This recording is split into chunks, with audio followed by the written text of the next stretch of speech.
I'm Emmett Ray. I'm the greatest guitar player in the world. Except maybe this gypsy. We will, I think, continue this kind of neurotic behavior until it either is our undoing or until we awaken to archaic values. And that's why the weekend is called what it is. And the archaic revival is a very large cultural wave that, can be pushed. You could trace the beginnings of it, the first swell, back to the turn of the century with relativity and theosophy and surrealism, the work of Freud and Jung on the unconscious. But it's a discovery, a moving toward a realization that the values that can serve us are archaic values, that we have to go completely outside of history. And we have to make, we are going to find out the nature of human nature. We can't have it several ways. We can't live in obfuscation. The real question is man good? Because we're going to find out.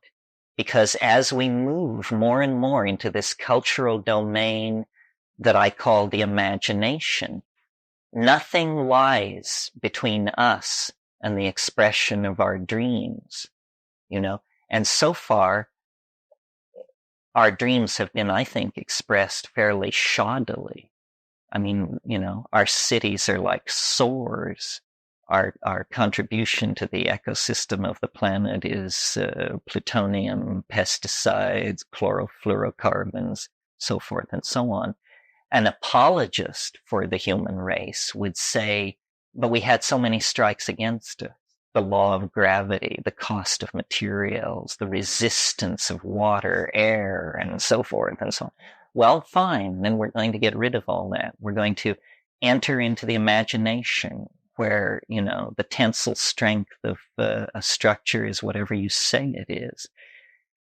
This is where language comes in. I think language is the sort of the CAD/CAM, the computer-assisted drawing software for creating the reality of the imagination.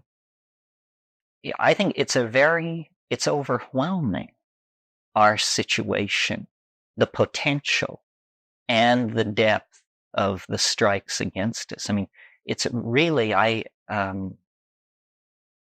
what's going on this planet is absolutely unique so far as we know.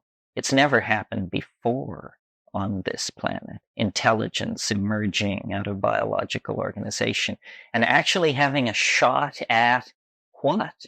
Who knows? Being itself is some kind of opportunity. The reasonable expectation is that nothing exists. Well, why should anything exist? It seems to me the most conservative universe would be a dimensionless plenum, a homogeneous, pointless, dimensionless. That makes sense.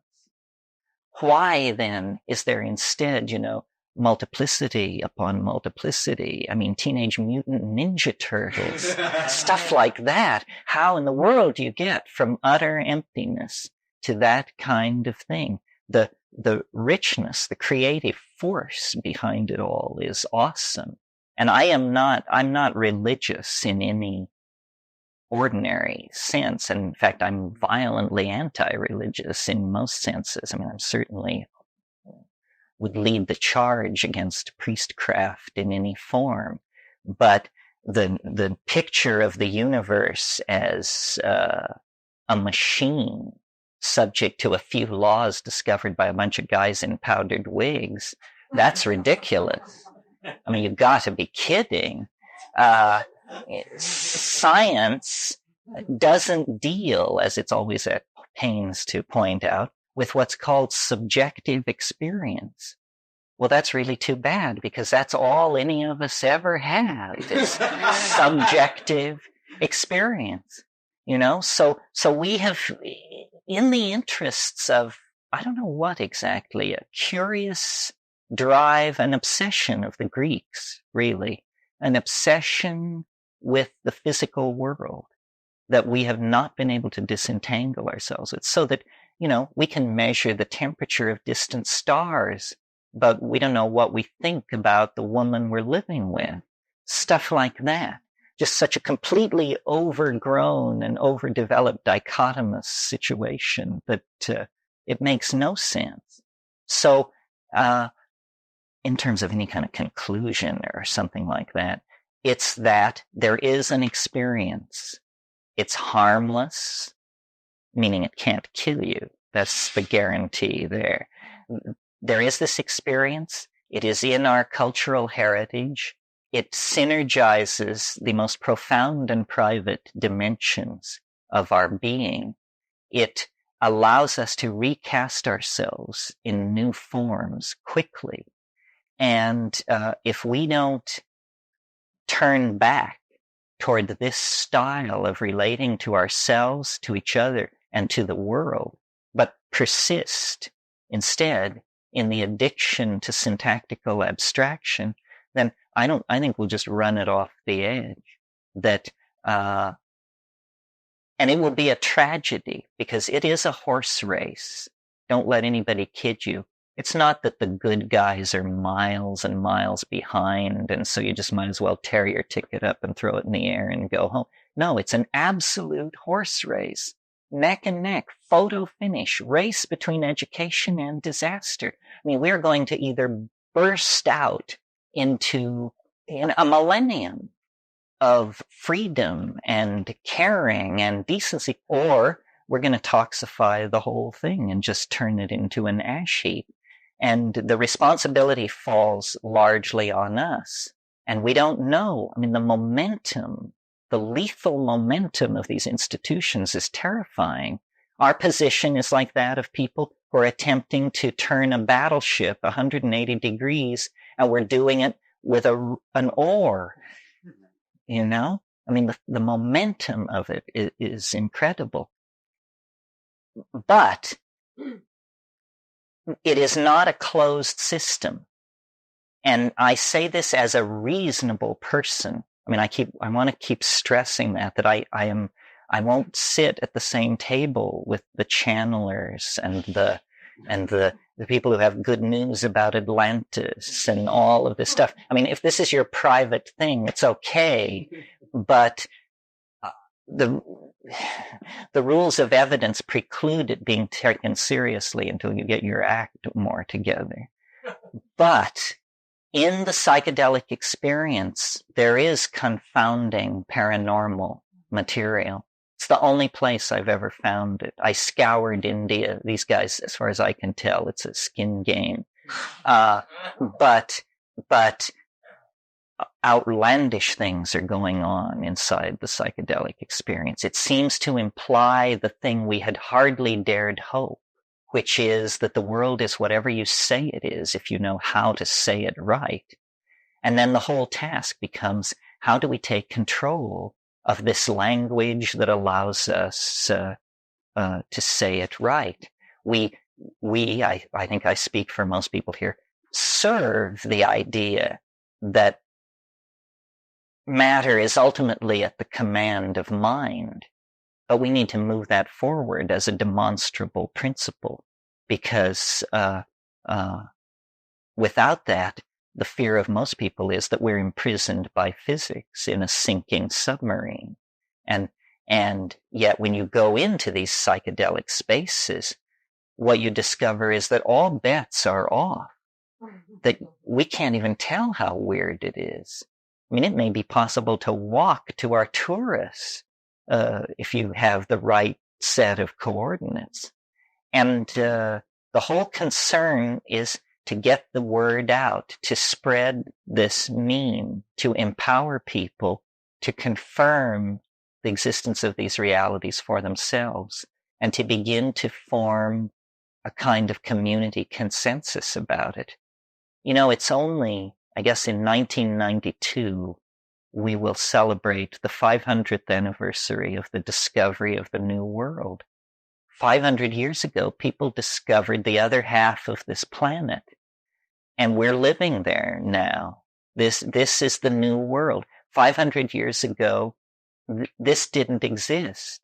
What existed was a vast cataract patrolled by sea monsters, and the oceans of the world poured off this cataract into the infinite abyss, and that was the edge of the world. We, the psychedelic people, are like these early explorers coming back and saying, you know, I sailed west for 16 days and I didn't go mad. Instead, this is what happened. And I bring news of this, this, and this. And what we're accumulating are like the diaries of explorers. But there's a world there. It's a mental world, yes. But we are mental creatures. Take note of that. If we could go there, we would go there. And the thing is, we don't know that we can't go there.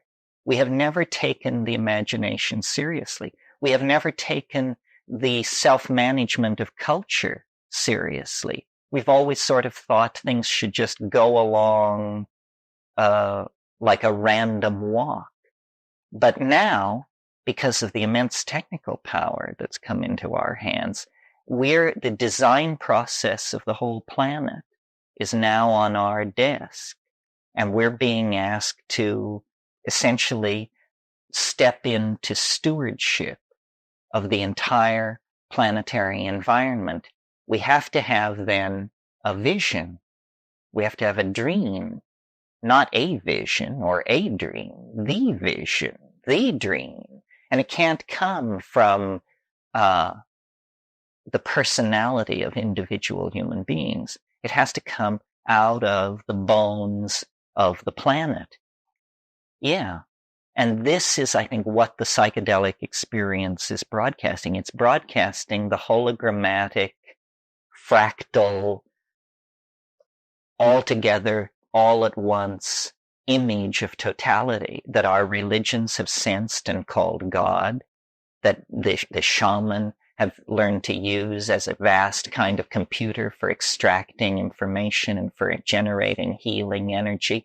But it is that there is some kind of controlling, minded, integrated thing behind nature.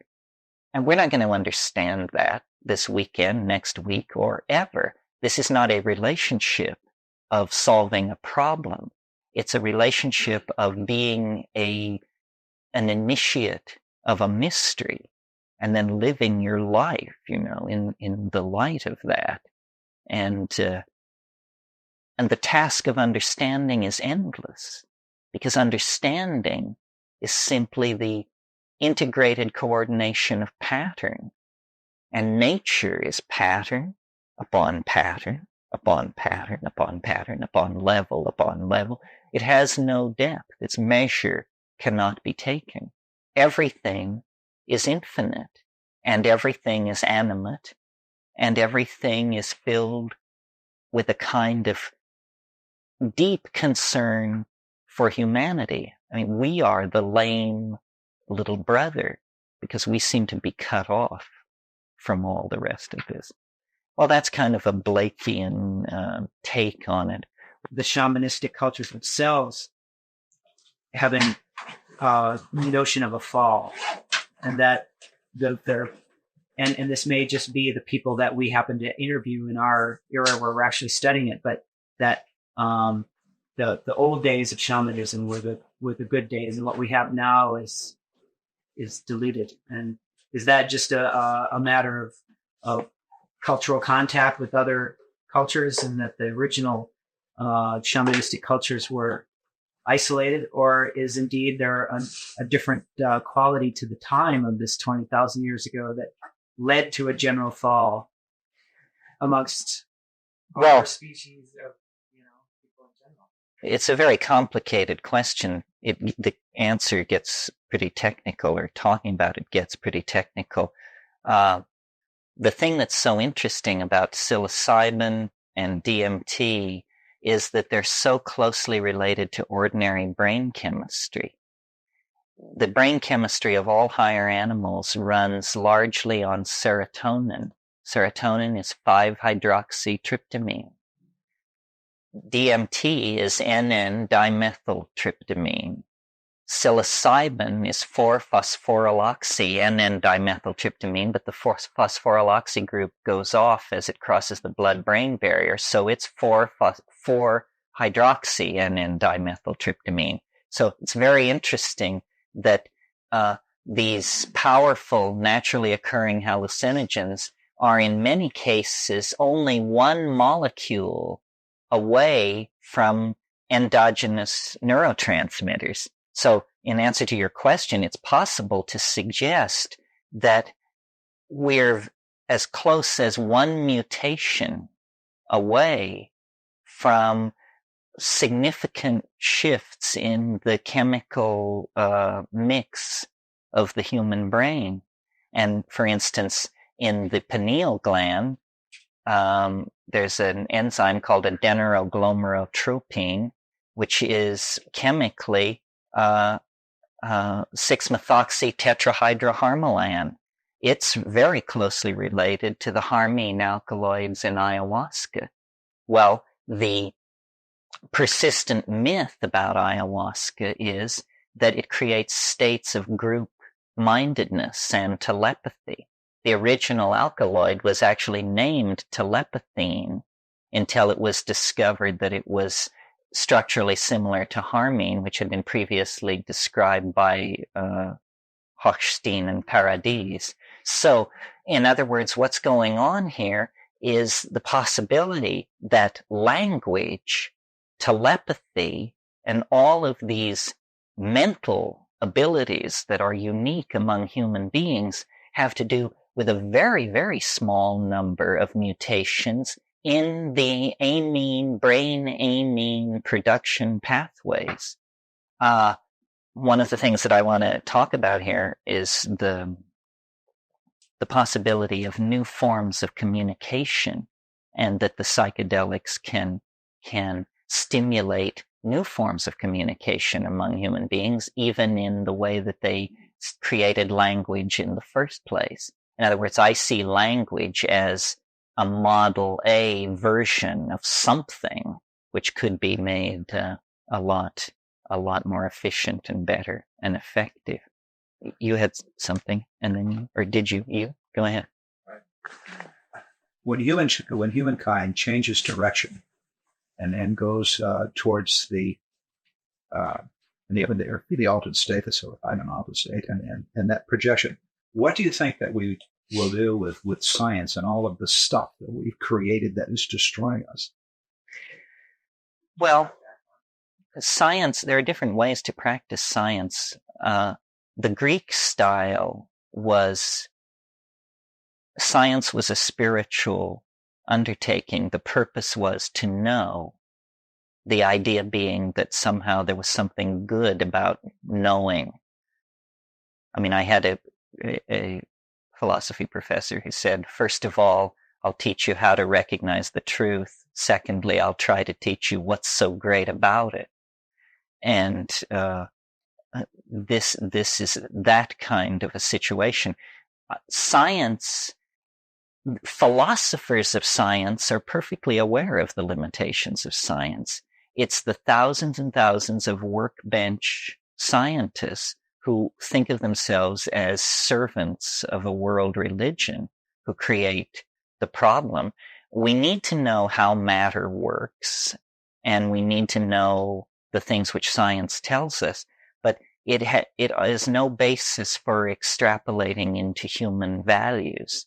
And the culprit there is the concept of social science. This is an obscene idea and we should disabuse ourselves of it immediately. Social science, psychology, intellectual history, even linguistics, I would say, and philology, all of this stuff. These people should find honest work. And they're not scientists, and they're mucking up. I mean, it was a grand dream of science that it would extend its methods into social phenomena, having had such great success in the 19th century with Darwin and Wallace and biology. They thought, well, then Herbert Spencer and all these people, why not just extend it into society? But the problem is, there are emergent properties in society that exceed the descriptive engines of science. There are emergent properties in biology. I mean, biology is not, may also have to be left out of science. I mean, biology is classificatory and it works very well there. But in terms of mechanism and understanding, it's pretty murky. DNA was decoded in 1950. The molecular geneticists promised a golden age shortly to follow, and it's 40 years later, and they still don't understand gene expression or what all this stuff is in the DNA. It's been very disappointing, considering what was promised. I think science is an art.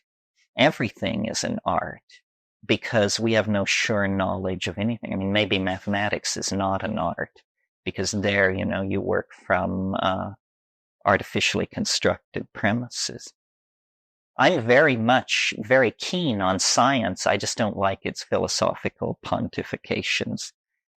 As a method, it's been very effective, but it's bred great pride in it.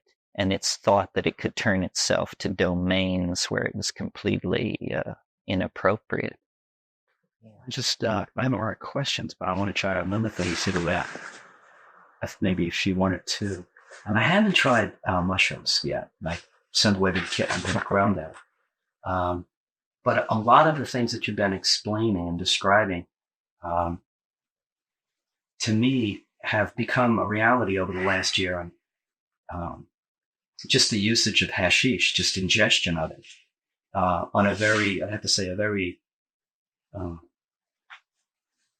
probably limited, because I'm comparing my experience to the psilocybin descriptions that you give, and they sound, tremendous.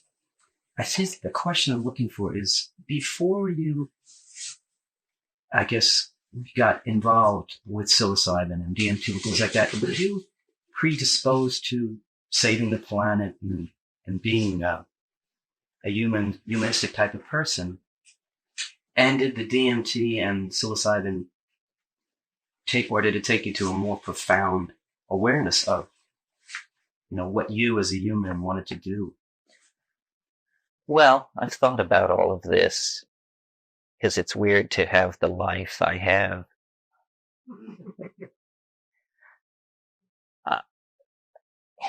It's so strange. I mean, until I went into therapy, I thought I had the most ordinary family in the world. And then once you're in therapy, you discover, that no, it was the most insane scene you've ever heard of. And you just didn't notice.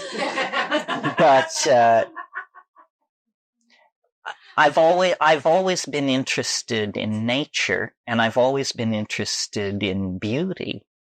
And I think it was the pursuit of beauty that served me best, because when I was a kid, first I started out collecting rocks, and then I collected butterflies. And then in my emergent phallic phase, I was an amateur rocketeer. And the major thrill there was setting off these explosive fuels and watching the possibility of shrapnel and all this stuff. And then as I got into rockets, I got into science fiction. And science fiction, I really consider a proto-psychedelic drug, because what science fiction does is it gives permission to imagine. It says, try it this way, this way, this way. And then as a kid, you get the idea, that anything is possible. That's what science fiction teaches you. And then, and I was really obsessive about science, and I wanted to be an astronautical engineer, and Werner von Braun was my hero and all that.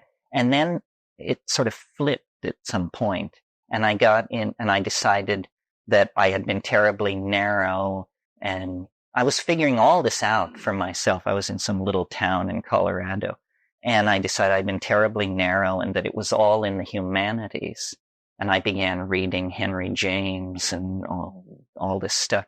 And I was into Aldous Huxley as an example of an English novelist, and read Antique Chrome Yellow, After Many a Summer Must Die the Swan, and so forth and so on. And then came upon The Doors of Perception. And just, I was like 14 years old, and it was astonishing. And I said, if a tenth of this is true, then this is the most amazing thing there is. Well, if you've read The Doors of Perception, you know it's actually a terribly conservative gloss. I mean, it's all about looking at pictures and seeing the iskite in the folds of your trousers and thinking about how that relates to Meister Eckhart and all this Huxleyan type stuff. But that gave me the idea. And then I stuck with it. I stuck with it somehow and found marijuana, and that went on to LSD. And then my great good fortune, I think, is that just a few months after I took LSD, somebody brought me DMT. And, you know, DMT is a miracle. I mean, DMT is like something that fell out of a flying saucer. I mean, it is so strong and so psychedelic. I mean, I can't imagine being more smashed than that or wanting to be.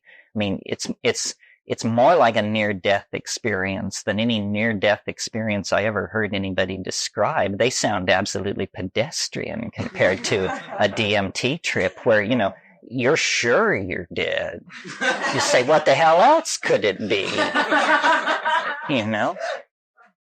And then I went to Asia. I was at Berkeley when I had all these drug experiences. And then I went to Asia and tried to find it with yogas and all that, and ended up smoking a lot of hashish and becoming more cynical than ever about spirituality and just saying, you know, hashish and LSD, that was, before I went to the Amazon, that was what I discovered that really convinced me you could get somewhere was, you know, take a bunch of LSD and then smoke great hash on top of that, and really crazy things do go on. And then I went to the Amazon and, you know, incredible shamanism is happening there. I mean, they don't hold back. The method I used in India was I would just say, you know, what can you show me? You know, I've read all these books. I know how to manipulate all this multisyllabic mumbo jumbo, but just one thing. I say, oh, no, very pushy. So, but then when you go to South America, then they just say, okay, let's go out in the forest. We'll get the stuff. We'll cook it up. And tonight we'll show you our best trick. And it slams you to the wall. I mean, you plead for mercy. And it was a vindication, because the thing I want to stress, and I don't know if it's as important to you as it is to me, but you do not have to sell out to any form of airheadism. You can be as tight-assed as you want. You can be as hard-nosed as you want. You can be as demanding, analytical, rational as you want. And the thing is bigger than you are. It'll just take you apart. It'll make you weep like a baby. So there's nothing about faith and sensitivity and reaching. And no. When it comes, no, it kicks in the front door and takes you prisoner. It's and that was what the flying saucer meant when it said, because you didn't believe in anything. This is the way to get somewhere. You'll never get anywhere if you believe in stuff, because, you know, it'll take you 6 months to work through Babaji, and then you have to go on to somebody else. And life is just not long enough to give all these guys a crack at your enlightenment. So, you know, you sort of have to goose it along. And the great vindication is then that when you behave like that, when you take that stance, which you would expect would betray you into nihilism, depression, and so forth. Instead, no, that's works. That's the method. Then the gold, you know, reject everything but gold. And you know what gold is? It looks like gold. It feels like gold. It's not something that you have to, you know. I mean, I'm amazed at what thin soup is dished out as spiritual food. And it's because we are, as individuals, conflicted, you know. I feel this in myself. I mean, it's hard to take psychedelics. It's not hard to sweep up around the ashram, but it's hard to take psychedelics.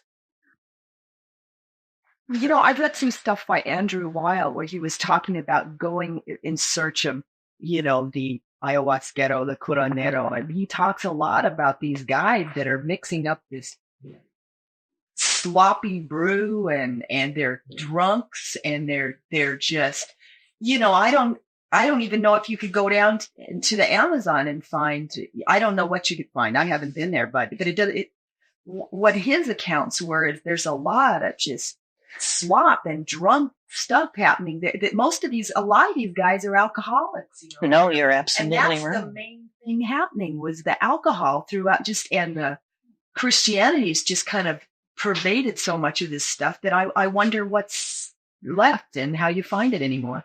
Well, it really helps to do your homework. It really helps to go down there knowing as much as you possibly can about all this, meaning Apparently so much of what we get out of it has to do with how it's made. that's who right. makes it, how it's mixed. That's and right. So on. And if you don't make it yourself and you don't know what's happening, then what have you got? Because ayahuasca is a combinatory drug, it isn't like peyote or mushrooms or morning glories where you get the thing and eat it, and if you eat it in sufficient amounts, it works. This is something where two plants have been combined, and the proportions must be correct, and the method must be correct. So there's a huge room for personalities to come into it, for fast shuffles of all sorts, and mind games of all sorts to take place. These guys, a lot of them are very egotistical too. It's true. No, what you have to do if you're into ayahuasca, or what we did, was first of all, we drank a huge amount of swill, and we worked our way slowly through these people. And if somebody appeared to be an asshole, they were so classified and moved on. And eventually, we got to good people. But what we did then was we got samples of their stuff, brought it back, put it through mass spectrophotometers and high-pressure liquid chromatography, saw what the proportions were, collected the live plants, moved them to Hawaii, grew the plants, reconcocted the thing, remass spec'd what we did, and made it as much like the good stuff as possible. So it was a project of 15 years and really maniacal dedication. But I have the faith, that if given sufficient time to work on ayahuasca, you could produce a drug out of there so good that it would be ludicrous to suggest that it was illegal. Because you see, this is brain soup. These are all neurotransmitters. There's not a non-endogenous neurotransmitter in the whole beverage. So really a non-endogenous neurotransmitter, meaning everything in this drug that you're about to drink is already in your head. There's nothing unusual where drugs like ketamine, mescaline, LSD, there's none of that in your body. It's like a slow release DMT trip. It lasts 4 to 6 hours, and it's intensely visual. And unlike psilocybin, it doesn't have this outer space science fiction mega apocalyptarian kind of take on it, which is what psilocybin does. Psilocybin shows you the machines preparing to transport the faithful away from a burning earth. That's not what ayahuasca is about. It's about nature, water, flow, life, energy. It's almost, when MDMA was so hot and people called it an empathy drug and said it makes you empathetic with the people you're with. Ayahuasca makes you empathetic with the people you're not with. And that's a much more profound experience because there's so much more of them, I don't understand how you mean that, empathetic with the people you're not with. I don't quite get it. You feel the poignancy of the human situation. You feel, I'm usually in a hut somewhere surrounded by a bunch of Indians, and suddenly I understand what the songs are about. And they're always about the same thing. They're about the water and the people and the life and the fish and lost love. But you have this heart opening. They say, the folk, this is their mystery. This is their real. I'm getting it now. I'm feeling, this huge wave of the wisdom of the folk. And they say this to you in Peru. They say, this is our university. You went to Harvard. We went to ayahuasca. Yeah. I'm wondering if you can comment on ginseng weed, which I believe is the same thing as morning glory seeds. No, it's different. And But I'm curious about ginseng weed because it grows wild all over. It's on the property. It's all down the highway. It's toxic also. it's quite toxic. It's used shamanically in pre-contact California. The California Indians had what was called the Tolach religion, and they used Jimson weed seeds to initiate people at puberty, boys mostly. It's I'm kind of Pollyannish about drugs. I mean, I'm after a certain thing, which these tryptamine hallucinogens do, and I tend to not pursue these other things too far. I didn't like Datura. It's very hard to have the degree of clarity that I think you should have on a drug. The tryptamine hallucinogens don't interfere with your clarity at all. You know who you are, where you are, what you're doing. I've seen people on Datura. I had an experience with someone on Datura where in the course of the conversation it came out that the guy thought we were in his apartment and I had actually encountered him in the marketplace. Well, that's a serious delusion. That's a serious problem. When I took Datura, all this was in Nepal years ago, I did have peculiar experiences. I mean, it is magical. It is delusory. Reality begins to come apart. These wraith-like, ghost-like creatures would come through my window, and I was waiting to get high, and then my attention would drift, and these things would come through my window, and they would let loose these sheets of newsprint that would flutter down over my life, and I would fall forward reading these things that were, and as I read, amazement would grow in me and say, this is it, this is the answer, this is it. And then I would pull out and say, is it working? Is anything happening? And that went on, so there were several passes of that. And then it caused me to throw my leg up around my neck, and I got into this kind of thing. And I very carefully unfolded myself and lay back down. And then it happened again.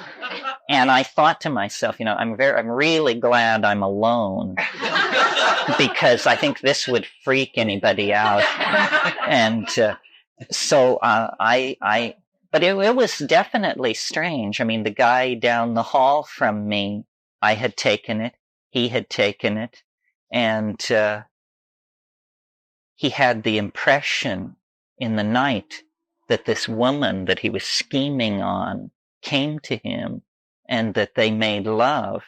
And in the middle of the night, I got up to go to the John, and I had to cross through his room. And it was also my impression that she was in bed with him. Well, when we sorted it out the next morning, she'd been 30 miles away throughout the whole incident and had never been there. So it's interesting. There are a lot of altered states. Maybe that's a good point to make. There are all kinds of strange states of mind, and many plant-induced. From sorting through them, I've just become sort of fixated on these tryptamine things because they seem to me somehow the most promising and the most real. The hallucinations of Jimson weed are curiously related in my mind. It's some kind of association schema. They're like seances and table tapping and Victorian women in shredded lace dresses. And that's, about as far from a DMT hallucination as you can get. I mean, DMT hallucinations are 3, if not 4-dimensional, brightly colored, high-tech, organo-insectoid, so forth and so on. You Yeah. talked about Yeah. the momentum is so strong and then having to change it. And like, I think of all the people that are opposed to drugs and they think every drug is the same and so forth like that. It just seems like an impossible task to be able to educate where these drugs would be available and then people could take them and then they'd see the world in a healthier way. What do you have to say about a question like that? Well, it's this struggle about human nature, defining human nature, Is it good to take certain drugs? Is it always bad to take drugs? Can you always tell a drug from a food, from a spice? What do these words really mean? All we can do is what we are doing, which is replicate the mean. Hold these workshops, try to build a core of consensus about what we're talking about.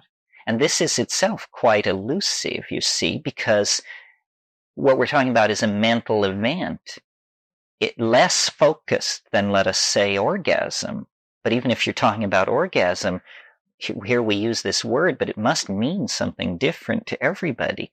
Well, the problem is much worse with the psychedelic experience, because nobody wants to be left out.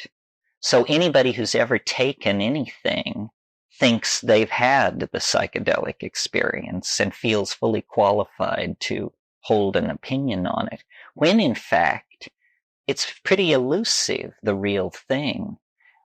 You have to take a heroic dose under the right conditions to really smash through. I mean, yes, there are all kinds of approaches to it. Insight into childhood trauma, recovery of lost memories, opening to your emotional side, insights into the dynamics of the life and people around, all of it. But that is not anywhere near the bullseye. That's just dancing around the rim of it. So we have to, as a community, try and build consensus about what happens at the real center. What's happening at the center of the mandala? What kind of a modality can we describe and create a shared map of that we can come back to the rest of the folks and talk about? And then the other thing is, I'm just banking on curiosity to do a lot of the footwork for the revolution. This is too good to miss. It's like placing sex off limits or something and then expecting people not to find out about it. Now that Marxism has collapsed, if we don't substitute something for consumer values, then we're just going to rape the earth in an effort to create crap for everybody. Well, the only counterpoise to consumer values, to materialism, is spiritualism. And I don't mean some bloodless, carol-singing kind of namby-pamby abstraction. I mean, there has to be as much inner richness as there previously was outer richness. And this is why, to the alarm of some people, I've been fairly interested in virtual realities, because I think, if everybody wants to live in Versailles, the only way you're going to be able to do that is if you make Versailles a disc for $3.95 that they can plug in and then go live in it. So we can't preach to the have-nots the virtue of voluntary simplicity when we're riding around in BMWs and collecting Monets. That doesn't make a lot of sense. So building a core consensus, this is still in answer to your question, what can we do? And then replicating the meme. And I introduce this concept in each of my workshops because I think it makes it easier for you to understand what's happening here.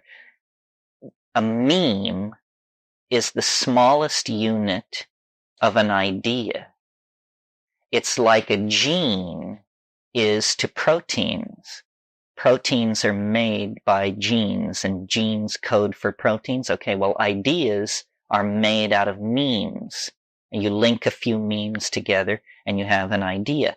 memes, like genes, can be replicated. You replicate them by either telling the meme to many people or telling a lot of people all at once. And then these people you've told, they become potential replicators of the meme. And there is a domain of culture that is like an environment of competing ideas. And the memes go off and live in this ideological environment. And some flourish, and some are consumed by others, and some are incorporated into others. And the idea is to keep the psychedelic meme alive, and to make it grow, and to allow its claim to be heard. It's not in danger of dying. It's a very persistent meme. It's been around for about 20,000 years, and it's been highly repressed in many cultures for the last couple of thousand years.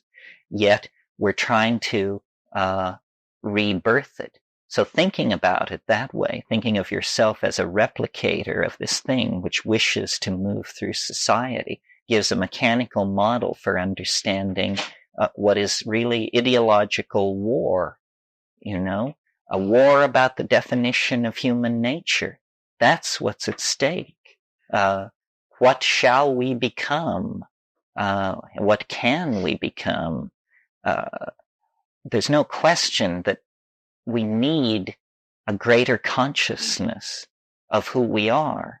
And if psychedelic drugs are to be taken seriously at all as consciousness expanding agents, then they have to be given their due place in the great dialogue that's taking place about the future, creating it, and then realizing it, the future of the species.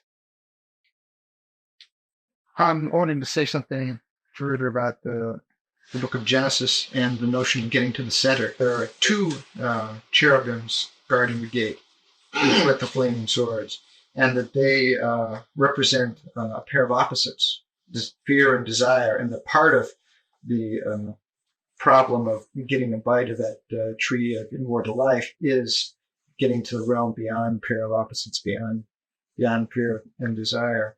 And the other related thing is that the question of why this world is not one of just homogeneous perfection, and instead a world of multiplicity of forms and conflicts.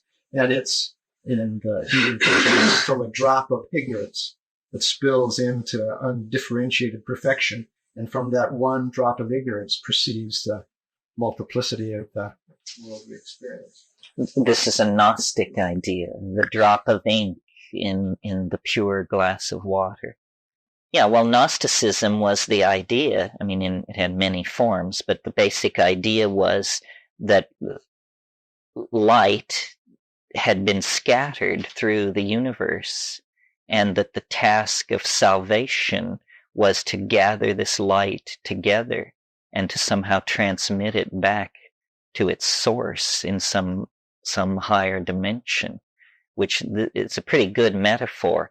One of the issues that comes up in these workshops inevitably, and I confess I don't have a real answer for this, is, are we a part of nature and the stewards of nature, or are we out of nature? Are we of another ontos and sculpted for a different destiny?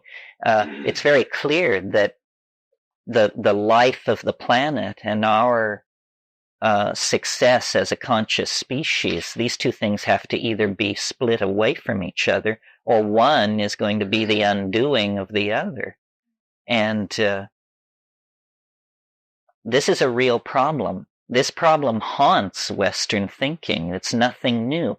Is nature God, or is nature the devil? I mean, that's the harshest statement of this problem. One of the ways of detecting, breast cancer is with thermography, where they look for a hot spot on the breast, and that's a suspicious area. And I think when I'm up in an airplane at night and I look down on Gaia. Think of this as an organism, a giant organism, and say, gee, there's a Cancer down there. It's hot. You can see it. It's glowing. And you go down there, and what you find is, if you look upon us as sort of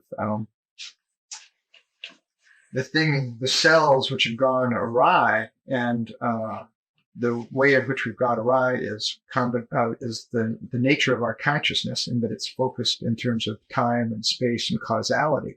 And then the thumb, the prehensile, the ability to do something about it, because I don't know for sure, but I imagine that the dolphins could have their consciousness with a sense of time, and they might have some of the same time, space, causality understanding of the physical world that we do, but they lack the ability to do anything about To it. project force into the Yeah. world. So that given those two qualities, this quality of our minds to look upon the world through, in this way, time, space, and causality, and that thumb, we have become the Cancer on the organism of the earth.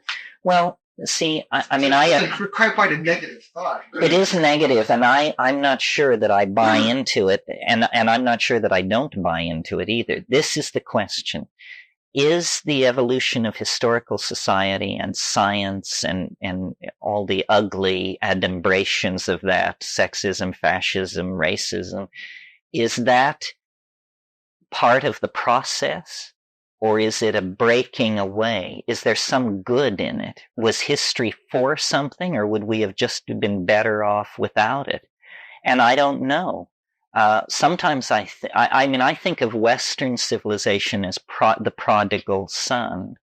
You know, we went forth, we left our father's house, which was the archaic style of existence. We left our father's house, and we wandered into matter and cut deals with demonic forces, and millennia have passed, and now the earth is polluted, and we are back at the longhouse, saying to these people, do you have any wisdom that can save us from our fate? Well, they do, to a degree. I mean, they have this deep insight into natural dynamics and curing, and maybe more. I mean, maybe there is magic in this world. But we know some things too. And we can summon the energy of the stars, if necessary, down to the deserts of this planet, or to the cities of our enemies, if necessary. And this is no small accomplishment on any scale. This is quite impressive. I mean, my God, that cytoplasm could create a strategy for triggering fusion. It's amazing. So I would like to think that this peregrination into matter went for something, that these are skills that we may need out in the universe when we really get our wings and take off. And that this deep involvement with matter, it was a kind of an addiction. And if we can pull out of it, a great deal has been learned. I mean, after all, if people had stayed in the rainforests, then we would have been ineluctably linked to the destiny of this planet as an animal species. And what if this is the only intelligence in the universe? Then I would think we have a certain obligation to preserve it past the life of the existence of the solar system. So if we're not willing to commit ourselves at any phase of our evolution to a technical phase that involves mastery over matter, then we have no more defense against the larger universe than raccoons and katydids if push comes to shove. I don't know. I mean, I stress that there's no easy resolution on this. It haunts all thinking about conservation.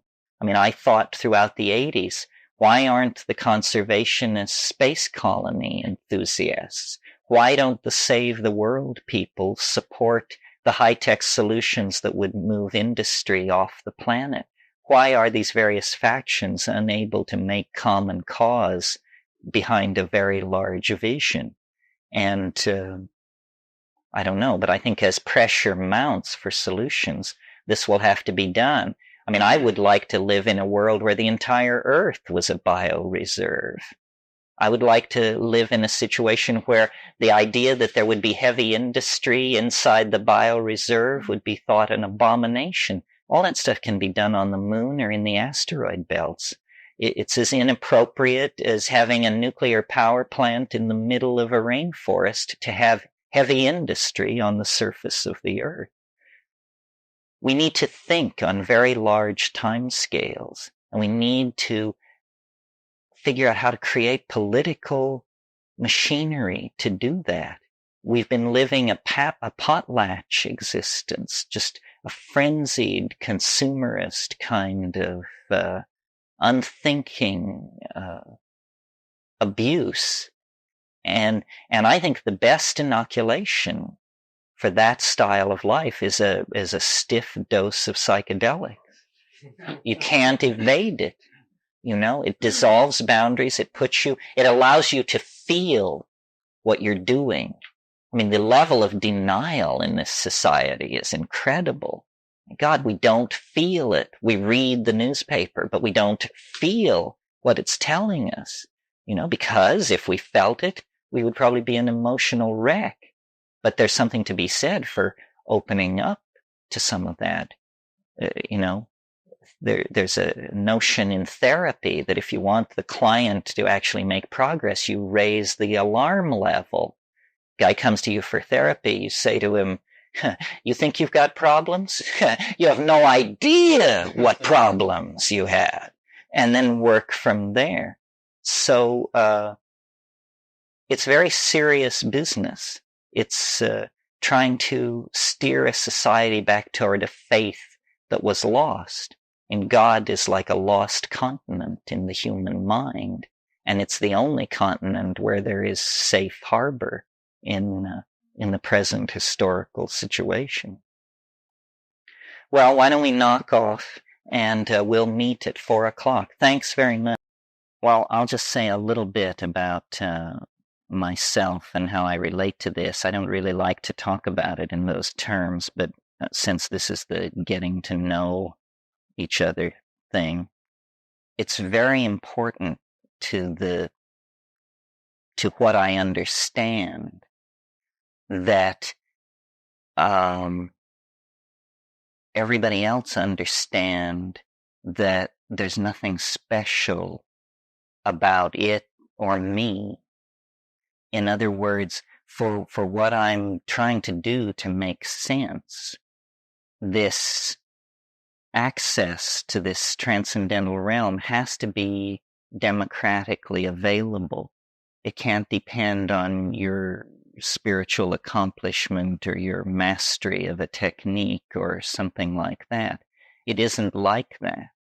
It's something that is as much a part of us as ordinary people as our sexuality is. And sexuality is not something that is dispensed by gurus. It's just something you figure out and do, you know. And this is much more along those lines. How I explain to myself what I'm doing in this position is that I was just simply incredibly lucky, incredibly fortunate to be at certain places at certain times when they were handing out the good stuff. And so and then I see you in the same way. Someone over here, Fred, said he was looking for the answer to the mystery of life.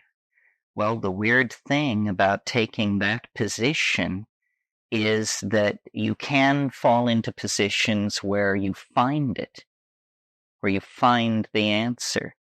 And I sort of feel like that's the situation that the deep plant psychedelic community is in. It's a sense of having found the answer, and now the task changes. It's a completely different kind of spiritual universe that you live in after you've found the answer, because the task becomes facing the answer, facing it. You now have it. It's no more about disciplining the passions and all that. No. It's now been handed over. And so what are you going to do with it? And this is, to my mind, in a way, the problem and the challenge that we face globally as a species. If the holy grail of the Western mind was the ability to release energy and form matter and control nature, then this is now achieved.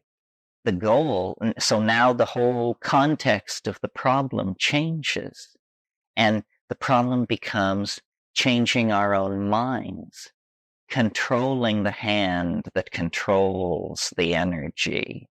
And this is an entirely different kind of problem. It is not to be solved with the analytical knife plunged again and again into the body of nature. That whole approach is seen to be, at best, passé, at worst, bankrupt. So instead, it's about trying to edge up close to nature and feeling as individuals and as a society very peculiar about this. It's like going back to your rape victim and pleading for their forgiveness. And yet, as I've tried to make sense of these psychedelic experiences, first in a general way, saying, what are these molecules for? Or is that a proper question to ask? What are they doing for the plant? What are they doing for me? As I've tried to come to terms with what this might all be about, I've come more and more back to the notion that it all lies in the plant, that our peculiar restlessness, which in modern circumstances has evolved into a rapacious appetite for addictive substances of all sorts, our peculiar inappropriateness in all contexts. So we are not quite simply complex mammals. We are certainly not angels. And we just seem to occupy a very uncomfortable place in the hierarchy of creation. I think this has to do with the fact that we are the traumatized inheritors of a dysfunctional relationship, a relationship that grew dysfunctional in the last 15 to 25,000 years. And what we call history is the fall out of a dynamic here and now feeling-toned relationship with our environment and into, this anticipation of the future, worry about the past, basically ego. And I recently spoke in New York, and New York is a very nuts and bolts kind of town. And people there took issue with the notion that all of our problems can be boiled down to a single problem. If you trace the thread of every screw-up back into the maze, it all comes back to a single issue, which is excess of ego. We all have excess of ego, and our entire situation, legalistic, psychological, religious, everything is about this, that it doesn't work. It's maladaptive, and yet we have it. And why do we have it if it's maladaptive? If it doesn't promote human values, then how in the hell did it get started, and what is it that's maintaining and sustaining it? Well, this is what I want to talk about over the course of the weekend. When I pushed the analysis of what the psychedelic experience meant to the limits, I was surprised to discover that it left the domain of my personal relationship to the mystery. What is it? What does it want for me? What is it trying to say? All that had to also make room for another issue, which is there's a political issue here. I think most people in this room, most people who have had the psychedelic experience will agree that the most profound, the most open-hearted, the most moving moments of their lives, some of them have been tied in with those experiences. But we seem unable or unwilling or afraid to extrapolate that conclusion to the notion that this is a general panacea for society, because we cannot conceive that that the solution to a spiritual dilemma could lie in matter. In other words, we ourselves have been infected by the inside-outside matter-spirit dichotomies of the dominator culture.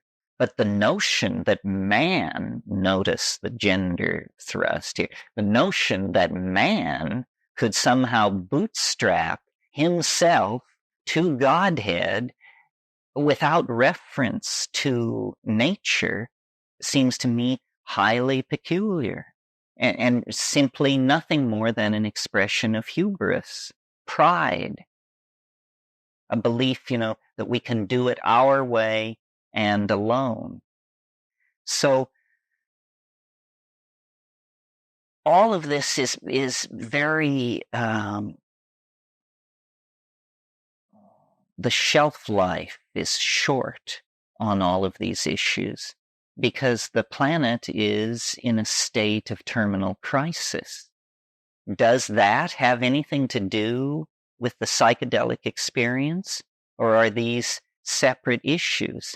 How can they be separate issues if the psychedelic experience is a mirror of the state of the individual and collective psyche, and if the planet is on a collision course with some kind of terminal crisis? It seems to me then that nature is struggling to right this disequilibrated planetary ecosystem. So in a sense, there is nothing to be done except to watch and wait. But on the other hand, we are not apart from nature. We are, in some sense, a portion of nature which is the most reactive and energetic, because we are reactive and energetic in the domain of epigenetic codes. We can foment rapid change. Until recently, it was a truism of thinking about society that all change had to be gradual. This myth has now been exploded. We know that, you just take them all out and hang them, and then that's not gradual, and then you've got a new world. And this has been done in several places with excellent success recently. So change need not be gradual. And in fact, I think we're entering into a historical domain where very little change will be gradual. Gradual change was a luxury of the past. Well, how to come to terms with these processes, patterns, forming and reforming in our lives, in our relationships, in our families, in our businesses, in the extended relationships we have with people. It's what is needed, you see, is a kind of collective breakthrough in apperception. I was thinking in the hot tub today, the most politically potent thing you can do for somebody is to educate them, to give them the facts. The facts are now so horrifying, and the means of delivering the facts so effective that there is no excuse for everyone not beginning to act in an informed manner. And I think this is happening. For instance, a few months ago, I was in Belize, which is an extremely poor country, a little chip of land in the armpit of the Yucatan that used to be British Honduras. I didn't know there were countries this funky in the Western Hemisphere. I thought you had to go, you know. They have the fortune, good or ill, of speaking English as a national language. So when the British left, they just simply pointed dishes to the sky, and they get 270 channels of American television. It has completely educated the entire population of the country into an extremely sophisticated strategy for surviving in the real world of the present moment. They understand that their only resource is their nature. So they have made the entire country into a nature reserve. They understand that that tourism is their only hope, and that for tourism to work, they must halt the destruction of their environment. This informing people at distant points of the value systems operating at the centers where values are being created allows people to position themselves for success. I mean, a lot is being lost. You cannot pretend that the situation we're in is unambiguously rosy. It isn't. It's extremely complicated.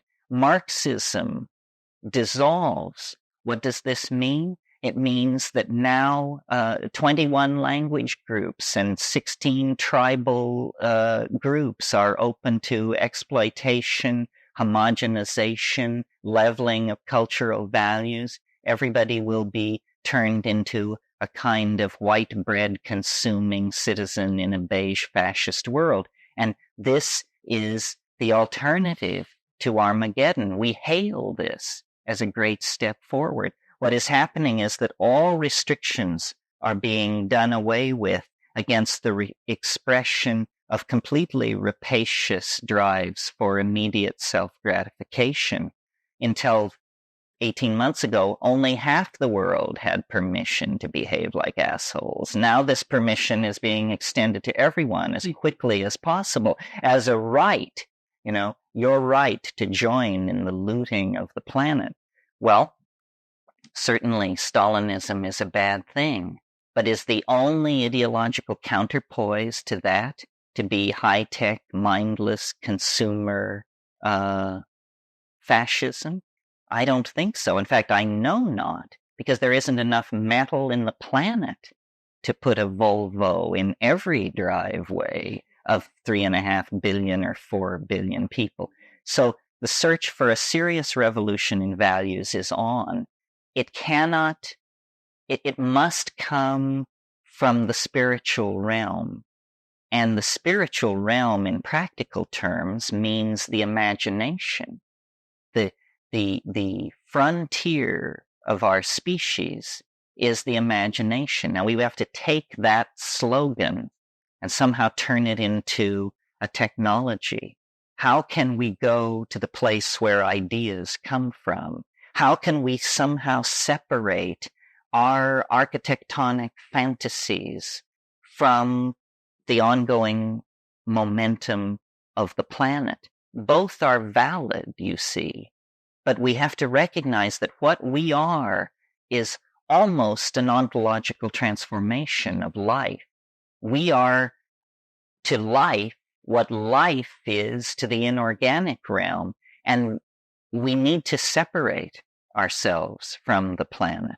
The planet, the entire planet, should be a bioreserve. How many of these oxygen-rich, water-heavy worlds are there?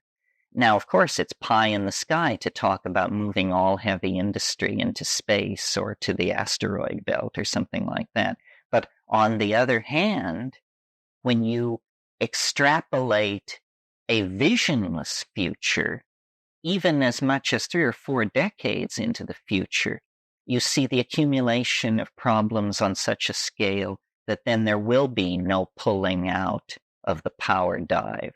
because once a society passes a certain point in the process of dissolution, you just don't make a decision to change. I mean, it's too late. You don't have the engineering skills. You don't have the technical community. You don't have the resource extraction ability. It's all slipped through your fingers. Well, I think psychedelics are catalysts to thought, to imagination, to understanding. And we are like somebody who has been dead drunk while the house was burning down around us. And now we have awakened to the sound of falling timbers and the smell of smoke. And we have a certain limited amount of time to figure this situation out. We don't have 500 years or 100 years. Anybody who speaks in terms of solutions that require 100 years or even 50 years to implement doesn't understand the dynamics of the situation. History has some kind of will for its own transcendence. And I think we are now so close to the dropping of the mask and the realization of what the game was all along, that the sense of this nearby revelation informs all of our lives. I mean, drives our dreams, our thoughts, the choices we make, why we're here in this room this evening. It's very big news, I think. The world is not at all as we suppose it to be. I find that very amazing. I mean, that's the bottom line for me. I always think of these things in reference to that scene in 2001 when the anthropoid apes are leaping up and down and screaming and pointing at the monolith. That's what we're doing here in this room. I mean, the subject of this weekend is unspeakable. You know, it can only be obliquely indicated. Whatever you say about it is not true. And yet it is somehow the informing mystery of being, and it is not remote. That's the big news. That the previous human model, which is that we are all poor, groveling sinners, and that gnosis will trickle down to us from the wonderful folks up on top of the steep building nearby where they're conducting mysterious business with liver readings and stargazing. That model is insufficient and insulting, considering the situation we have been brought to by those very stargazing men wearing dresses. So I think what we have to do now is just take the machinery into our own hands. It's a matter of personal responsibility to find out what the world is really doing, what it is. What do you think's going on? What do you think this is all about? Who do you think you are? What do you think English is? How do you really cognize notions like the future, the past, where I've been, what I want? I mean, you know, it's in Moby Dick, Melville says, if you would strike through the mask. Everything is a mask. And just behind that mask lurks, well, what? That's the question. I mean, it's the thing which informs every individual existence, and that's fine, and people have always lived in the shadow of that mystery. But it is our weird privilege to live in an age where there is also to be a collective dropping of the mask, a moment of melting and recasting of what reality itself is to be. So, you know, discussing this, convincing ourselves of it, and then working out the minute details of how it all is inevitable and couldn't be any other way is how we will occupy ourselves this weekend. I'm really conflicted in always in these situations because I feel, for some reason, I suppose it's an ego trip, that I want to be correctly perceived. I, as a person, want to be correctly perceived. And I think of myself as a reasonable person, a person sensitive to concepts like evidence, causality, so forth and so on. And yet what I have to say is like completely unreasonable. I mean, a messenger bearing news of complete madness approaching from all directions. So, and I got into that position by staying pretty close to the principle of skepticism. I'm not a believer. In fact, when the aliens draped the mantle over my shoulders, they said, "It's because you don't believe in anything." This is why that's why you got this far, because you didn't believe in anything. And it's a good method. Normally, it's a method spawned out of futility. You say, well, fuck it, I don't believe in anything. But it's also very good for getting rid of a lot of crap, because the real stuff can take the test of skepticism. The real stuff doesn't have to be bowed down before, and it works. It's on its own.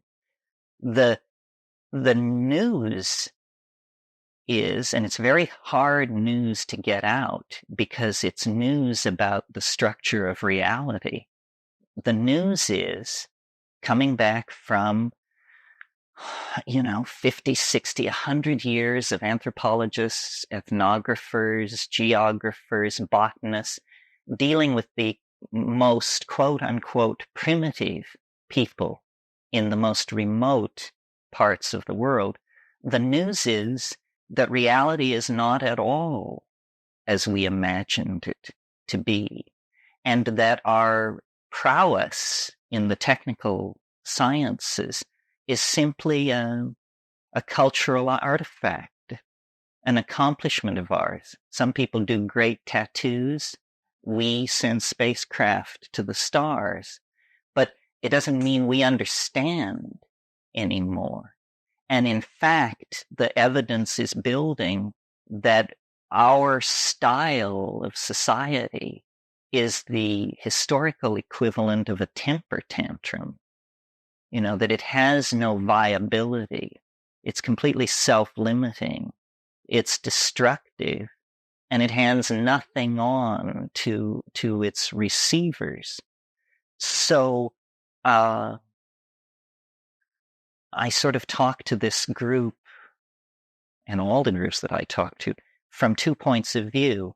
I'm trying to convince you of something, and yet reason dictates that I assume that you're already convinced, pretty much. So then it's also an effort to figure out what it is we're so convinced of, and then what is so great about it. Because I think some kind of this is a real mystery, the only one I know. This is the thing that you hope exists and assume doesn't if you're a reasonable person. Because it's that, all the dreams of childhood, all the sense of magic and the dissolvability and transcendability of boundaries is returned, is affirmed in this experience. Well, yet here we are having this on the brink of a planetary meltdown of culture and ecosystem. So is this just some kind of dancing on the brink? Is it a kind of ultimate self-indulgence? Does it feed back into the central moral problem of the age, which is, what is to be done?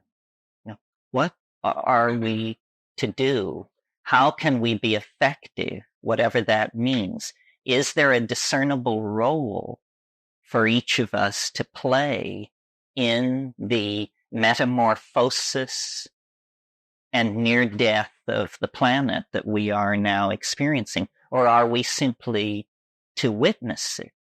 Well, I don't think there's any point in thinking about these kinds of questions unless you draw back to the big picture, to first premises. a good example of what I mean is, suppose we save the rainforests and stabilize the population and so forth and so on, and then 50 years down the line, the sun explodes. It means we didn't get it. We were not reading correctly the message nature was trying to hand to us. And so we did the wrong thing and are going to be blown out of the water for such churlishness. So what's important is to figure out what is going on before you start pushing in the process. And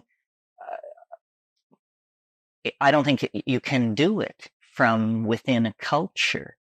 In other words, if you're a person of decent intent and moderate intelligence, and you read the great minds of your culture and study their thought, it's insufficient because everybody is bound within an illusion of language.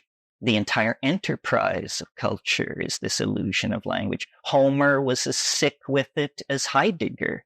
So there's no going back or getting, no classic recension. What we have to do is reach past to some kind of experience. It must be anchored in an experience. But there is this thing about being human, which we as a culture have ignored, repressed, don't want to talk about, face, or think about, which is you can get loaded. And nobody knows quite what to make of this.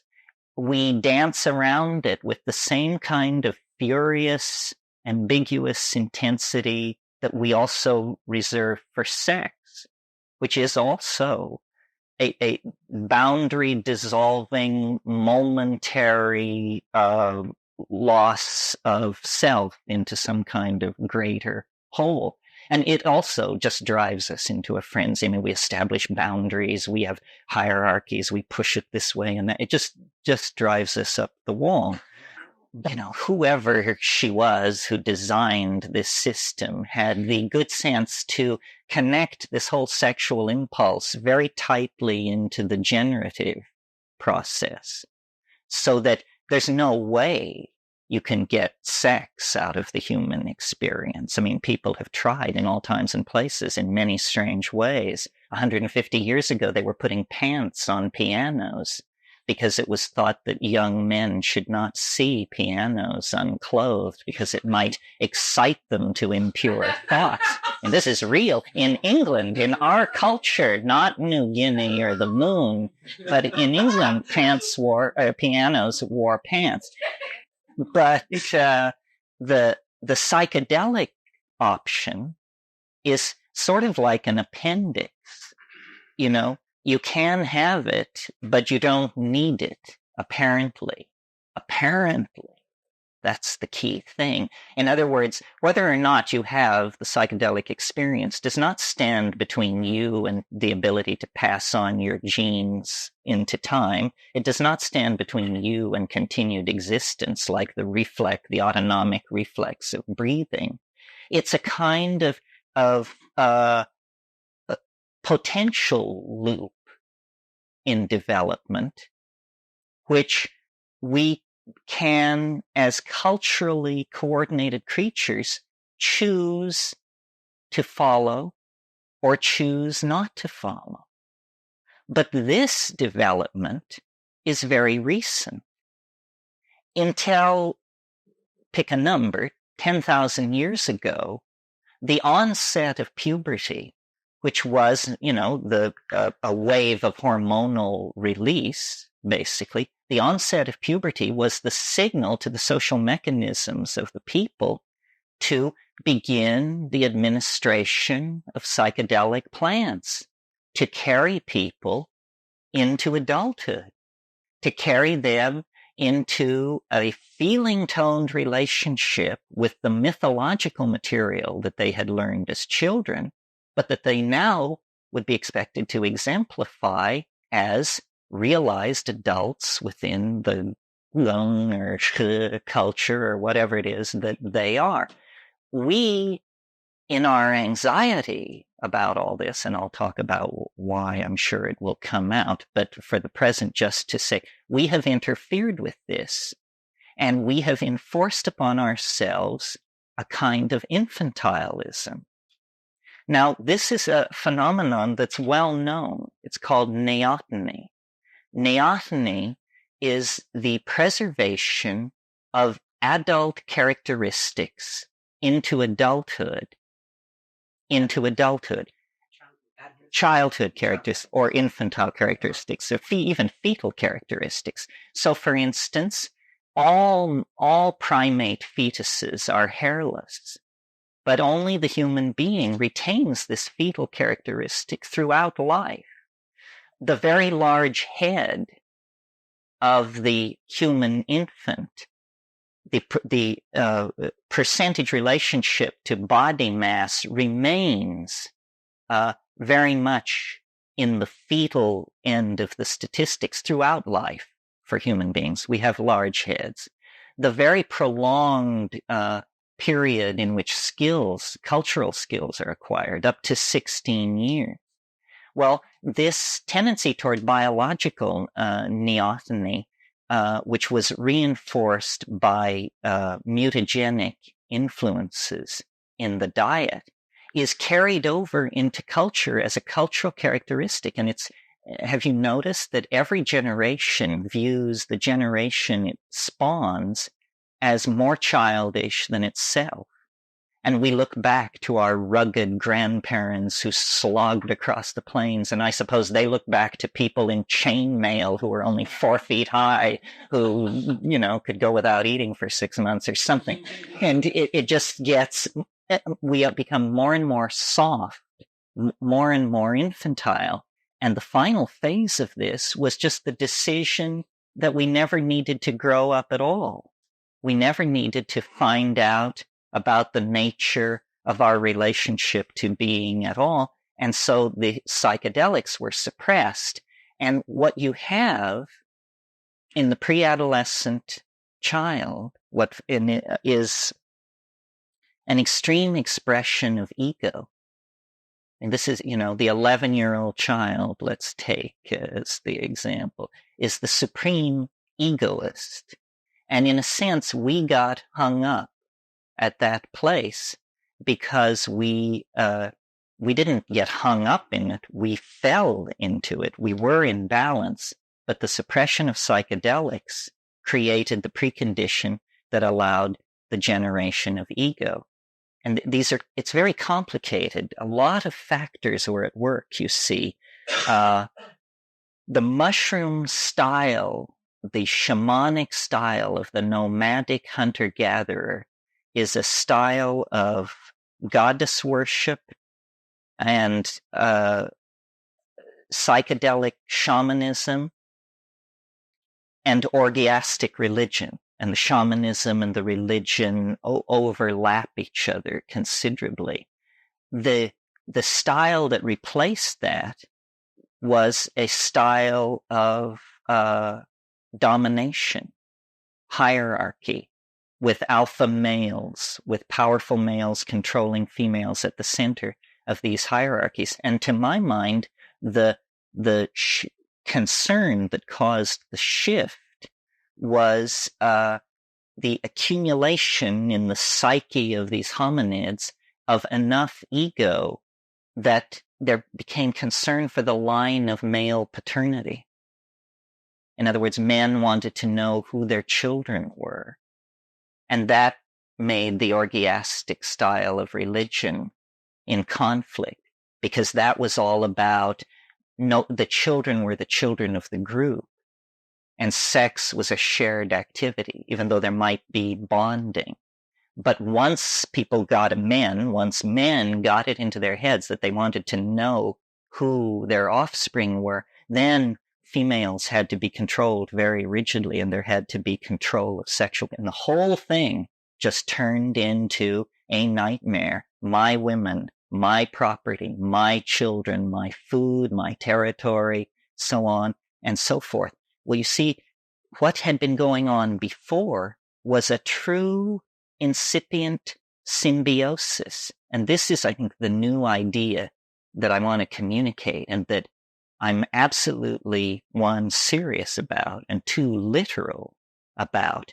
that our glory and our uniqueness and why we are as we are is because we are a plant-animal symbiotic species.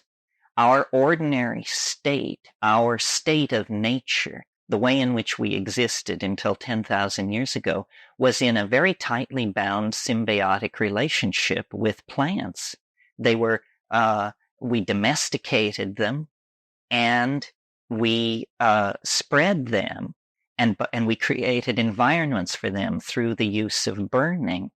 And in return for this mysterious connection opened up where real information couched in humanly cognizable terms, information about where the reindeer went, who you should marry, what the weather's going to do, stuff like that. Real information began to be traded back and forth. Now, biologists are familiar with the notion of pheromones, message-bearing chemicals that regulate behavior within a species. But we're just getting ready to go to the next level and recognize the possibility of what have been called exopheromones, pheromones that regulate behavior between species. And it's very clear that, in climaxed ecosystems of great age, such as the equatorial tropics of this planet, exopheromonal interactions become the major mediating force in all the evolutionary exchanges going on. The old notion of competition and survival of the fittest is now seen to be bankrupt.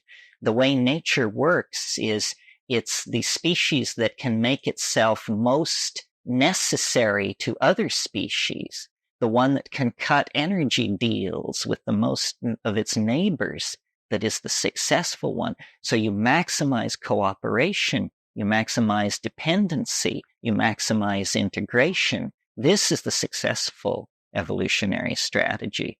I mean, of course, you can be a jaguar and crash around in the forest and eat things immediately smaller than you, but jaguars will be a memory in the fossil record of this planet when the plants will still exist, given, that man were not part of the picture.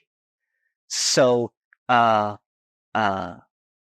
dynamic of life dictates that these energy levels be held very close.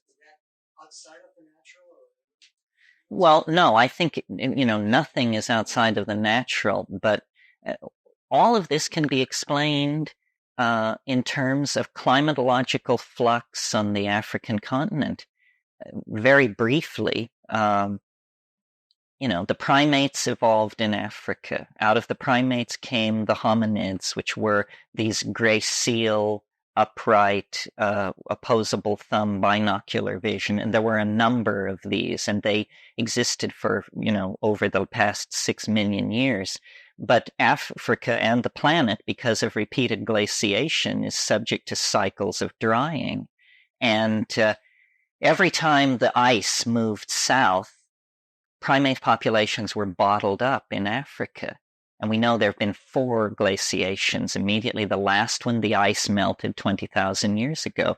And out of Africa, that last time, came pastoralists, people who had domesticated cattle and had a style of following cattle around rather than being just strictly hunter-gatherers. Well, I maintain what happened was these arboreal, tree canopy living apes came under pressure as the continent dried up to expand their diet because the forests were disappearing and being replaced by grassland. Well, most animal species eat only 1 or 2 kinds of food. This is a general rule in nature, and it's in order to hold down exposure to mutagenic influence. But when an animal population is in a situation of food scarcity, the logical thing to do is to begin to test food sources and to expand your repertoire of food. Well, that's what these primates coming out of the trees did. Number one, they began eating meat, which gave them a real interest that they had never had before in these ungulate mammals that were evolving in the grasslands. And they began to test all kinds of other foods in the environment. Well, when you do that, you are exposing your population to mutation. And mutation rates soar. And it was during this period that the human brain size doubled in like 1.5 million years. Someone said it was the most rapid evolutionary expansion of a major organ ever seen in the fossil record. Nothing like it ever happened. Why? What was making this happen? Well, it looks like probably huge numbers of mutations were taking place in this population because people were literally eating anything they could get their hands on.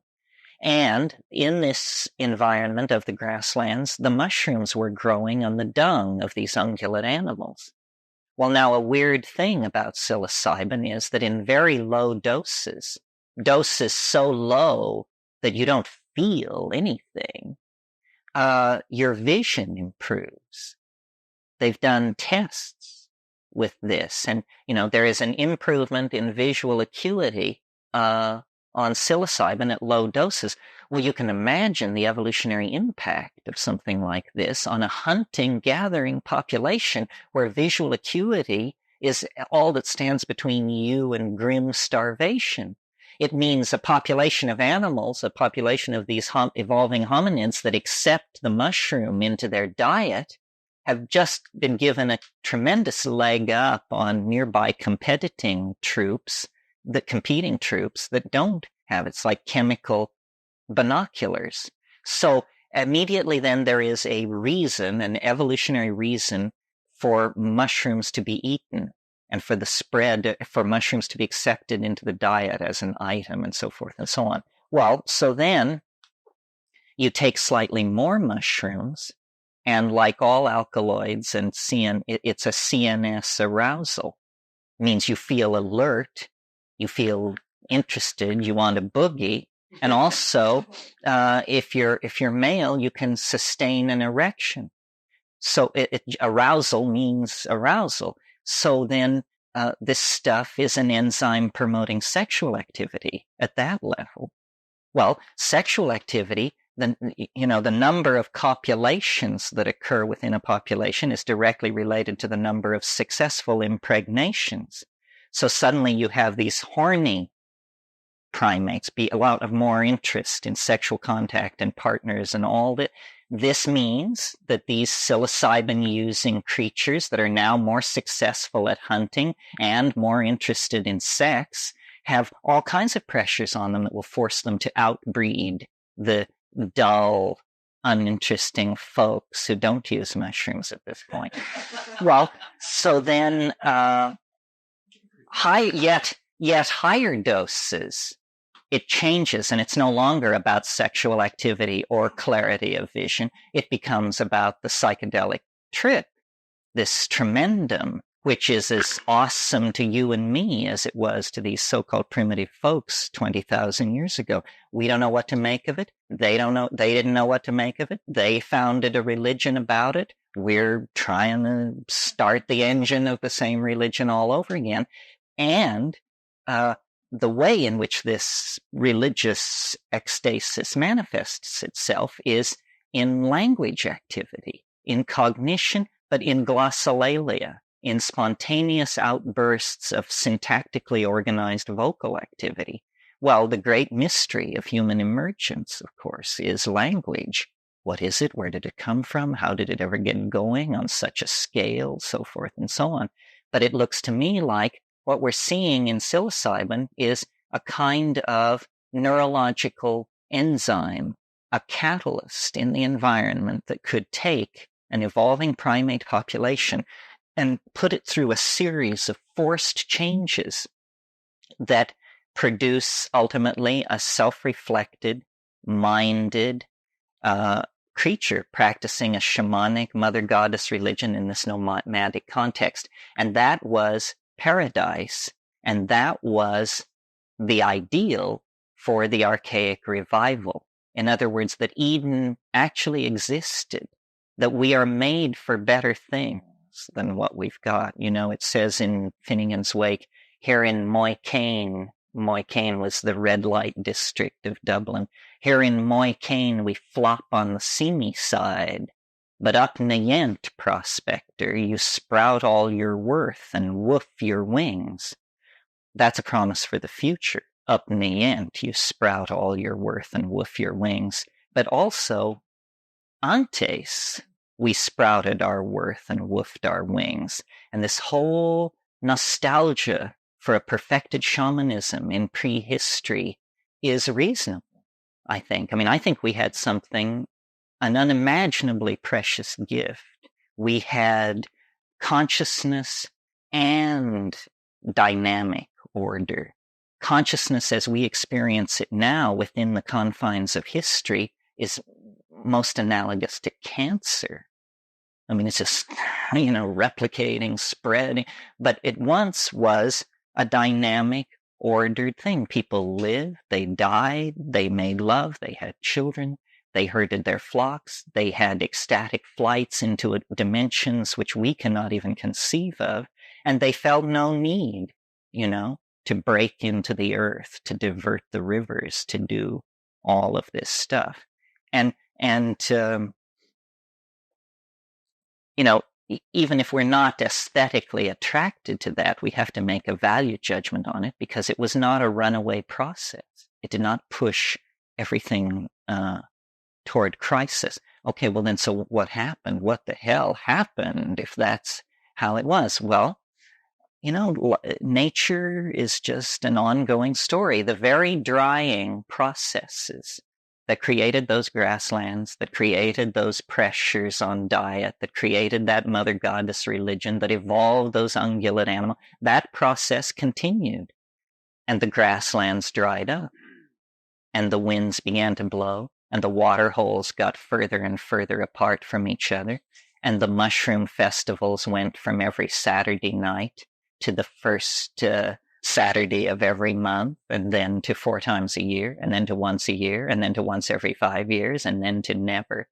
And in the absence of the psychedelic experience, this ego thing gets going. I mean, it is literally like a calcareous growth in the bloodstream of the psyche. If you don't inoculate yourself against it, it will begin to take root and grow, and the world, the boundaries of the world begin to move inward, and you no longer see things on a planetary scale or a millennial scale, or it's just about, my women, my money, my land, my children, all of this stuff.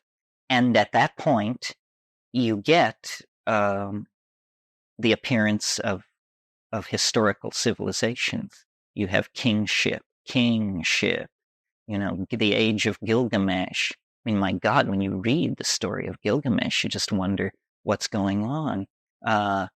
Gilgamesh spurned the goddess, and the goddess sent a bull, which to me is, symbolic of the mystery of the mushroom, the ungulate herding horned animal, the crypto symbol for the goddess sends a bull, and he rejects the bull. He rejects the goddess. He rejects the bull.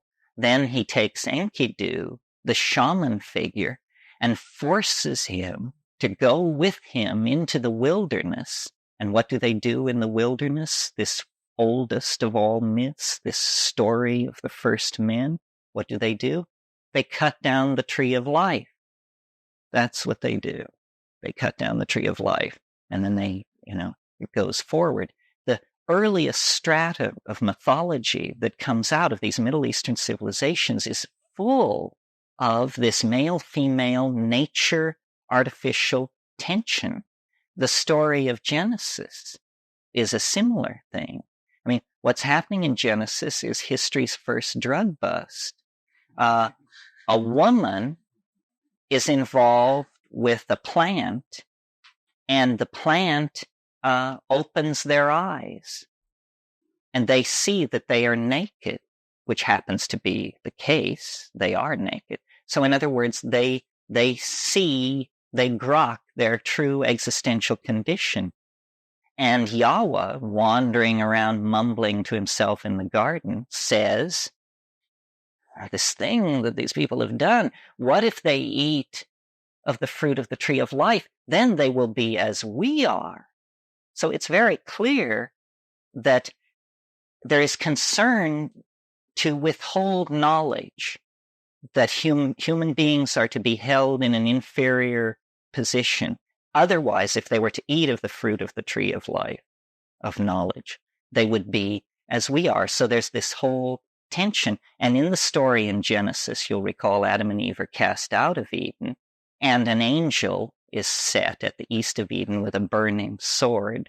Well, what I take this to be about is it's a story from a strata where already the shift to the dominator culture has taken place, but they're looking backward at the partnership society on the grasslands of Africa, and the angel with the burning sword is nothing more than the sun. That they literally were cast out of Eden. Eden disappeared around them. It dried up and blew away, and there was nowhere to go but the Nile Valley and Palestine. And these people who appear in the Nile Valley and Palestine at about 9,800 BC, called Natufean, come out of nowhere with a very high culture and a tremendous ability to exploit plant resources. And I think they are the remnants of this partnership culture. And you see the way in which all this ties into the present and attempts to be more than just a kind of cultural reconstruction of prehistory is we're trying to understand who we are, why we are the way we are. Well, the major thing that now that we have transcended ideology, and nobody gives a hoot whether you're a Marxist or any of that anymore because we've all seen through that, the new issue is human nature. And it evolves around this drug thing. Is it the true and purest expression of human nature that you should drink nothing but cold water and eat nothing but raw vegetables, and any departure from this is an abomination? And then when you get to drugs, this is really an abomination. What should be our relationship to substances, and why are we the addictive creatures that we are? I mean, I know that elephants intoxicate on papayas and bumblebees get loaded on sugar water and this and that, but human beings addict to dozens of substances, to behaviors. I mean, all kinds of things. A guy goes out in the morning to pick up his paper off his porch, and it's not there, and he has a heart attack. He has to flip down. My God, what am I going to? And he has to have instant relief from the traumatic crisis of the non-presence of the morning information fix, and the phenomenon of falling in love, which doesn't really happen with other animals. I mean, other animals bond, but they don't go bananas in the way that we do on this issue. We're chemically highly cued in a way that a lot of animals around us aren't. So then history, because of this addictive drive within us that we have, because of this disrupted symbiotic relationship in prehistory. See, we're looking for the score, but we can't quite find it. Imperialism doesn't do it. Heroin doesn't do it. Sadomasochism doesn't do it. Nothing quite does it, but we keep trying stuff: cocaine, money, fascism, mercantilism, ideology, all of this stuff. We are very, very restless. And the path of our restless, frantic peregrinations across the intellectual landscape is what we call history. It's our effort to try and get straight, get back to something which we feel we deserve and that we lost, and that we don't know quite what it was. Well, meanwhile, in the rainforests, in the Arctic tundra, these little brown people have been keeping the gnosis going, never questioning, never doubting, millennia after millennia, going into these hyperdimensional mind spaces and operating there. While this has been going on, we have been elaborating positivism, scientific philosophy, building atom smashers, so forth and so on. We have created then, out of our infantile cultural style, what Eric Fromm would call a fecal cultural style, because we just excrete stuff, all kinds of stuff. They have held this mystery. But to my mind, the mistake that has been made is that it's been thought that they understood it, that we now go to the shamans and they will explain to us what the inner skinny is on all this. That isn't it. There's no explaining this. Once you've been there, you know the futility of a notion like understanding the psychedelic experience. It's like understanding the ocean or understanding a planetary ecology. We think that things are to be understood, but some things are simply to be, what's the word, appreciated, imbibed, to be in the darshan of them. Well, let's talk a little bit more as we were this morning. I talked more than I intended to this morning. What is anybody's take on this, or did anybody not get their licks in this morning? Yeah. You mentioned it odd and strange and weird. Other than hallucinogens, how can we fool this brain away from the ego? It's pretty difficult. I think that's why we're in the situation we're in.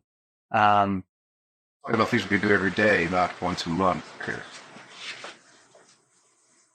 Well, there's no substitute for awareness in any situation. I mean, part of the work, I think, is the spectacular episodes of intoxication that break down the boundaries of our personality and reorient us and recast it. But then the other thing is just living that out from day to day.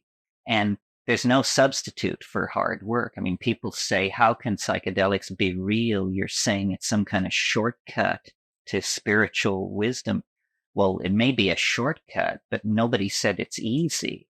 It isn't easy. No. It just is that it's ultimately effective. I don't know. I find myself preaching a doctrine that is hardly welcome in the touchy-feely circles that I'm usually teaching in, which is stifle it. Now, there's a doctrine to take home from the New Age. Stifle it, The ego is much too large. I mean, we need an ego, yes. That's so that if you take somebody to dinner, you know whose mouth to put food in. That's having an ego. But above and beyond that, it becomes sort of superfluous. It's a habit. It's a bad habit. It's an infantile response that has been culturally supported to the point where it's become institutionalized. Do you believe a person needs a strong enough ego before they can transcend or transform it, though? The reason I'm saying that is because I've seen a lot of teenagers in the city, and then they experiment a lot with drugs, and especially with psychedelics. So sometimes I wonder if they're really getting anything out of that early experimentation. I didn't get into psychedelics until my late 20s. Well, see, it's a real complicated question. Civilizations evolve folkways to deal with the drugs that they're interested in, and this takes hundreds, thousands of years. Part of the question I hear you asking is, you say that these drugs dissolve the ego, but aren't some people in a weakened ego condition when they come upon them? And I think probably you're right. It's not clear that the onset of puberty when there's a good deal of psychosexual and endocrine confusion going on anyway, is the precise right moment that you want to drop these psychedelics on somebody. Although this is done in many traditional societies. But the problem is that in societies where there is shamanism, there's an understood way to do it. There's an understood way to initiate somebody. Kids growing up on the streets taking drugs of all sorts in doses of all sorts, it's very hard to sort it out. You know, I mean, people don't have intent. They don't have focus. They don't have information. They're just, everything is so fragmented in modern life. Part of what all this yammering about shamanism might eventually lead to is the reformation of psychotherapy along the lines of a shamanic style, so that then people could have these voyages, could have the insight into their problems that you get from psychedelics. Also, in those cultures and societies where they do use the psychotropic drug at puberty, I think those societies support the individual, the child growing up in very positive ways and feed their ego in a very constructive, positive way, so that they are not filled with a lot of self-consciousness and self-hatred and lack of self-worth and so forth, a lot of the critical nature that I think, and the lack of nurturing and attention that a lot of the adolescents grow up in our society with, that then get weak egos from adolescence on into adulthood.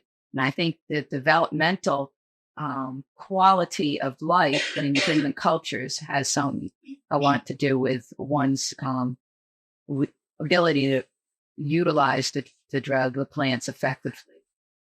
Cooperation is just an automatic response among many of these rainforest hunting, gathering people.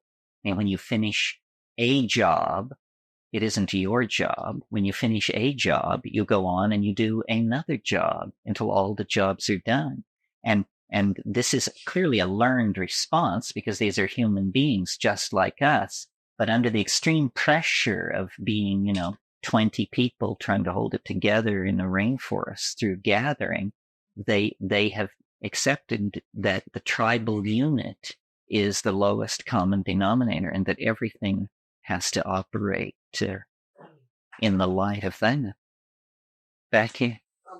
I felt that part of what was being discussed here was the difference between discursive and one-pointed meditation.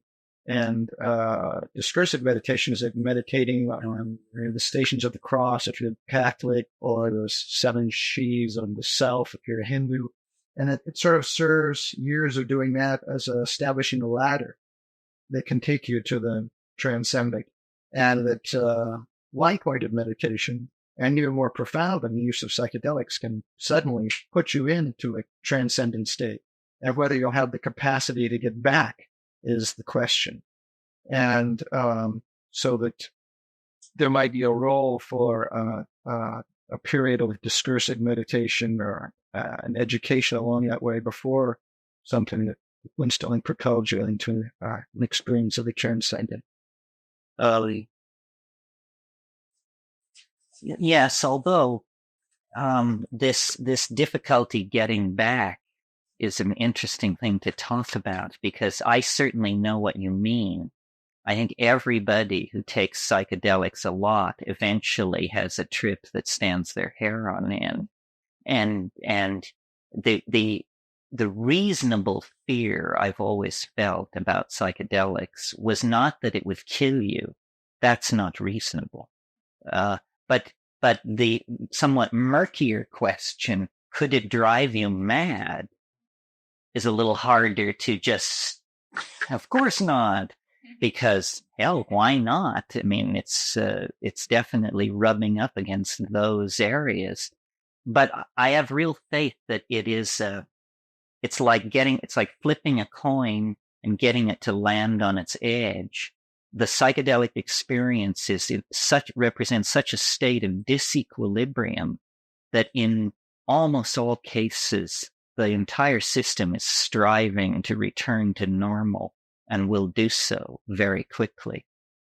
My life is built around one spectacular exception where my brother took a bunch of things and had a theory and proceeded to sail off for the better part of 3 weeks. And this sort of brings up another issue. We sit here relatively down and calm, and we can talk about the LD50 of psilocybin. That's how much you would have to give to 100 mice for 50 of them to die. This is what pharmacologists are all about. But when you're actually stoned in these places, you realize, or you have the apparent realization, that of course the mind is in control. And talking about safety, you're only as safe as you think you are, literally. And if for a moment you decide you're not safe, the state is very fragile. It's skittery. Get it going too fast in one direction, it will be very hard to run around and get in front of it and get it halted and moving off in some other direction. Is that what you meant by self-toxicity? Did I use that phrase this morning? No, in a past, you did mention about self-toxicity and negative effects, possible negative. Well, yeah, I think this is what people fear, that they are self-toxic. And we have all been disempowered. To some degree, we are self-toxic. That's a real tragedy. It means we have been made our own enemies. And then, whether we are or not, we all fear self-toxicity. This is why in the 60s, when LSD first began to appear, people had such violent reactions to it. Tim Leary said, LSD is a psychedelic drug which causes psychotic behavior in people who haven't taken it. This is absolutely true. Well, why would a drug that you don't take cause you to become psychotic? It's because the mere fact of its existence is so threatening to you because you know that you're self-toxic. That's what I always felt in the 60s. These people all know they're crazy, and they don't want to get near anything which would perturb their psychic dynamics. They know beyond a shadow of a doubt that they're certifiably insane, and they don't want to hear about it. So they're not going to be delving into something which shines a Klieg light on the mechanics of the psyche. It's the last thing that they are interested in. If the definition of ego is the sort of the reality testing mode of the psyche's ability to perceive reality, then it almost seems that the psychedelic experience augments the ego to a new level rather than extinguishes the ego. That it gives a truer picture of reality. Well, Freud had this concept that he called the superego. And this term has somewhat fallen out of use. And because we all tend to be a little more Jungian than that, and we talk about the collective unconscious.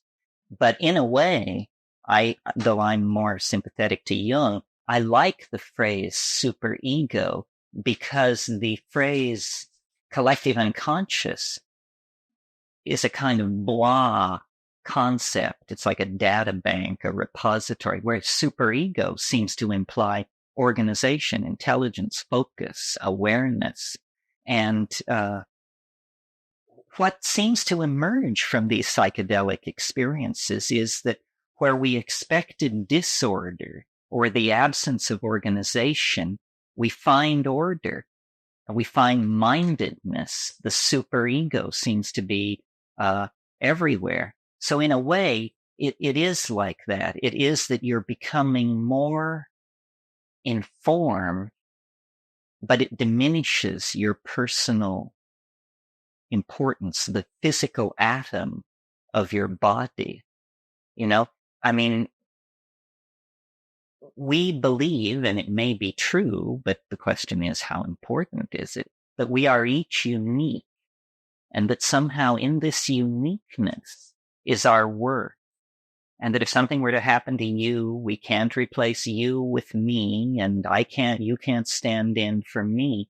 But, back off to where you're looking at a scale of 1,000 years of this stuff, and you see that each one of us actually is expendable, and that the general processes in which we are embedded are so large that it probably doesn't matter who you are. And I could have been you, and you could have been me. Well, then, once you've got that nailed down, being becomes a whole different project. Being is something out there that you do. You garden well, you bear and raise children, you feed people, you build objects. It becomes something outside of yourself rather than something interiorized. And I think, thousands and thousands of generations of people were born and lived and went into the ground with this kind of a psychology. And we are all imprisoned by our cultural expectations to such a degree that the real problem is to make ourselves realize how blind we are, how much what we've been taught, the words we use, the expectations we have, hem us in. And the psychedelics show that cultural relativism, not as an exercise, not as something that you're convinced of by rational argument, but that you just see it immediately. See, I think we are very malleable creatures and has held many positions in the last 10,000 years vis-a-vis these structures, which we call the ego, the superego, the self, the unconscious. It's more fluid than we imagine. Language may have emerged only 40,000 years ago. Well, imagine that. Language is the software without which we wouldn't be people. Language allows us to explore realms of subtlety and inclusive understanding that so exceed the animal grasp that they can barely be compared. I think probably in the beginning that language was something that women held almost as a magical power. The reason for this is that there was greater selective pressure on women than on men to develop language, because the physically larger male, when there began to be role specialization, the physically larger male was made a hunter. And hunting places a premium on such values as stoicism, patience, and an ability to keep your mouth shut. The women were involved in gathering. And because the children were physically with the women, this area in which the gathering went on was more tightly related to the living space. Well, if you know anything about the science of botany, you know that it is a science of the coordination of detail. Everything is about the detail. Here you have 50 species of grasses. To Joe Blow, they all look exactly the same. To a specialist in the Gramineae, here is a whole rich universe of taxonomic diversity to be combed over and milked for years as you advance through the academic machinery. So women had to learn all these differentiations. Women had to be able to make statements like, it's the small bush at the bottom of the draw with the wrinkled leaves and the sticky white berries with the silver hairs on them. See, it's all color, shape, form, and relationship words. Well, this kind of language is the kind of language that gave us a leg up on animal organization. After a passage of time, I think this linguistic thing generally established itself. But it was originally a thing that women were into. It's even to this day, when you go into villages in third world parts of the planet, there's this phrase in old travel books, which is the chattering of the village women. And it's true, they really do chatter. And it's because they are more collective creatures. The male is this proud, lonely, hunting figure, and the females represent, the village values. And they held the knowledge of the plants. They discovered all this stuff. You even get that in the Eden story. It's a woman who's blamed. Somehow these women have a deeper insight, and the poor guy is just led to slaughter because he's trying to get some chow.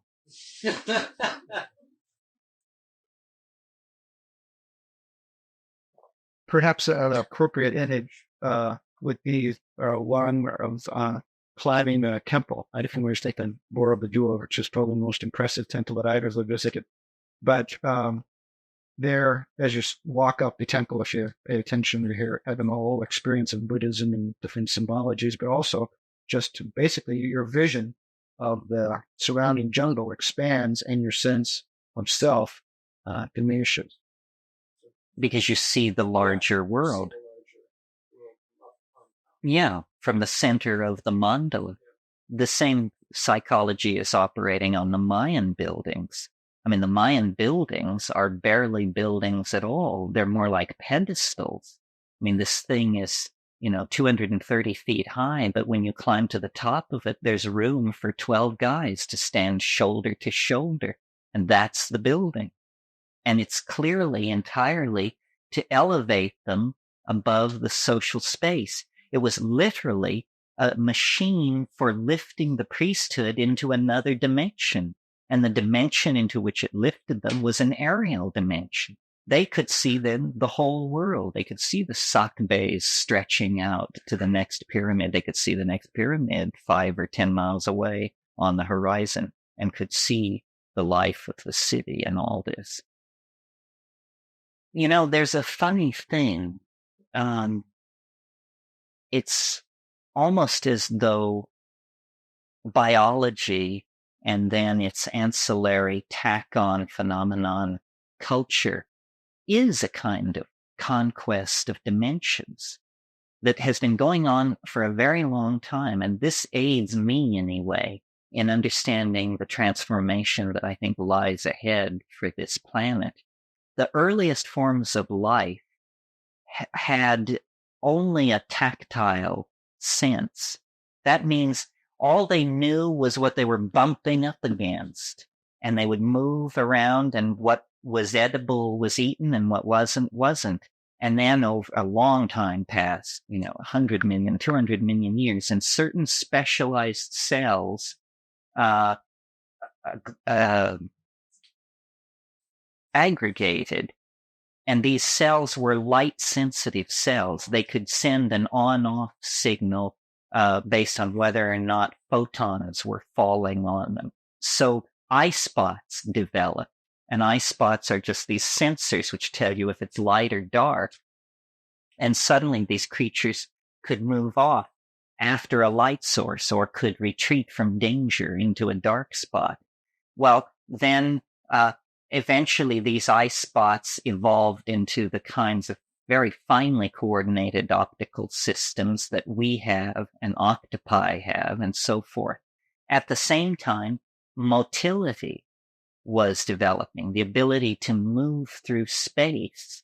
Well, have you ever noticed that when you look at something and at a place a few feet from where you're sitting and then go there, physically move there, that what you have really done is you have coordinated a short trip into the future, because you have looked at a spot and you have said, this is how the brain computer works. It has said, I am not in that place.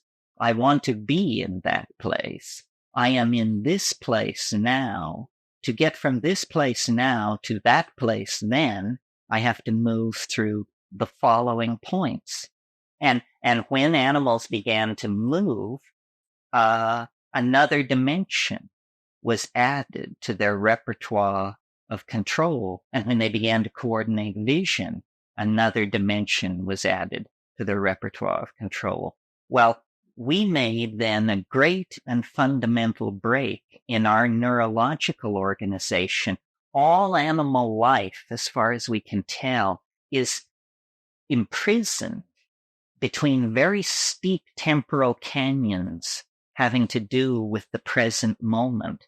Animals are in the present moment in a way that would be very frightening to us, I think. If you could suddenly enter the mind of an animal, the immediate thing that you would notice that would really unnerve you was the absence of a past and a future. That just, you talk about be there now, an animal has that down pat. Well, when we, through language, that was the great, language is a strategy for binding time. Language is a strategy for taking the animal mind locked in the present moment and pushing it back, conceivably, to the creation of the universe as we do, and forward conceivably to the end of the universe. So culture is a strategy for intensifying the dimensionality of an animal species. And when you then get into what's called epigenetic coding, not simply being able to recall the past neurologically and project the future neurologically, but to actually write down the past and calculate the future. Well, then what is happening is mind is spreading out through the dimensions available to it.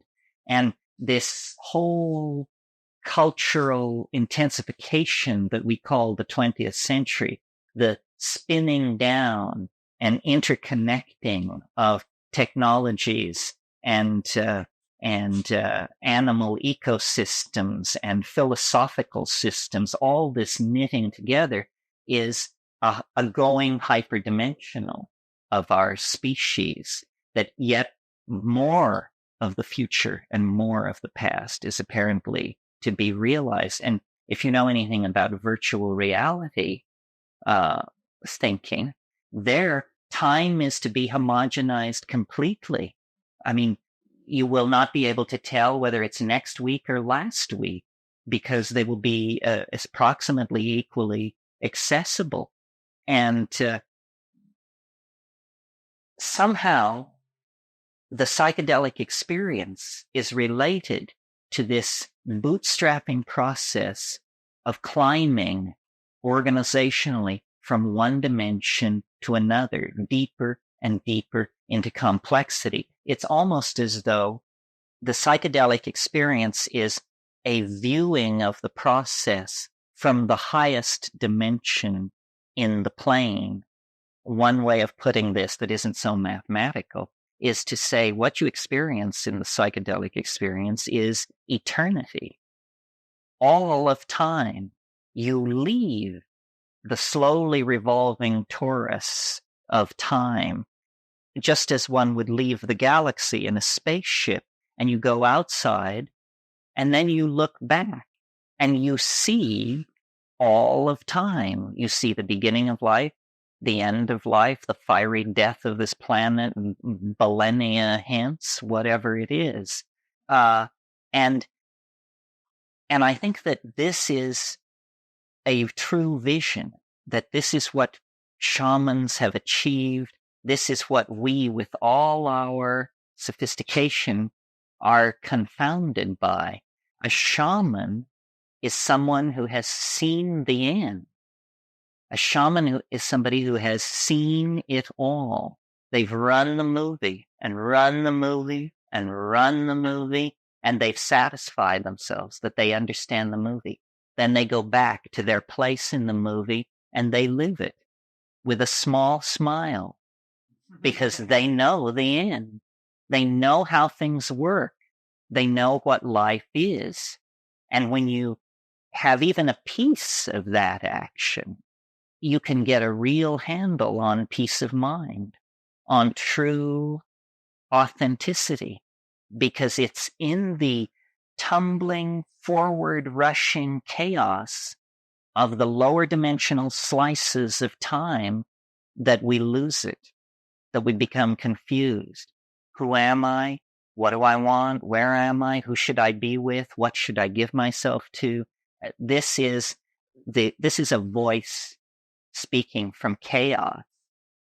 I remember once at a period of turmoil in my life, I took mushrooms to try and resolve my personal difficulties.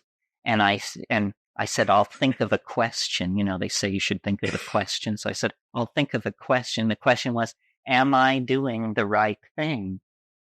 And it's in the point in the trip, I posed this question to it.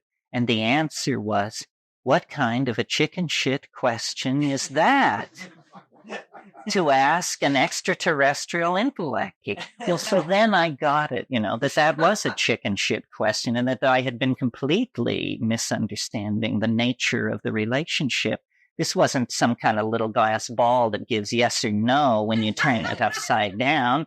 This is, I don't know, words fail, but nobody to expect psychotherapy for free from anyway. The problem with determinism is it says, everything can't happen anyway except the way that it's happening. Now, the problem with that is that it makes the concept of thinking irrelevant because you're thinking what you're thinking because you couldn't think anything else. Therefore, the notion of truth or judgment or all of that is completely shot down. So a totally determined universe is the most ultimately uninteresting that there can be. Nevertheless, the universe clearly is, to some degree, highly determined. I mean, we know to within nanoseconds the time of the sunrise tomorrow, and unless there's a serious instability, it will be on time. So there is a degree of predictability. My rap is sort of divided into two parts, and I'm very shy about the second half. The first half is easy for me. It's that psychedelics are wonderful. You should take them. This is the way to save the world, so forth and so on. The second part of the rap is, here's what I've learned from psychedelics, and then not some general kind of feel-good thing, but something that requires a blackboard and tensor equations of the third degree and so forth and so on. And I'm very shy about putting that out.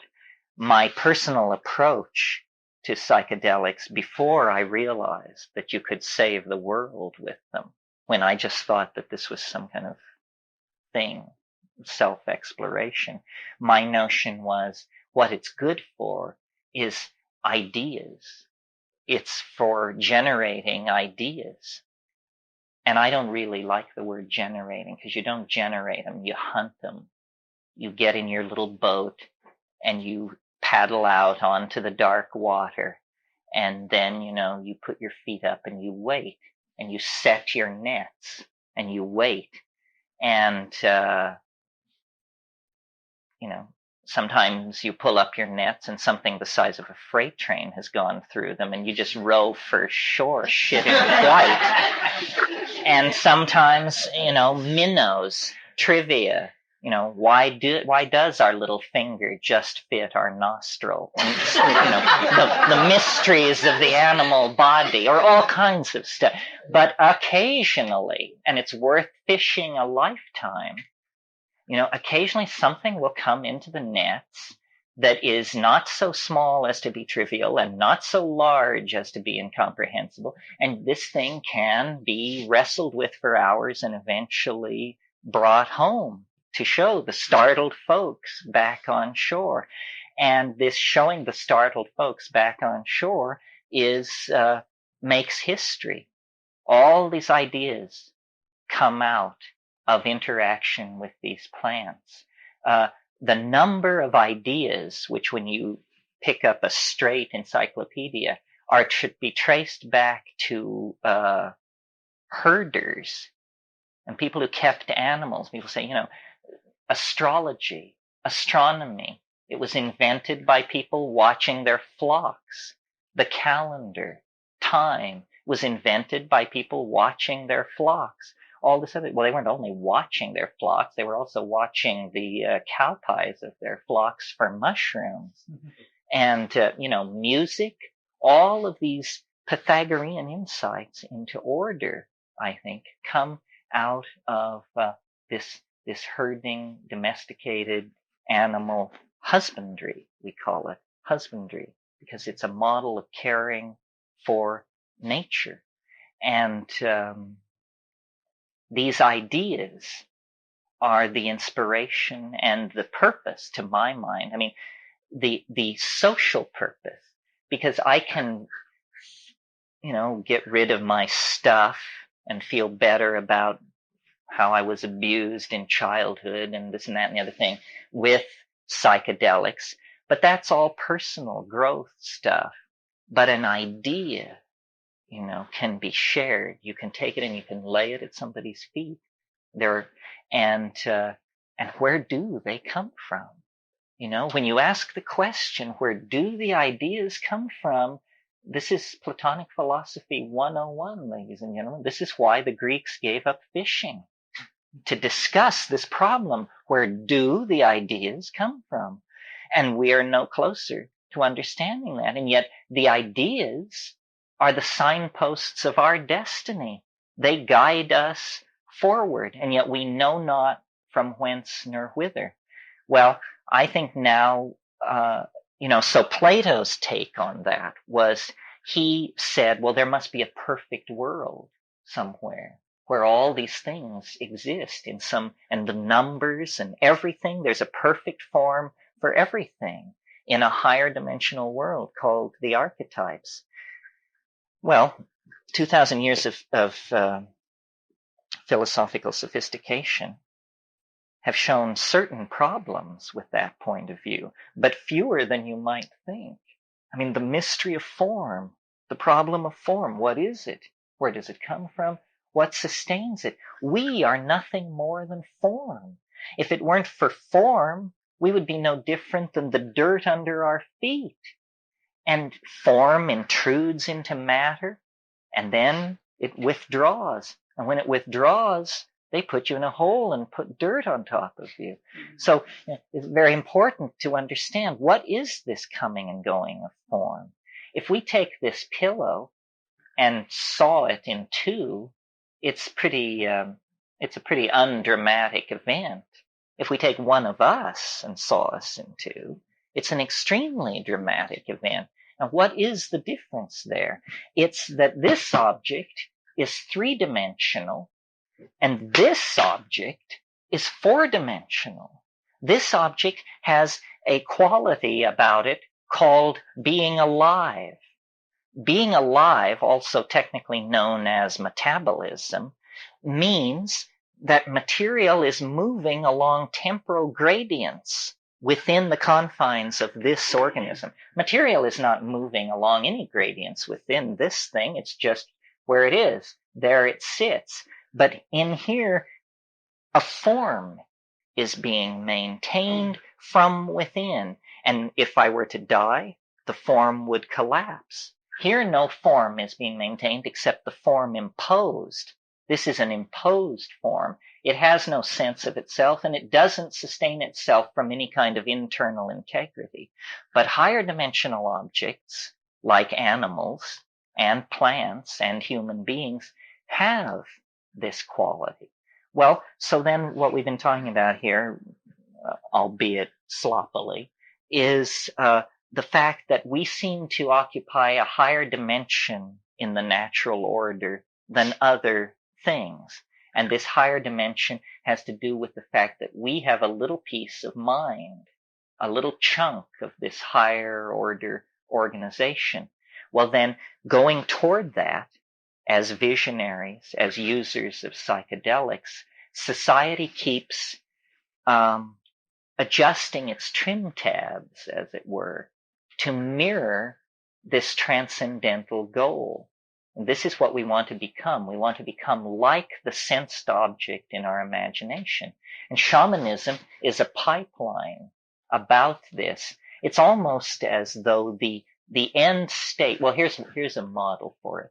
It's almost as though the ordinary causal flow of information from the past to the future must make a place for like a 3 to 5% backward flow. And this is what we call intuition. It's that vague, unformed knowing that comes without any baggage of causal mechanism, but it's true knowledge. You know how it's going to be. Well, it may be that that time is somehow information permeable, that future potential states of existence are actually somehow in resonance with states of existence in the present and in the past.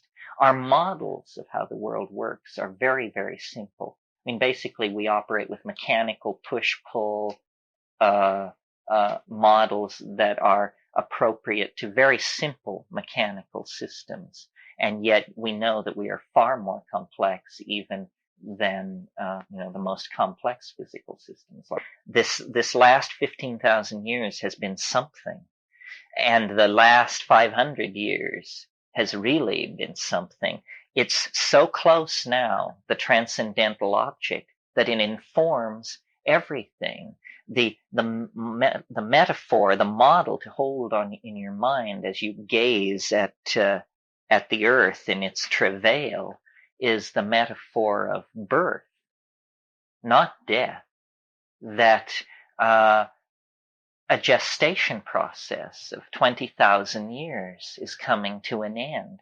Culture using, language using, minded creatures are coming to some kind of fermentative climax. And we cannot extrapolate the human career on this planet centuries into the future. It ain't going to be like that. It's an absurd question to ask the question, what will the world be like in 500 years? What the world will be like in 500 years is unimaginable, because in the next 40 years, we are going to pass through this quantized transition where we actually become insiders and players in the game. History is a state of becoming. It's a state of moving from the inarticulate, unreflecting, animal style of organization to the self-reflecting, minded, conscious, energy-controlling style. But to get from one to the other takes about 20,000 years, and it's a bitch. You don't know where you are. You don't know up from down. You cannot tell what is happening. There's just migrations and warfare and pogroms and gene mixing and hysteria of every sort and Messiah this and religion that, and they're slaughtering these people and these people are doing that. And it's like a bad dream. It's like a psychedelic trip is what it's like. It's a 15 to 25,000 year dash to authentic being from the animal body. And it would have been a lot easier to understand if 10,000 years ago we hadn't cut the telephone wire to nature. Because from then on, we haven't been able to figure out what's going on. And it's been left to men with large egos to figure out what was going on. And what they figured out was going on was that there was a lot of free women, land, animals, and money that needed to be organized for their pleasure, because they lost the connection to this planetary birth process. Now, and like a birth process, I mean, the metaphor is worth pursuing, because a birth is violent, blood is shed, there's moaning and groaning and thrashing around, and yet this is not an automobile accident. This is not a human tragedy. This is how life works. This is centrally scripted in to how human beings operate. If this didn't happen, we wouldn't be here. Well, and yet, if you've ever been pregnant or been around a pregnant person, this is a wonderful state of equilibrium, of self-satisfaction, of completion. And yet, the very fact that it exists ensures that it's going to be rent. It's going to be torn. It's going to end violently in separation of these two beings. But then there are all kinds of births. There's stillbirth, the most disturbing and unsettling of all. There's, breech. There's cesarean. There's bad presentation. There's easy labors, hard labors. And I think this is the choice that we still have some choices left. And a choice still to be made is it going to be a hard labor or an easy labor? It's how fast we educate ourselves. That's the lubrication in the birth canal of this pup. How fast we educate ourselves. Are we going to fight it or are we going to go with it? And it's really frightening. I mean, because what we want is, first of all, forgiveness for what we've done, which ain't likely to come. And then we want to go back and paint ourselves blue and be tribal and turn our back on all of this. But I don't think it's going to be like that. It's propelling us to some kind of higher order. The faith is that history must have been for something, and that everything is to be knitted together, and everything is to be reborn anew. And I don't think this is not a religious doctrine exactly. It's more like the biological faith. I mean, we see it everywhere. We see it in the birth that I was just describing. We see it in the metamorphosis of insects. Heraclitus said, "Puntit rea," all flows. And I think that this is the hardest thing to learn. It certainly has been the hardest thing for me to learn in my life. And I assume then by extrapolation, maybe this is one of the hard things to come to terms with. Everything flows. Nothing lasts. I mean, not the travail, not the horror, not the women you love, not the women who drive you crazy, not the children you love, not the children that drive you crazy. Everything is in the process of changing into something else, even at the very moment that you recognize its coherence as an entity. And this is the bad news that the ego doesn't want to hear. This is what the ego is created to deny, because the ego is, it's the effort of flesh to make diamond, and it can't be done. You cannot make an indestructible, adamantine, clear substance. It can't be done. But it's all tied up with our fear of death. We assume that if we release ourselves into this flow, we will be swept away, that our identity will cease to exist, that we will somehow not be there. This is an artifact of language. It's a horrible misunderstanding about who we are and how the whole system is working. Are you using language as a meta word more than just the syntactic, syllables that we're using? Well, no, that's all I mean. But I'm really aware of what a funny thing it is. You talk about other dimensions. Language is like an informational creature of some sort. I mean, languages live, they reproduce themselves. Virus. Yes, it's a kind of virus. William Burroughs said this. He said English is a virus from outer space. I have no quarrel with this. This seems entirely reasonable. It's a very strange thing. Reality is made out of language. And for most of the people in this room, it's made out of English. And yet we spend a great deal of time worrying about quarks and mu mesons and electromagnetic radiation. And all this is entirely a fiction. None of this stuff exists. All that exists are words. And we play a game, a really fairly insidious game with ourselves. We all, I suppose, here give great credence to what is called quantum physics. Is there anyone here who would care to explain to the group several of the core doctrines of quantum physics, or any core doctrine? And by explain, I don't mean a verbal gloss. I mean, give us the hardcore equations. Well, no one seems to be coming forth. And yet, this is our truth. How crazy are you if your truth is something you can't even understand? And that's the situation that we're in. We believe that somewhere among us, somebody understands these tensor equations of the third degree, and that if it got real tight, we could go to them and they would then explain what reality is. Well, this is a head full of shit, this kind of thinking. What you are actually dealing with is what Wittgenstein called the present at hand. The present at hand. Good phrase, because it implies that only that which can be grasped matters.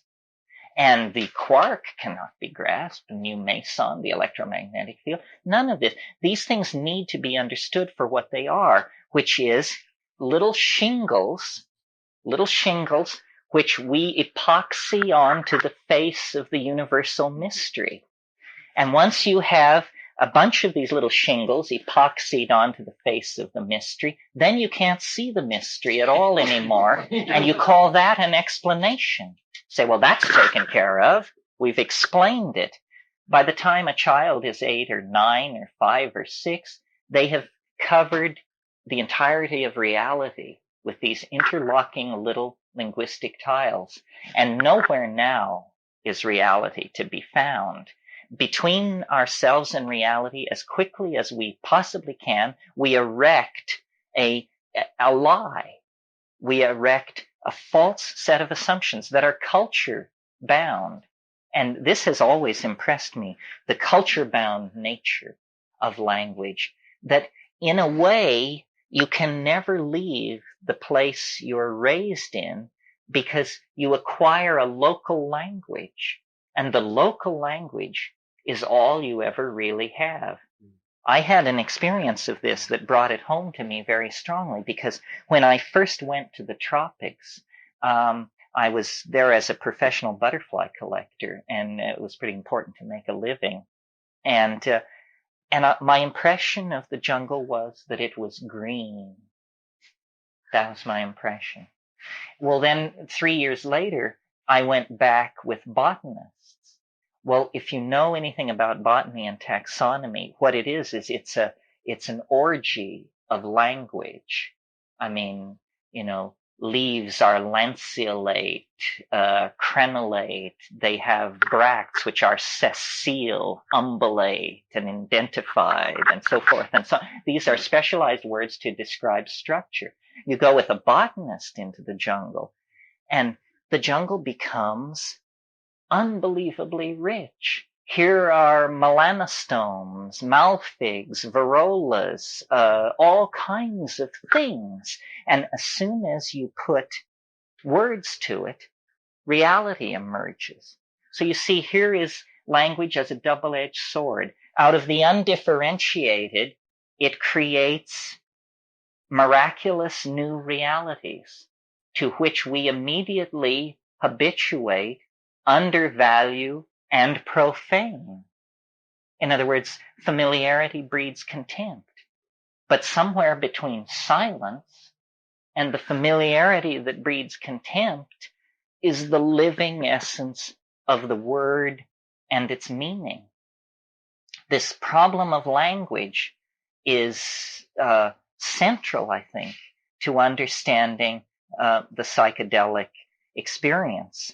What I see happening on these tryptamines is the project of language goes from being something which you hear to something which you see without ever crossing over a quantized moment of transition.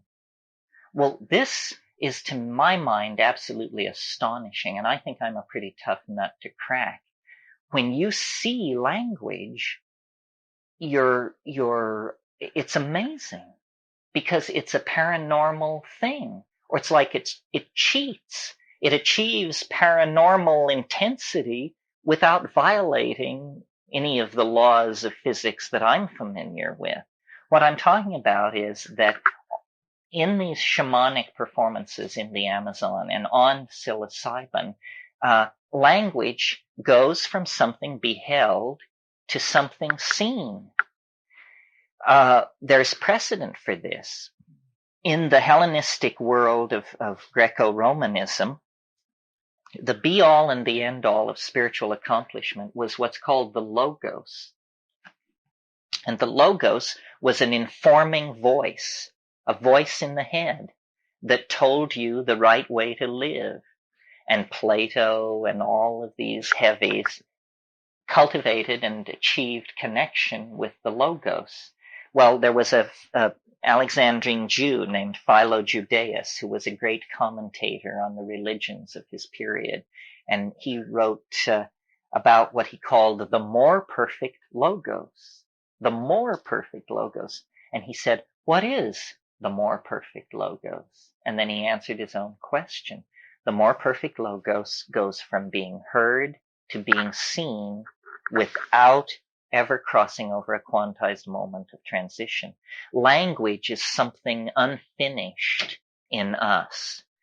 It's something that was catalyzed out of animal organization by hallucinogenic activation of brain states, and it is something that is in the act of perfecting itself. And when it is completed, my faith is that words will be seen, not heard. The whole way in which we organize our language around visual metaphors when we talk about clarity. So if someone is able to communicate, we say, she spoke clearly. That's a visual metaphor. We say, I see what you mean. I see what you mean. That means I understand you. I see what you mean. He painted a picture. It means unconsciously, at the unconscious level, we connect visual metaphors and the visual sense with clarity of understanding. And what's happening in the ayahuasca cults, in the mushroom intoxications and so forth, is an invocation of the visible logos. It comes into being in the shared space. You control it with sound. I mean, you discover that sound is something that you can see. And this is, I referred to this morning, and when I talked about how we may be a one gene mutation away from a transformation of language. You can sit, feel perfectly normal, not feel wired or depressed, not have visual activity in the visual field, and then you generate a tone like, and you see that it's a certain shade of lemon yellow with a chartreuse edge running on it. And then you, and it shifts to pink blue. Well, you begin to experiment with this and you discover very quickly that you can do more than just generate colors. You can generate modalities. You can generate shapes as you begin to relax into an unconscious expression of syntax. Form begins to behave itself in the space in front of you. And that language may have existed a very long time before anybody got the idea that you could use a certain sound, like glass, to mean a certain complex object. Because on psilocybin, glossolalia is frequently triggered. Glossolalia is normally presented as speaking in tongues, a religious phenomenon of fundamentalism.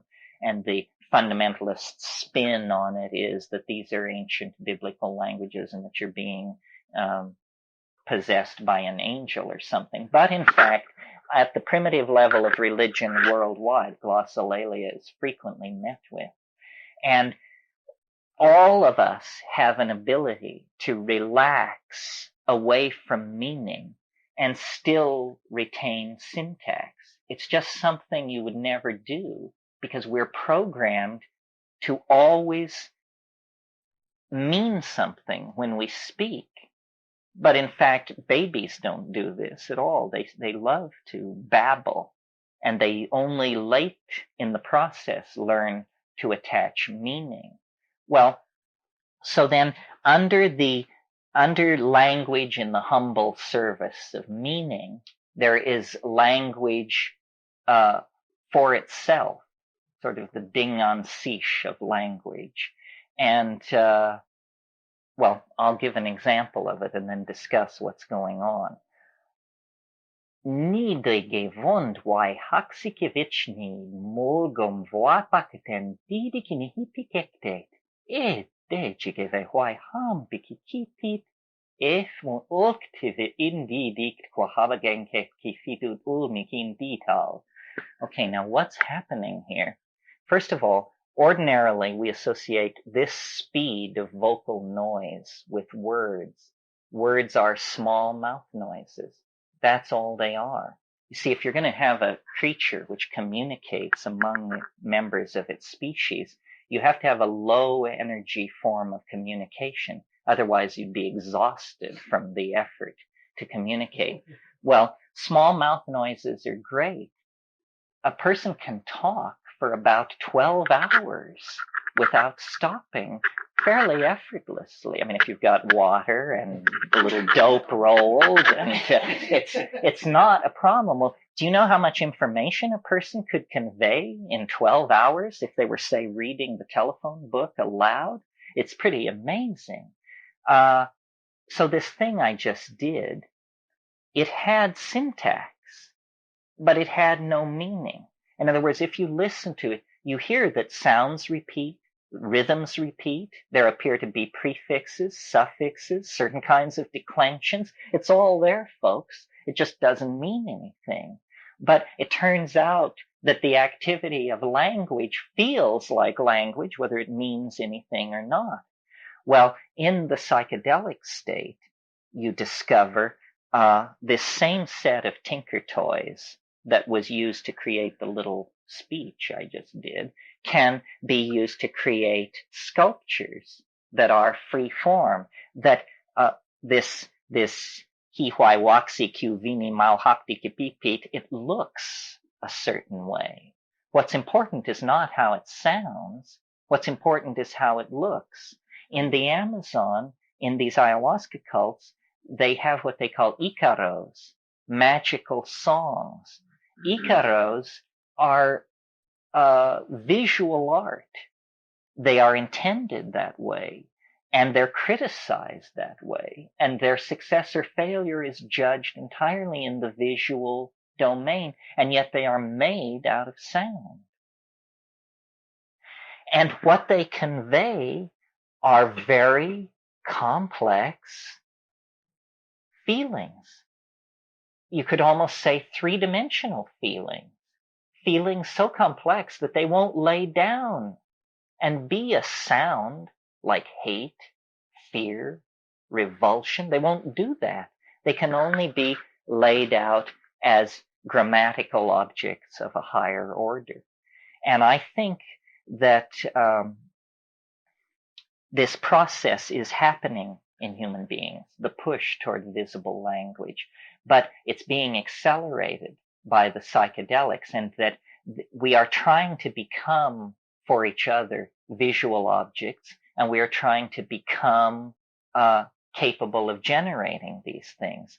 Now, why I hold these conclusions is because in the DMT flash, which is the most intense most quintessential distillation of this kind of stuff, you encounter the shamanic entities, the spirits, the ancestors.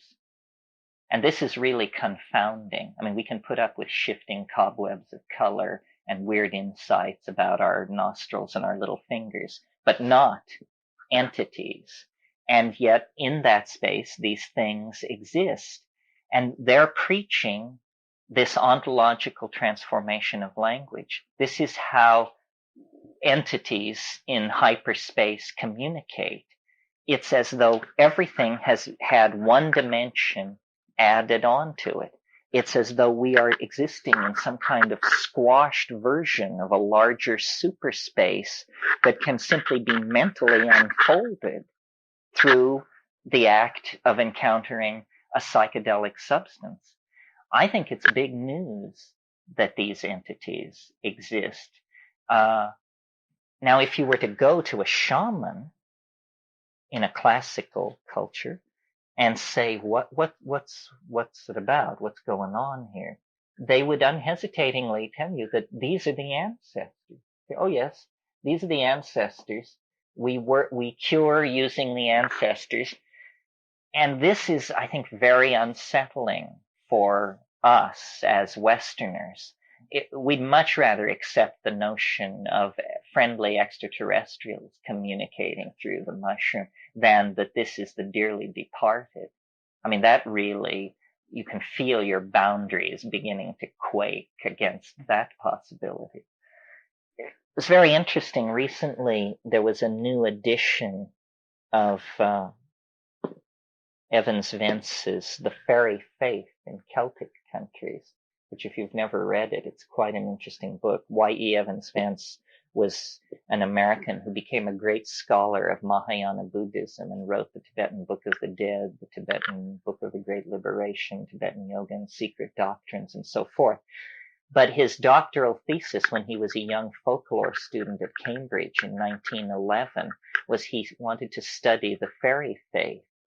And he went to Brittany and Wales and Ireland and interviewed the oldest people in the districts, the crones and the old people.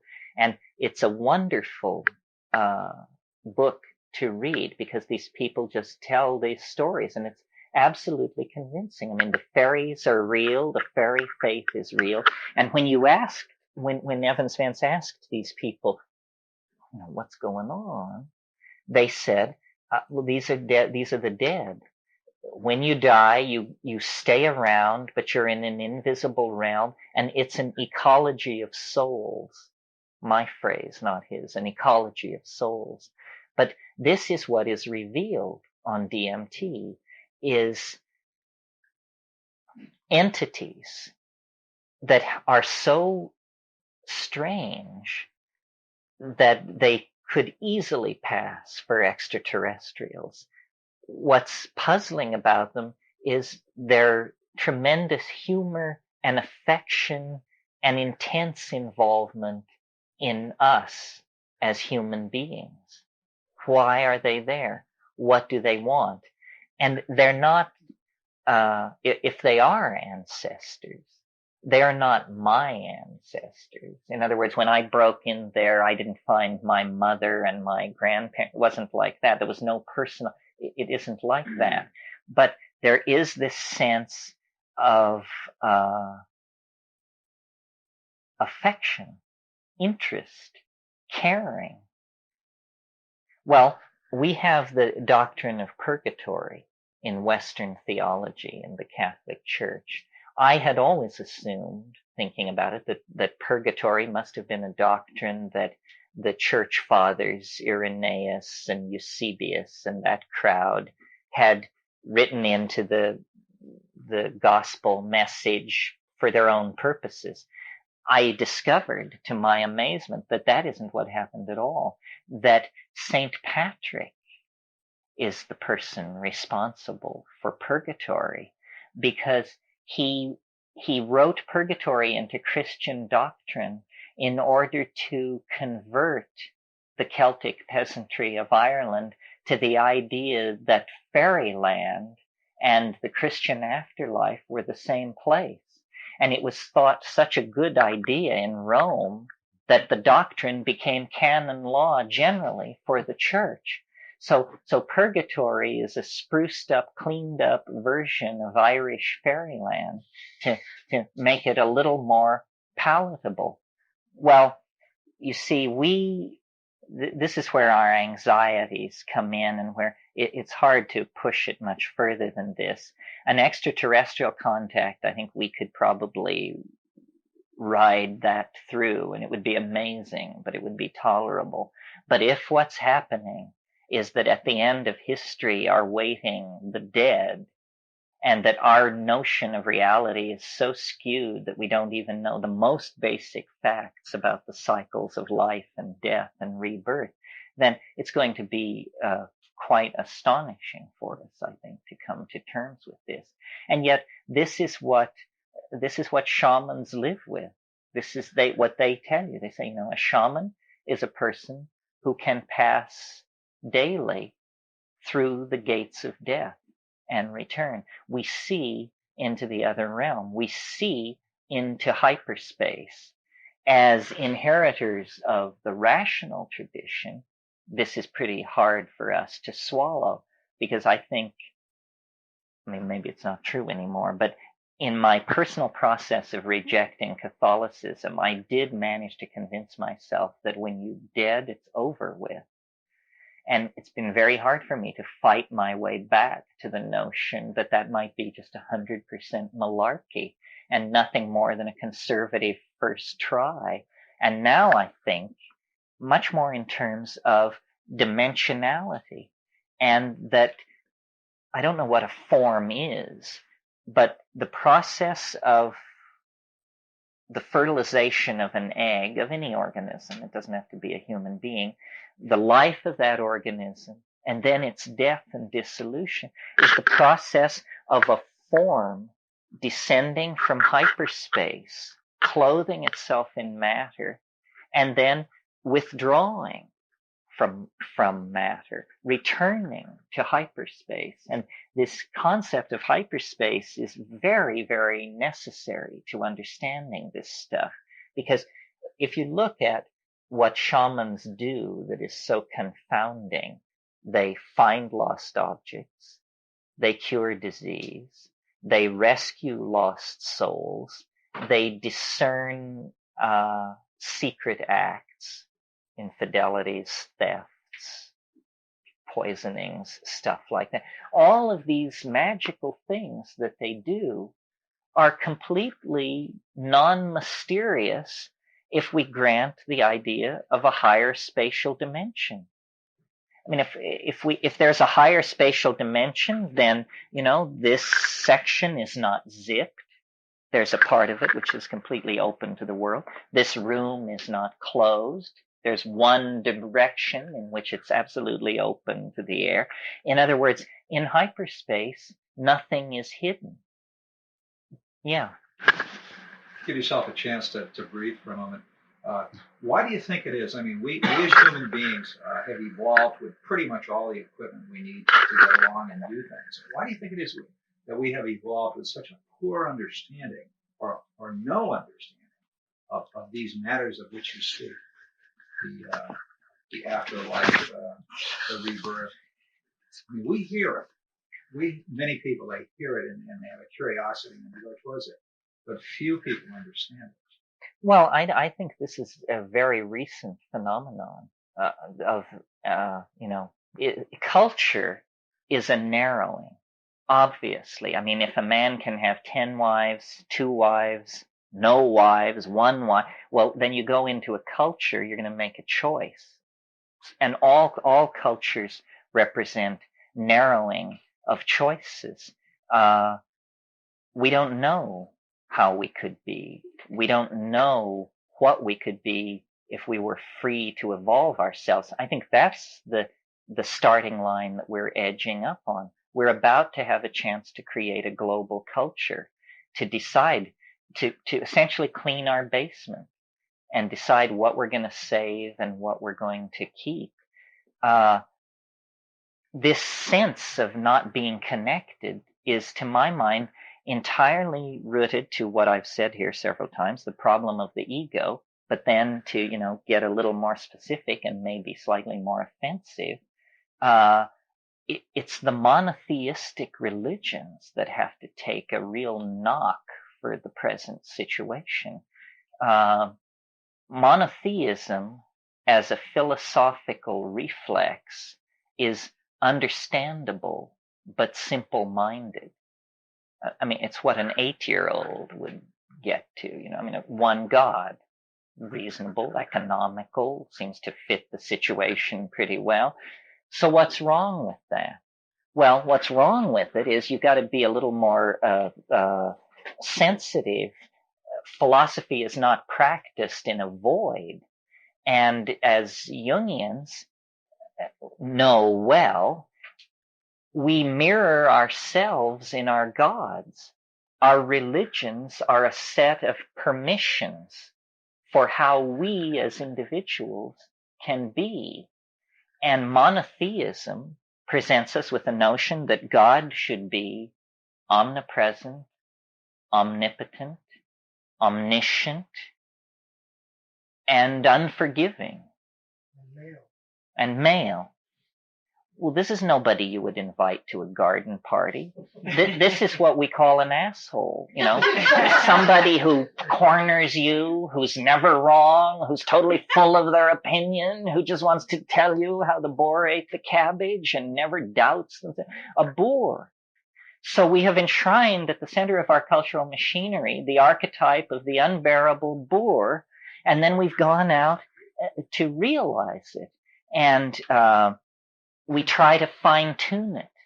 You know, we say, okay, well, this Old Testament religion with all this ritual and dietary, this isn't it. So then along comes Christ and tries to fine tune it.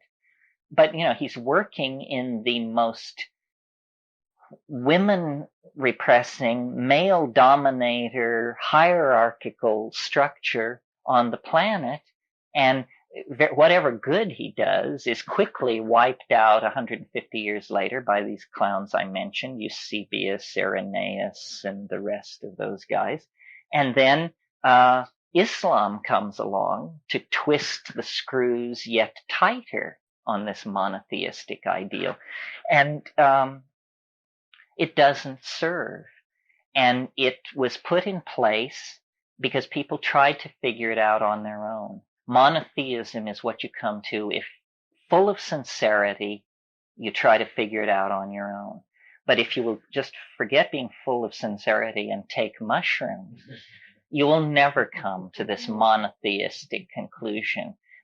It just appears preposterous because the multiplicity, the shifting, unpredictable, boundaryless, maternal nature of things is what forces its presence into your consciousness.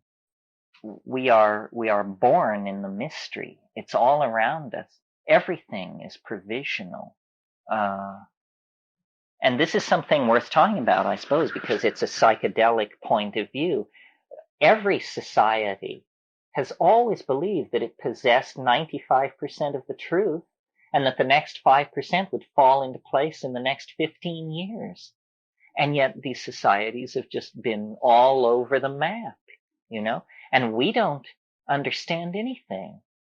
And in fact, we have taken a more perverse turn than most. We have substituted the incomprehensible. That's why we get these quarks and mu mesons and tensor equations of the third degree. We actually worship incomprehensibility as the highest form of explanation of what's going on. Say, well, I don't know what's going on. Somebody must understand it. Well, I've got news for you. If you don't understand it, what good is it that somebody understands it somewhere? I mean, you're responsible for yourself. Yet I think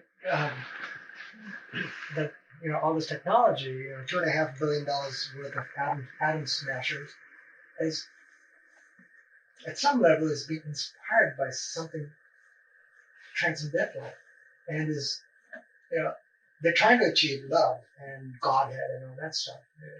We want to know. We do want to know. And to science's credit, and this is what I love about science, is that it's not kidding itself. I mean, the thing that I go back to over and over again, and that makes psychedelics different, and that makes what I'm doing different, is you're not asked to believe anything. You just have to do something. In other words, you're invited to perform an experiment, not accept a belief. And taking a psychedelic is an experiment. It's not an act of religious devotion. mean, you may do it in a devoted and religiously sensitized way, but it's an experiment to see what happens. And if it works, it can be repeated. Delusion is a terrible thing. And the world, there's a lot of it in the world, and probably psychedelics have to take the blame for some of this. I mean, all these rishis, roshis, geishas, and gurus that are running around with their hands out, this is largely can be put at the feet of psychedelics. But you mean, why should we blame psychedelics for this?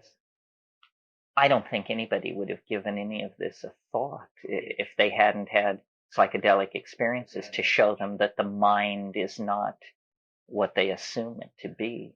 I mean, the great impetus to Eastern religion came in the 60s when all of this stuff was happening. I wanted to ask a little further about the animal experience of time, and that they are stuck in the point present. They don't have a sense of future or past. And my own experience with marijuana is I lose my short-term memory. And in my foolish days when I used to try to drive after getting really stoned, I remember looking to the right and it's clear, and I look to the left and it's clear, but I forgot what it is on the right. So I to the right and it's clear, but I forgot what it is. And I'm going like this, and I can't hold anything in my mind for even that long. And it's terrible, when you're driving, it's awful. But and I don't find it pleasant in any sense. When you read, you forget a paragraph, and you're on to the next paragraph. And I wondered if that's somewhat like the animal experience is like, and also I wondered if that was an attribute of mushrooms and ayahuasca, that loss of short-term memory. I don't particularly like that experience. I don't like that either. I really don't like it when it's acute.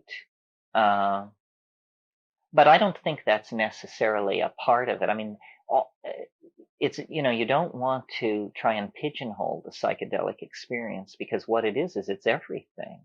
I mean, once you think you've got it figured out and that it's always going to be this, and then the next time it's completely something else. So much can be done. So much can be structured and learned. I mean, I think basically the kind of psychedelic experiences most of us have been having have been just reconnoitering. We sail over the territory and photograph the landscape and take it back and study it. But what you could do if you landed down there, what you could do if you actually learned the way of it, is, I think, it's very inviting. In spite of the fact that psychedelics have been around for, 50,000, 100,000 years, I still can't shake the impression that it's going to have a historical impact, that they're going to eventually get around to noticing how odd it is, and noticing that it's right in the center of ourselves. The real problem is getting the word out about what it is. So many people have taken a little bit of LSD or a little bit of psilocybin or something, and then they think they know what the psychedelic experience is.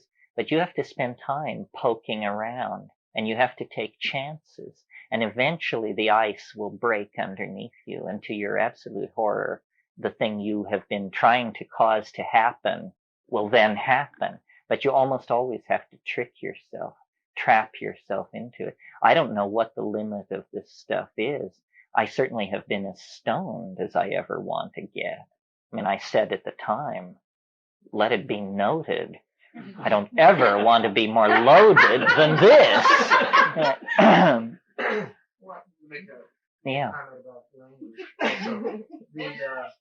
The film that I'm trying to get produced, in its message side, it deals with the issue of what do we let go of and what do we hold on to in this shrinking world of our own ethnic heritage. And as the world shrinks, there's a move towards homogeneity. And what's really happening right now is people are really pulling back into their in-group. I mean, the Muslims have done this most profoundly because it's very frightening to have to all become one. And the idea of all being a consumer white bread homogeneity is a horrible image, but the thing that people are willing to share, I find, is their cuisine. Everybody's willing to eat and explore and relish in each other's food. But the thing that nobody's willing to give up, or few are willing to give up, are their languages. And you can see they're talking about Quebec seceding again from Canada. But that there's something about our attachment to language that's really potent. And you're giving up not just it's a worldview. It is really ourself. I mean, that we also are made of language. I said the world is made of language. Note that you are part of that world and are made of language. I don't know whether the appetite for stuff will drive people to abandon their fear of merging. I think, a lot is going to be lost. A lot has been lost. I mean, the extinction of the mammals that began 50,000 years ago. It was 50,000 years ago that was the greatest number of mammal species on Earth. There's been steadily falling species since about that time, mostly due to human predation. And, we're not going to bring back the giant ground sloth and the woolly mammoth and the glyptodont. They're gone for good. And there's no getting away from the poignancy of this process. The cruise is over. We're in the lifeboats. The ship is going to sink. The question is, how does this adventure end? But there's no question that there's going to be a lot of loss and redefinition.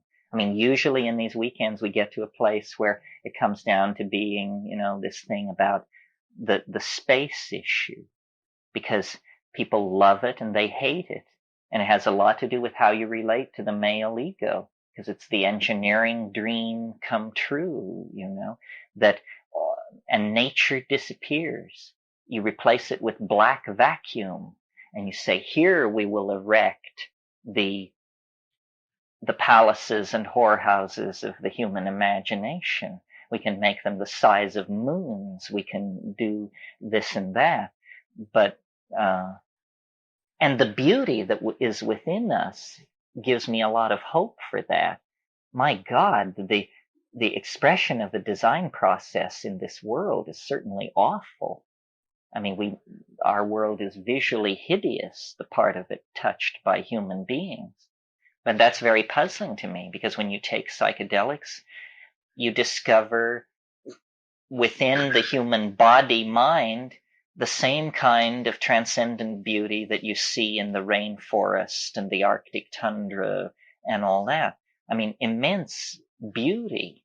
And yet we seem to have a very hard time translating it into the design process. Art is, we haven't really talked that much about art in relationship to all this, but the politics of the situation here in this millennial crisis, I think the reasonable response is to push the art pedal right through the floor. The way to escape the present cul-de-sac is an enormous outbreak of creativity of all sorts. We just need to overwhelm ourselves with creative expression. This could be very easily done. We've been in the habit of binding about 60% of our social energy into a standing crop of weapons. And, whatever creativity is expressed in the production and design of these weapons, it goes on behind closed doors in the most excessively testosterone-festered environment you can possibly imagine, which is a military weapons research laboratory. But if we weren't caught up in that, if we could really direct the resources the way we want, we have no idea how rich we are and how perverse our distribution of resources is. I mean, a single F-16 fighter plane, standard equipage, costs $120 million. One of these fighter planes. They order them in lots of 500. If somebody were to give $120 million to the New Age, define that any way you like, or to me, or to you, but that's a lot of money. But if you spend it on a fighter plane, it's not a lot of money. You can park a fighter plane in an area twice the size of this room, and there it sits. Useless unless Armageddon should come along. It's about the most useless thing you could do with $120 million. And yet, if you gave that to the sincere, the insincere, the half sincere, and let them all go off and do with it what they want, society would be a much richer place, and many more interesting possibilities would be developed. So part of saving the world, I think, is to make people angry, to make people absolutely furious with the way we are being managed.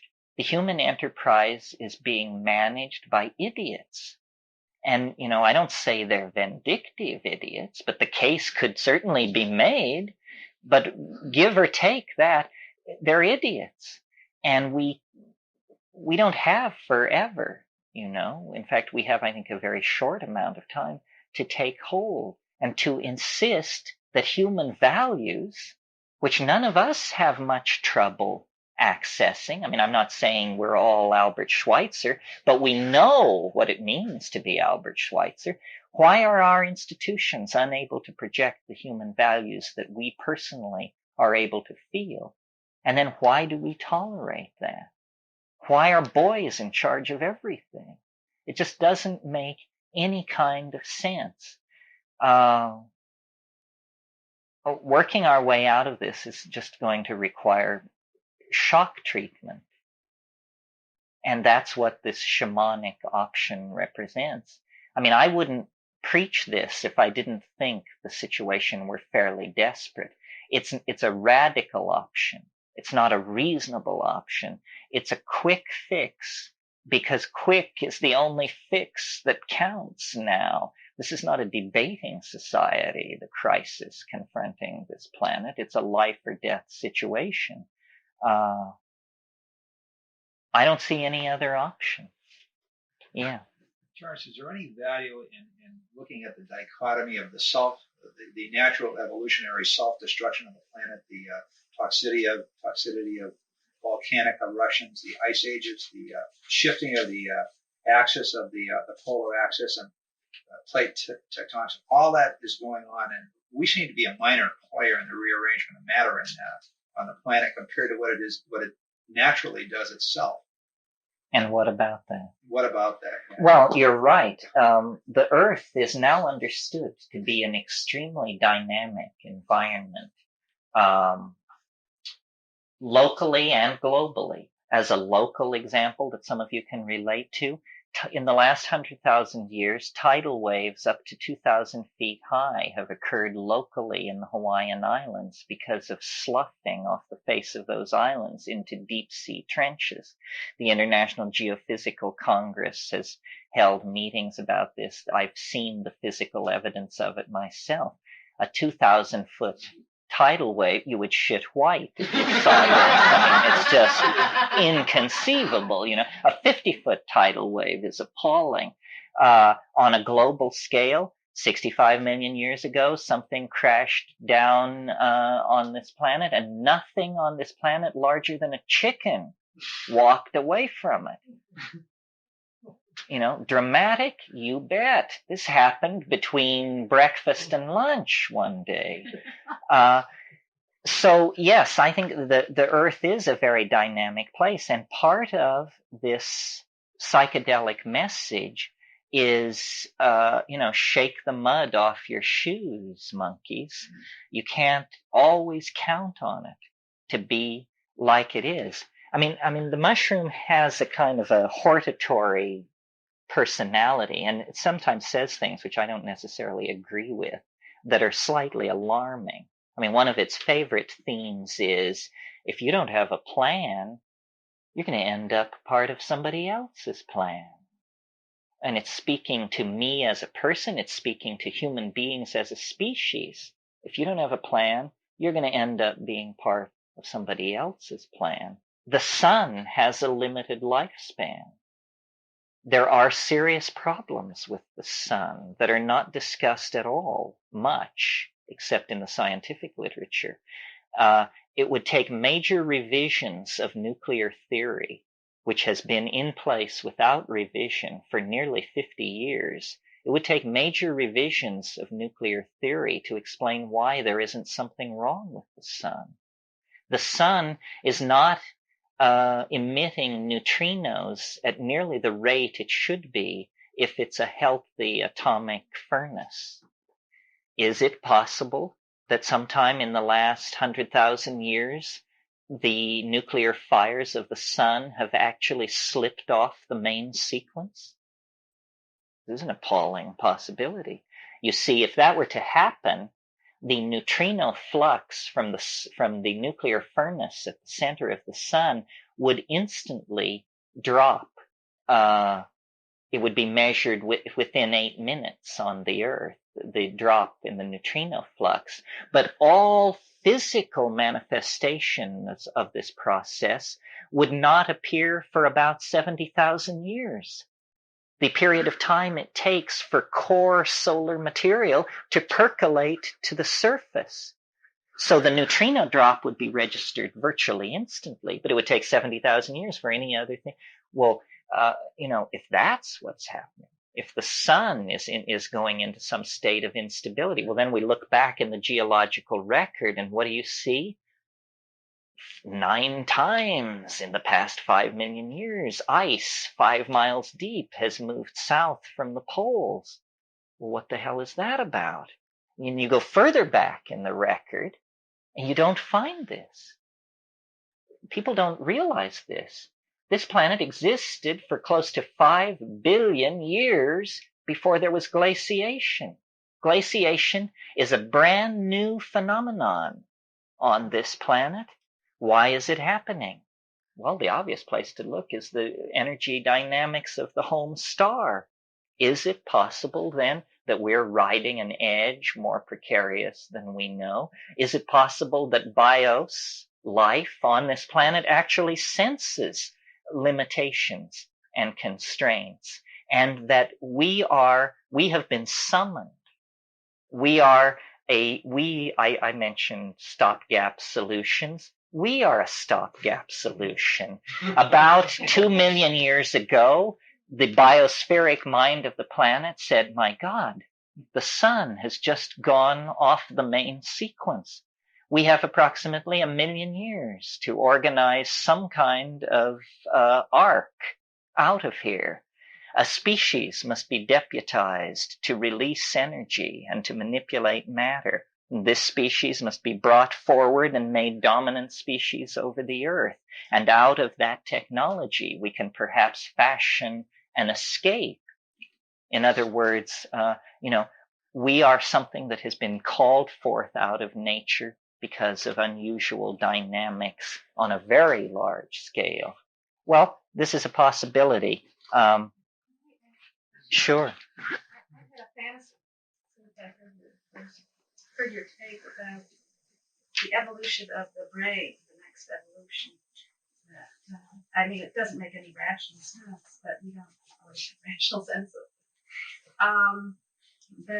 what about the mushroom growing within the brain? I mean, actually not taking it in. But I mean, becoming physically symbiotic. Yeah. Well, yeah. I mean, Brian Aldiss wrote a book called The Long Afternoon of Earth, in which he envisioned a human fungal symbiosis that was so close that people actually had a lump on their shoulder and it went directly into the head. I find this kind of thing a little too creature feature-ish, but it is. I mean, I have had the notion. Not a notion. It was more like a delusion at certain times that. And I can't explain it to you. I will just tell it to you that the big secret about human beings is that there are 3 sexes: male, female, and mushroom. And this third sex is I haven't worked out the genetics of it or how in the world we could have gotten so far without understanding this. But it's that notion that it's wedded into us at that level. And of course, the mushroom, I don't know if it's this way for women too. And it's subtle, it's smart, it's tricky. And it uses you against yourself, not viciously. It's just very matter-of-factly knows 100 times more about you than you do yourself. And it presents itself as this 4D girlfriend, It's the Soror Mystica of alchemy. It's the invisible female companion. Yeah. I had a dream a few months ago that I don't know if I gave birth or someone gave birth to these children who were like part mushroom, and they were part fungus, and I felt very loving towards them, but they were actually like, beings, but they were like part mushroom, part human. It was all very sweet, it wasn't ghoulish or anything. Well, yeah, the symbiosis is coming together. One of the funny insights that I had that I don't try to make sense of, that I in fact don't believe, but I thought it, and it was an emotionally opening thought, though it's absurd on the face of it, was when I was in the Amazon, in these pastures, looking at these pastures full of these mushrooms, I kept thinking, it's the lost part of the human brain. It's that part of us is in these fields. That this mushroom, this is human flesh. This flesh. It's a strange kind of human, but hell, we're about to give legal rights to fetuses. We might as well extend legal rights to mushrooms and make them voting citizens. Because you see, it's intelligent. It's intelligent. It loves you. It can blow your mind. It can make you laugh. It can make you cry. There's no other way to relate to something like that except to love it in spite of yourself. This is how you seduce someone. You make them laugh. You make them cry. You move them. You get them to drop their barriers. You get them to not be afraid. This is what it does to us. It seduces us back into this relationship, and I think we return to it with an immense sense of relief. It's just like, When I was in Guatemala, I did not take a deep breath for 3 weeks because I could feel the oppression, the artificiality of it. It's in the air, the evil, and you get used to it. But when you cross back into Mexico, you just say, my God, what was that? And that's what history is for us. We're living under siege conditions here. No wonder it's a little hard to connect up with your higher self. We're living in a foxhole, for God's sake. But, if we could realize our situation, then there would be a possibility of change. What I thought we would do this morning, because these things are so brief, is again return to the form of going around in the circle. And this time it's your last chance to ask a question, make a statement, voice a complaint, whatever you want to do, but just to try and, in other words, it's loose ends time, as rapidly as we can, to tie up loose ends, things people didn't understand, things people feel they need to hear more about, that sort of thing. And why don't we just start as we did before on this side and go around? I'd like to hear a more satisfactory explanation of what archaic revival means. I haven't got it straightened out. I suspect it means a return to a more stable state when there's too much chaos in the present. And I'm sure that's not what you mean. Well, that's partially what it is. It's based on the idea that when societies get into trouble, an unconscious response seems to be they search back through their own history to find a model that they can revivify or revitalize. The strongest example in our own history was when the medieval world broke apart and didn't make any sense anymore. The new middle class went back to classicism, to the Greeks and the Romans, to Roman law, Greek philosophy, and Greco-Roman architecture and mechanics and that sort of thing, and created classicism. Classicism was invented in the 14th century. But our problems are deeper than this. We can't go back to ancient Rome or ancient Egypt or something like that and expect to have real answers.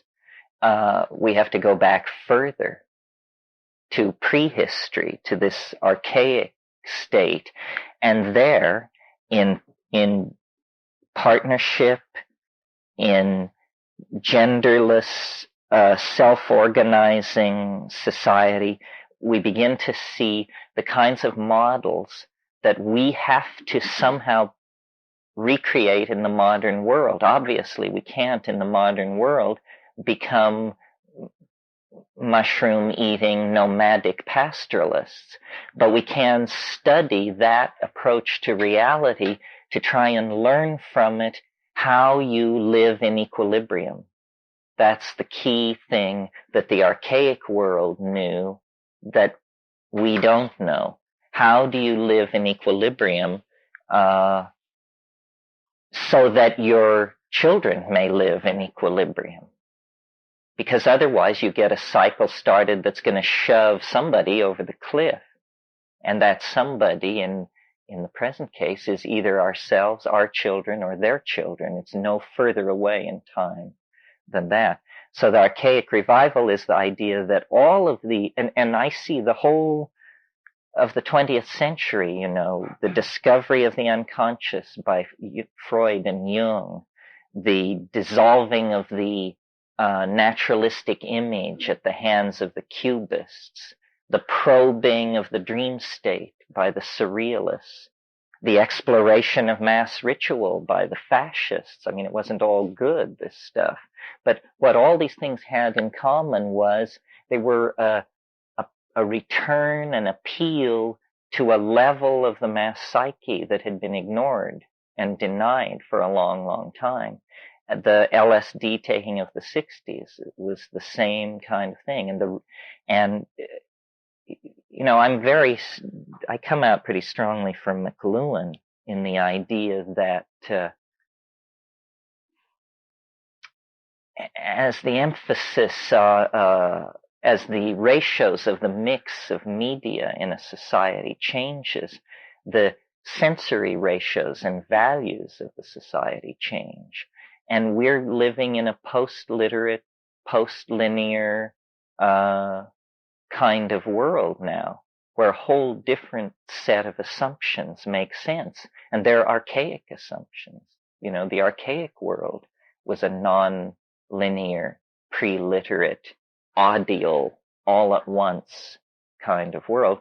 And the fact that our sensory ratios have shifted back in that direction makes us very sympathetic, very susceptible to this re-archaicization that wants to go on.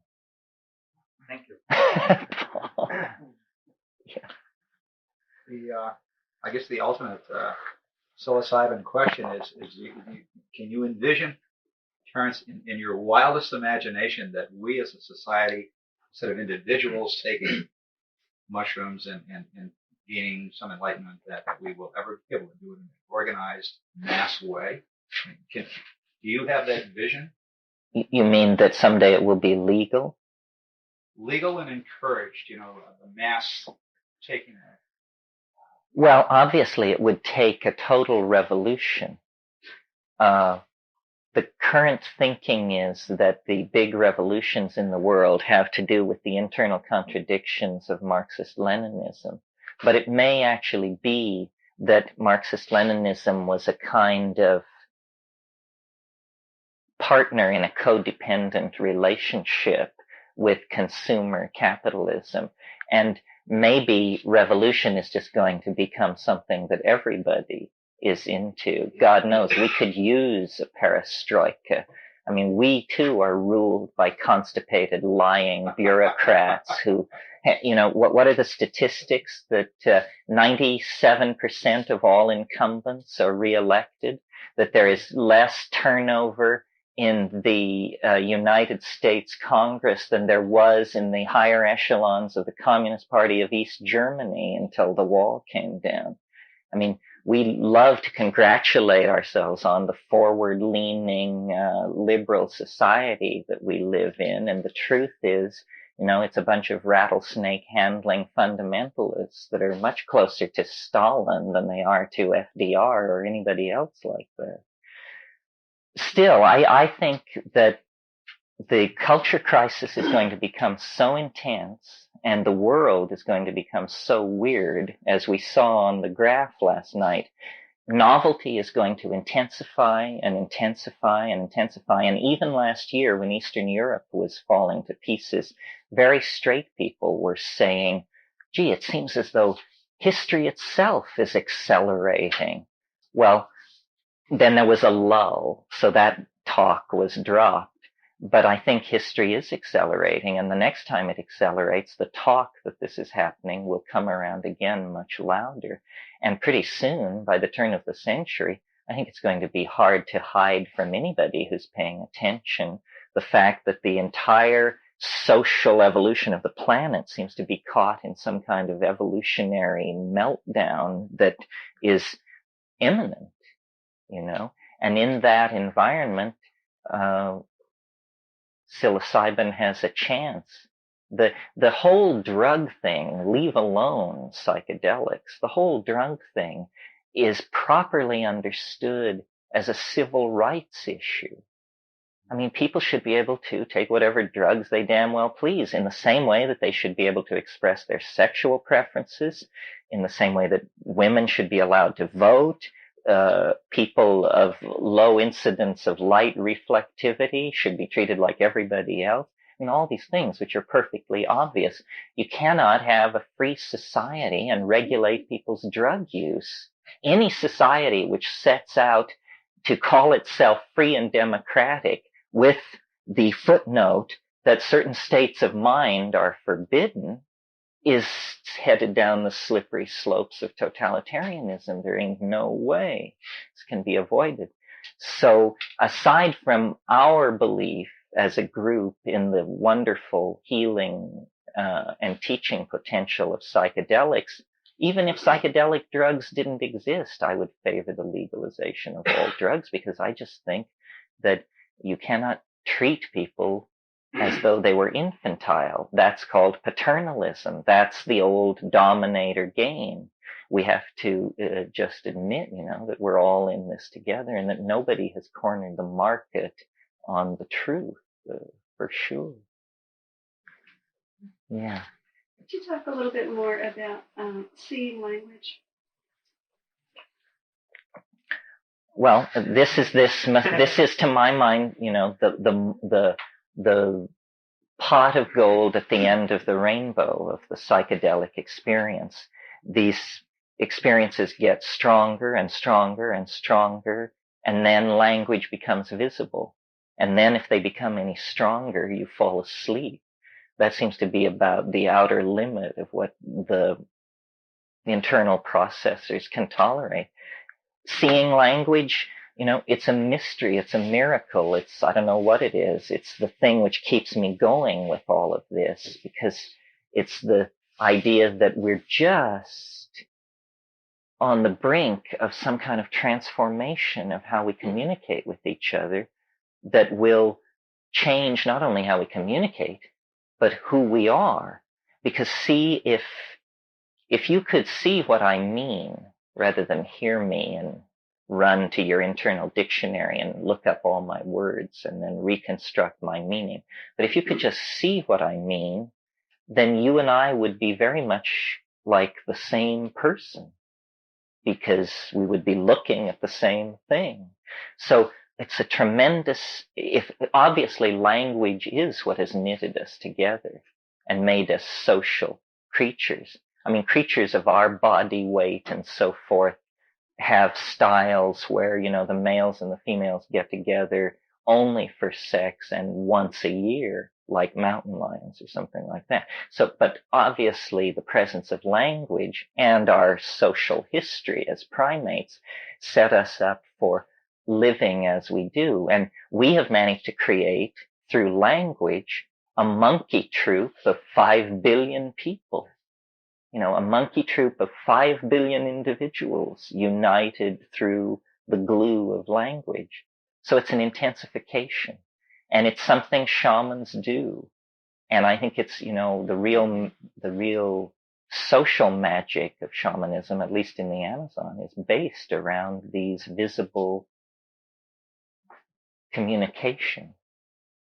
I wanted to make a comment about the difference between seeing and hearing, and it's like the difference between sculpture and music.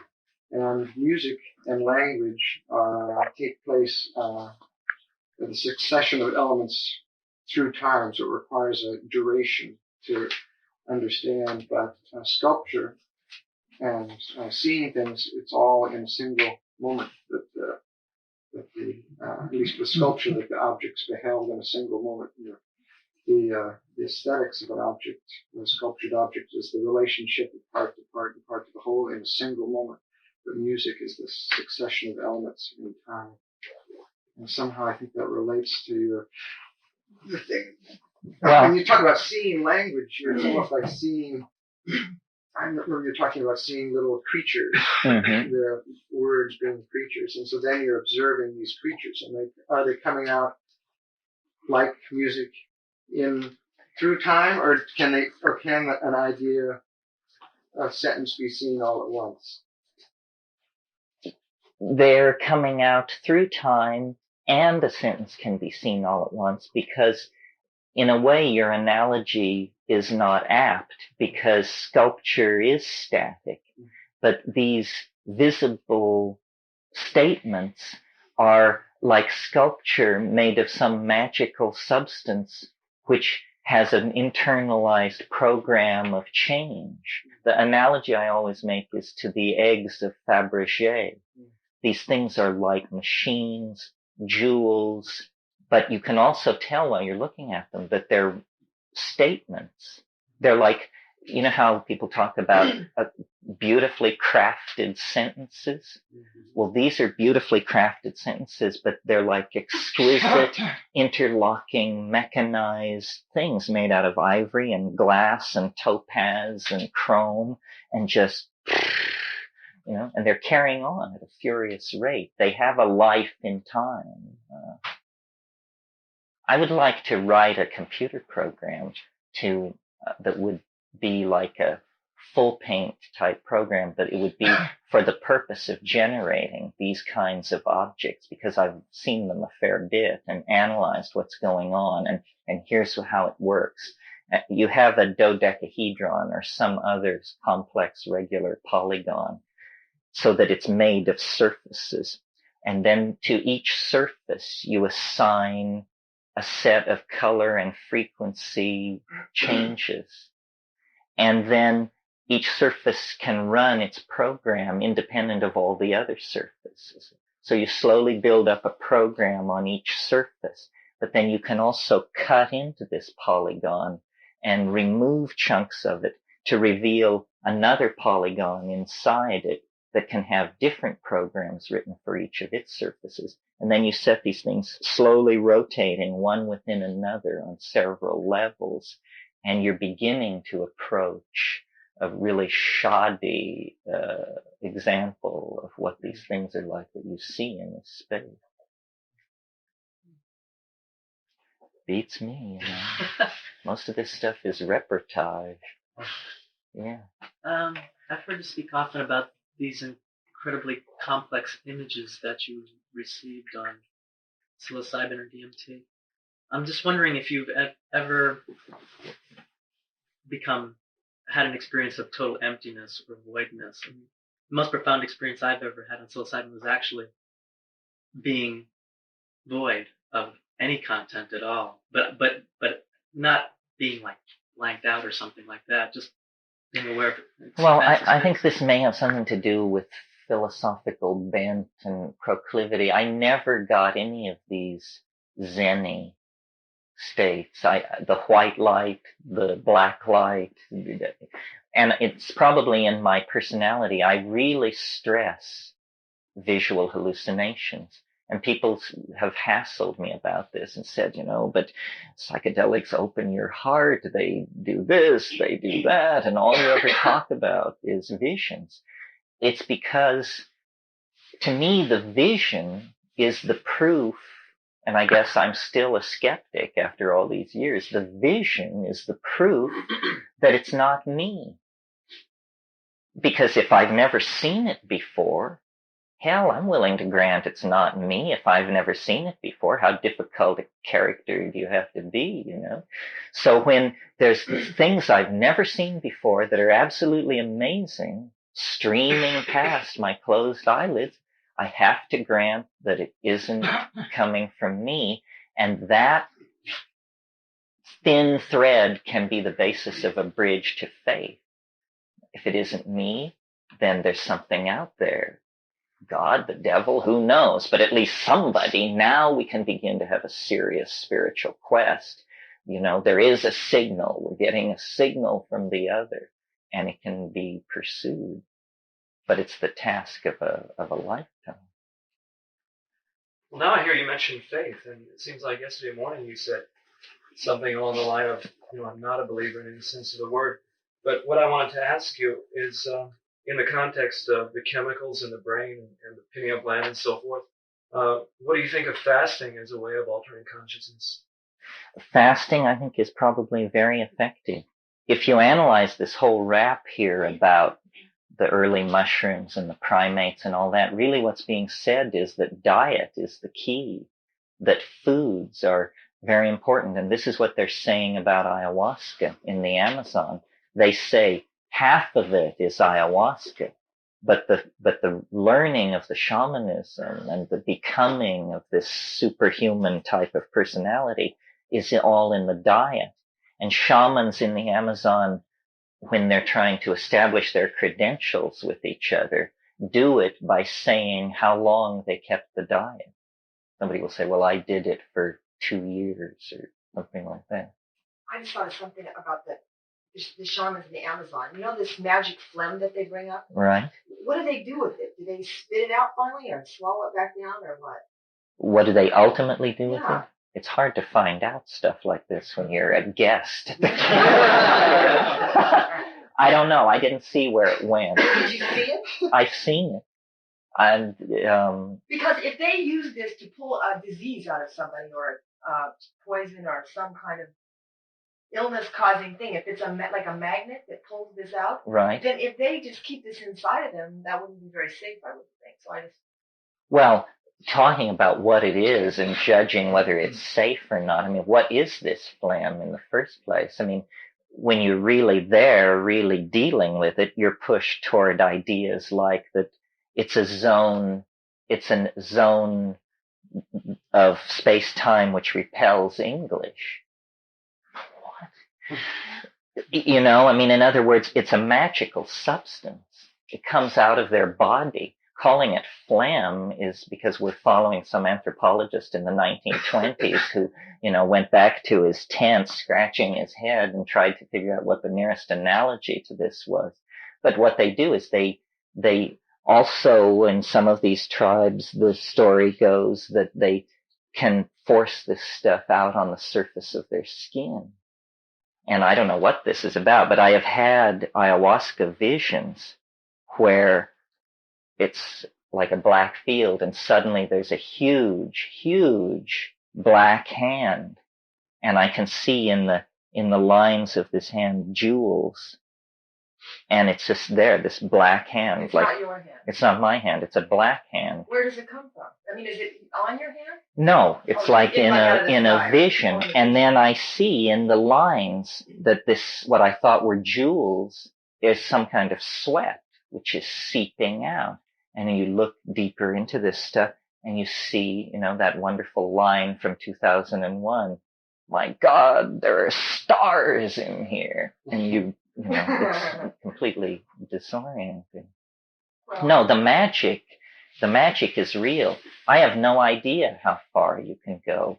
I mean, one of the paradoxes of what we're doing here in this room is, here I sit. I have 2 children, a wife, a mortgage, book contracts, lawyer, all this. Here you sit with whatever you brought to this. And we're talking about this stuff. If any one of us cared to, we could turn ourselves into something that none of the rest of us could relate to at all. We could become a sage. You could go up onto Cold Mountain, and those of us left down in the valley would say, oh yes, I saw him 3 years ago up in the mist, naked as a jaybird, hauling firewood out of the woods. These places, there's no barrier between you and these places. Except is that what you want? Do you want to become utterly incomprehensible to the community because you are so deep into the unspeakable? Maybe. And that's what a shaman is. A shaman is somebody who's just on the edge. They just have one finger back in the world of the rest of us. And then they're in this stuff. Well, seeking that used to be called the spiritual quest. But as I said to you, we found the means to do that. We found the answer. You just go and live in the wilderness and take mushrooms and, kohung, move over. But, what to do about that? I don't know. I mean, I really don't know because I'm attracted to it. I want to go as far as I can go. But when you realize that you can go so far that nobody will even remember that you ever existed, the other can close over you so utterly. Well, the reason I ask is because a lot of times they say that, that gurus and different people take on the karma of the people that they heal or they work with. You've probably heard this theory before. And so I wondered when these shamans were healing, if they magnetized out some kind of illness or something, where does that go? Well, they're very concerned about the power of this illness, and they have techniques, and many times after a big curing, a shaman will fall sick. And, if you want to understand this, read Jung's book called On the Psychology of the Transference. It's the same in all cultures. You must be able to turn back the transference if you're a healer. Otherwise, you'll be killed, ultimately. And all psychiatrists, psychotherapists understand this. Or if they don't, they're at great peril. Did anyone happen to see a film called From Beyond? And the premise is that there was a machine that induced visions into the spiritual realm and stimulated the pineal gland. And what happens is a couple of people, the inventor and someone else, got hooked on the machine, and the pineal gland started growing out of their forehead. And Hollywood. It was big on special effects. And the one guy, his whole body was just like totally transformed, and he was always, on this machine and so forth. It reminded me of what you're, kind of electronic version of. Yeah, well, this is also coming, artificial technologies. Where are we in this process? Yeah. Well, I'm quite satisfied with questions at the moment, but I'm commenting on that with respect to the pineal gland and visions.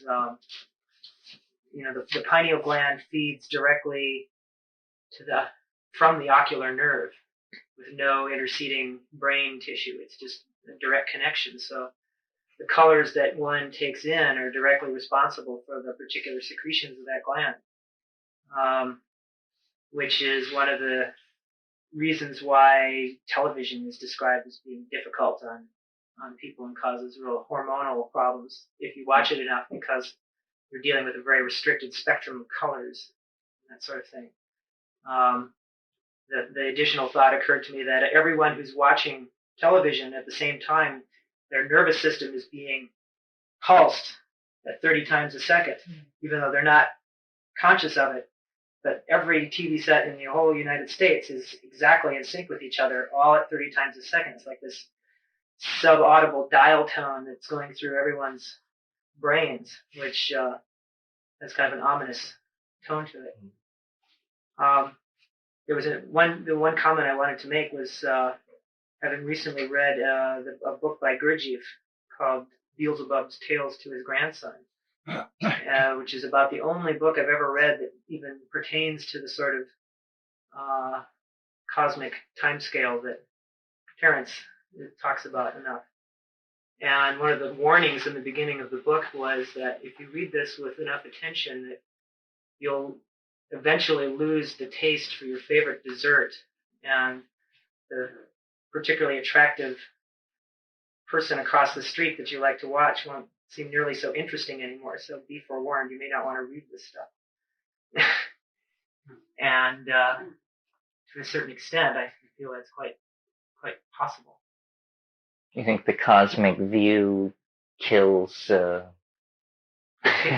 trivial, the joy of trivia? The joy of trivia. The curse of mysticism. Well, I don't know. Your thing about television and everybody being in sync, one of the most creative and eccentric explanations ever dreamed up for flying saucers rested on the fact that the guy said, in the United States, on an average evening, 40 million people are all in sync watching TV. And if there then is a storm on the sun, it acts as a kind of coherent energy beam which illuminates these millions of psyches that are all synchronized by watching television. And it causes an image of an archetype to be projected into space on the other side of the planet. Not my theory.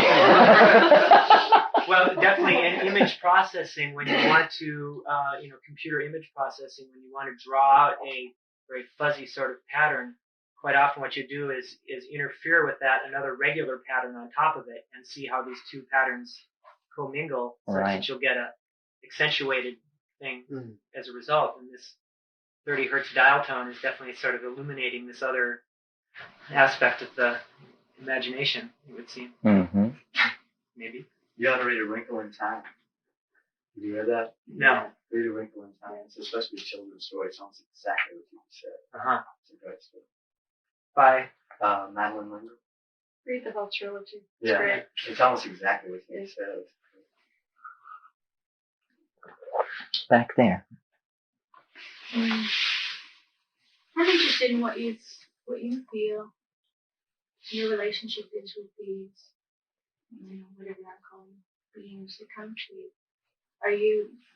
Are we, their offspring somehow? Well, I don't know. I mean, this has puzzled me for a long, long time. When it first happened, I just thought that they were straight out extraterrestrials, and that this was some kind of weird technology where this was a contact between a species that evolved off planet, and then, but they're like they're interdimensional dwellers of some sort, and so then I thought, well, maybe they're just hyperspatial creatures of some sort in some other dimension that I can't even imagine. And then I thought maybe they're actually from the future. It's like maybe this is a future state of humanity, that we're actually going to look like this in 10 million years, and they're doing some kind of weird experiment with time, and I'm the Neanderthal that they're checking out. And then the other possibility, which I mentioned here, which is really unsettling, but in a lot of ways fills the bill better than any of these, which is they're souls of some sort. They're human beings. And when you try that on for size, it's pretty hair-raising because it feels right, and yet your mind boggles. I mean, I am not ready to believe that you can smoke a drug and cross over the great divide and return 10 minutes later. That really strains my credulity. Nevertheless, if you ask shamans, this is what they would say.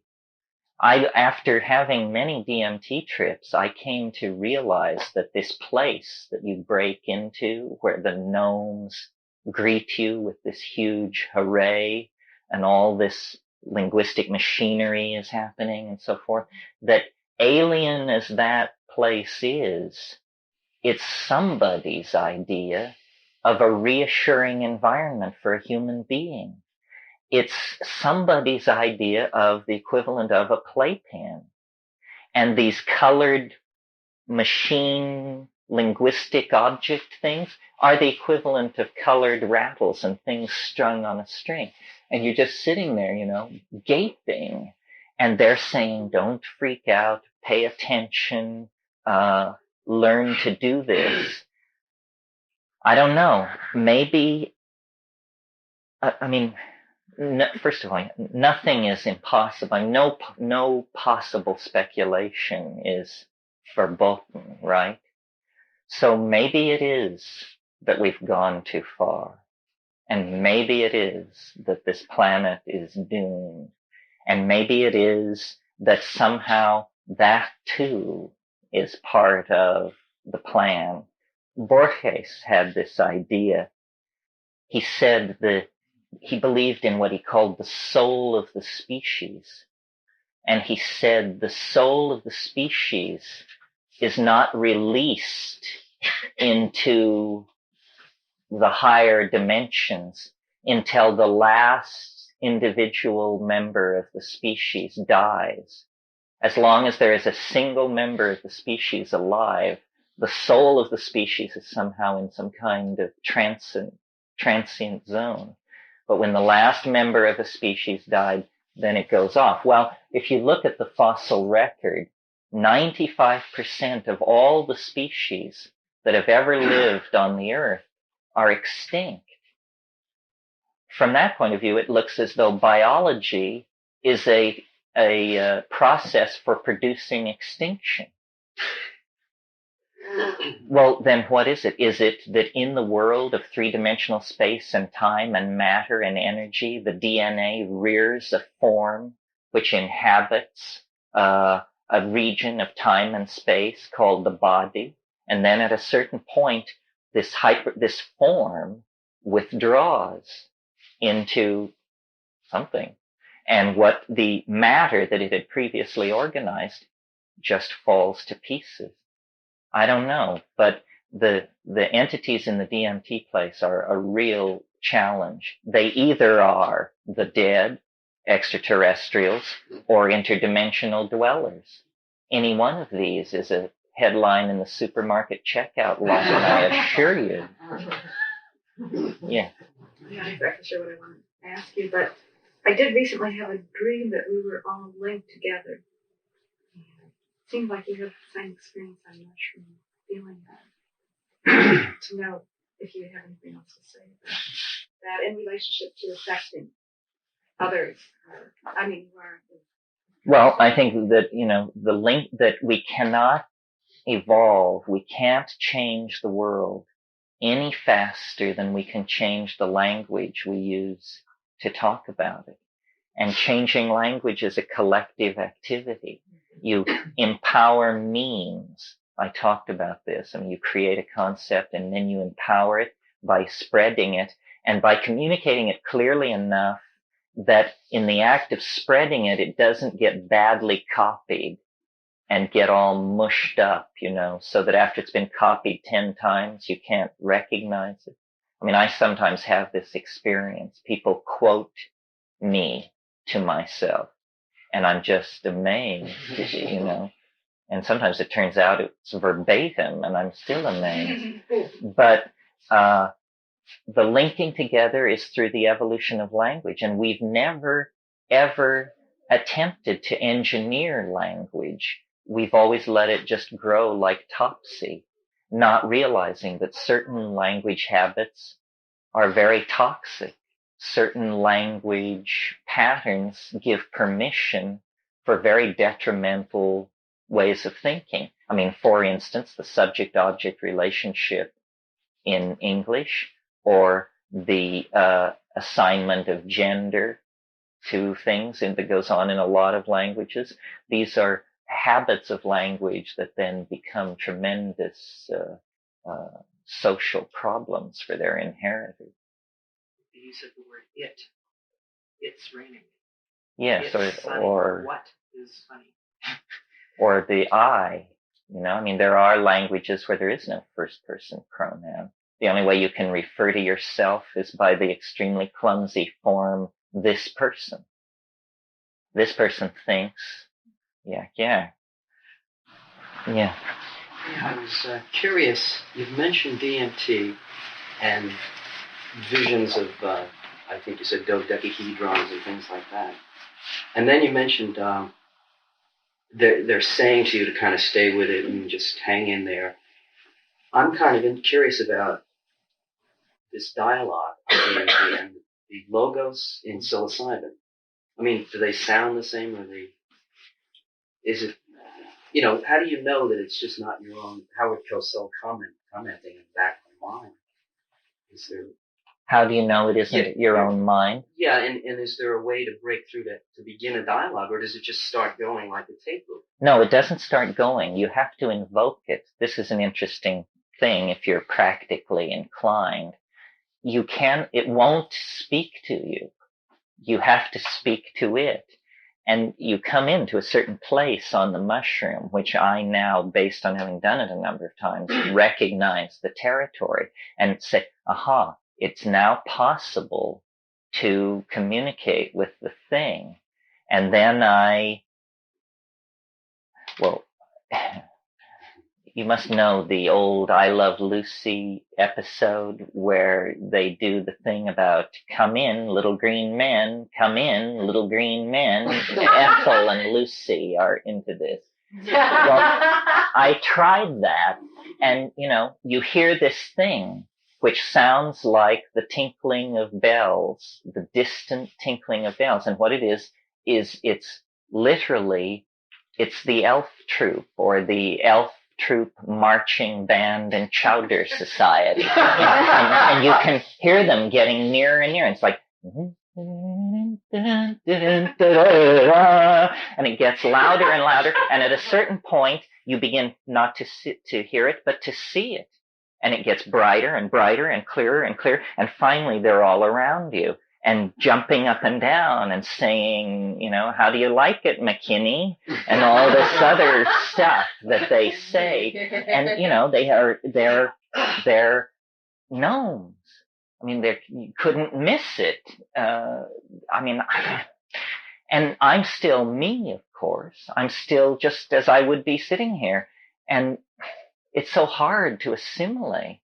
That's why I say, sitting here in a room talking about this stuff is nothing as to being out there signing treaties with folks. It's that to me is what may be part of following up a little bit on the question. That when you say logos, is this the machine elves? Are they the logos? No. Terence, we have something. No, the logos is something a little subtler that is that's actually stuck with me ever since La Chirera. It's just a quality of thinking that I recognize to be clearer and deeper than my own. And it usually takes the form of, why don't you try this with regard to some problem? Why don't you try this? And I know immediately it'll work. It's got the tone. That's the real thing. I just go and do it, and it always works. And it's these, evolved ideas. Okay, so I can understand that, that's your subjective experience, and some people don't get the machine elves and things like that I talk to, but you mentioned the mark of this was terror. So, I mean, I can already realize that being in that domain is enough of a terror in itself, but you said the mark of, or the proof of this was the trip, some of these trips were terrorizing for you, but I'm trying to understand, there must be something else going on that's enabling you to feel terror, or It's the implications are what's it's terrifying. beyond this. Because you know that amazing moment in Rosemary's Baby where she's in the dream and then she sits up and she says, my God, this is really happening. Well, that happens to you in the DMT thing. You realize at the center of it, this is not a drug. That's preposterous. A drug? Are you kidding me? Drugs make you feel good or bad or fall down or disgrace yourself. This is not a drug. It's something masquerading as a drug.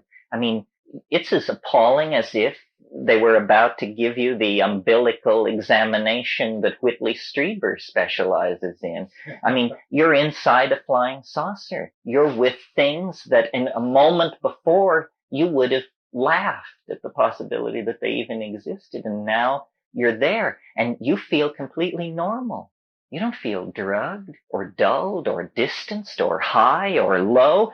You just feel stoned, amazed at what has happened to reality and how it's all been replaced by this thing that not only did you never suspect its existence, but nobody ever suspected its existence. You talk about a well-kept secret that's only 2 tokes away. How do they keep the lid on this? That's the miracle to me. How do they keep the lid on this? Well, they have. Well, I'm not sure what my question is, but in the experience last night with the computer time program, now that was real exciting to me. And it kind of made me almost have the experience of traveling through time and having that awareness of history. And wondering now that you brought that out and we have the awareness, what do we really use it for? I mean, what is your vision for how it can truly be used? And if you understand history, you will see it in the present. It's an amazing tool for enriching your own experience. If you, when you go to get a hamburger at Hadrian's hamburger joint, know that this is happening because you're caught in a resonance related to the expeditions of the Roman Emperor Hadrian to Scotland. I mean, you're totally schizophrenic, of course, to entertain thoughts like this, but it makes life a lot more interesting. You, instead of seeing a linear thing with a fading past and an unpredictable future, you live in a super rich kind of baklava style of time where time is folded and folded and folded and the layers are very thin and the stuff between is very sweet. Well, how have you used that personally in your life? Well, the other way you use it is, of course, it predicts the future. We saw the line going off into the future. Well, I've had it in my possession since 1972. So after you've watched it correctly predict the future for a while, months or years, however long it takes, you gain confidence in it. And as you gain confidence in it, you discover that it gives you permission to let go of anxiety about the future. You've got a map of the future. You know that August 91 is going to be a pain in the ass. You know that great triumph will come to you in January of 93. So why worry about it? You know, you just then go and live your life. And as you watch the wave unfold, confidence grows and grows and grows. And what's happening, you see, is without any fanfare or, alien symbiosis, you're becoming a hyperspatial person. You're adding a dimension to your view of the world. The future is changing from a question mark into a map that you're quite confident is working for you. And anxiety about the future is a major thing twisting people around. So if you could get agreement on this, It's the Tao, live in the perception of the Tao. It's just people didn't ever think that would mean you'd go and look at a printed output from a computer. But the exhortation is the same. Live according to the constraints of the Tao. Gain and loss are the same. Yeah. I thoroughly enjoyed this weekend. It has really given me much food for thought. Eons and eons of years from now, even. And I'm very interested in what the best setup is for taking the mushrooms.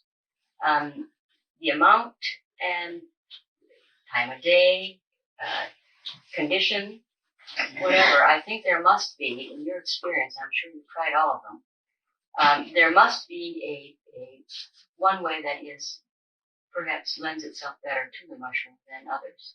How to get into the trip. Yes. Well, yes, I haven't said it this weekend, but it's practically a battle cry of mine. It's 5 grams in silent darkness on an empty stomach. And I'll explain it, 5 grams. Now, when you must weigh it, a lot of people take mushrooms, and when you show them what 5 grams is, they pale visibly. Because, 5 dried grams. And it's, several mouthfuls. So, and I'm speaking for a 145-pound person. Obviously, if you weigh 90 pounds, you back it up a little. And if you weigh 230, you might go a little up. But 5 dried grams on an empty stomach, all that means is don't eat for 6 hours. Silent darkness. Silent. And a lot of people disagree with me about this, and they want to listen to the Moody Blues, and they want Bach, and they want this. Forget it. Nobody's going to listen to you if you come out of this experience saying Johann Sebastian Bach is God. We know that. So, and it's very confusing because the music becomes everything if you listen to it. I mean, you cannot separate it from the trip, and people will not believe that the trip without music will be just as rich as the trip with music, because they've already decided they're inadequate, that out of their own depths they couldn't possibly produce a psychedelic experience. So let's have the B minor mass thrown in just to help it along a little here. So silent darkness, and then darkness. Why darkness? Because the hallucinations actually need darkness in order to form. They form behind closed eyelids. And so what I do is, I clear the decks, and I try to pick a point in my life when I don't feel too anxious and oppressed by trivia. I unplug all the phones. I get rid of every obligation. I roll up 3 or 4 bombers, and I then wait on an empty stomach, and about 9 o'clock at night, I take it. And I just sit, as I'm sitting now, waiting for it to come on. Once I've taken it, I am completely in the sacral space, even though I don't feel anything for an hour and 20 minutes. Some people do the ironing and, chop up some stock or something, but I just sit. And then it begins to come on. Some people say it comes on very quickly and so forth and so on. For me, it usually doesn't really come on until the hour and 20-minute mark. There may be a surge of nausea at 40 minutes or a need to take a leak or something like that, but then I get back and resettle. And at an hour and 20 minutes, it comes, and it comes as a wave. It's almost like a very sheer silk scarf just drops over me, just settles over, and I think, oh my God, here it comes. And then it comes, and it's a wave of hallucination. And if I gauge it, but at that point I smoke. And something about the cannabis synergy meeting the psilocybin, it is spectacular. You think that everybody from Vancouver to Tijuana must have just thrown themselves on the ground as this thing. It feels like the sun exploded. It feels like you're watching through 11 feet of quartz crystal a hydrogen furnace on the other side. You cannot believe the release of energy. It's like a siren comes on, a siren which you hear and feel, a siren which shakes your body and the building that you're in and everything else.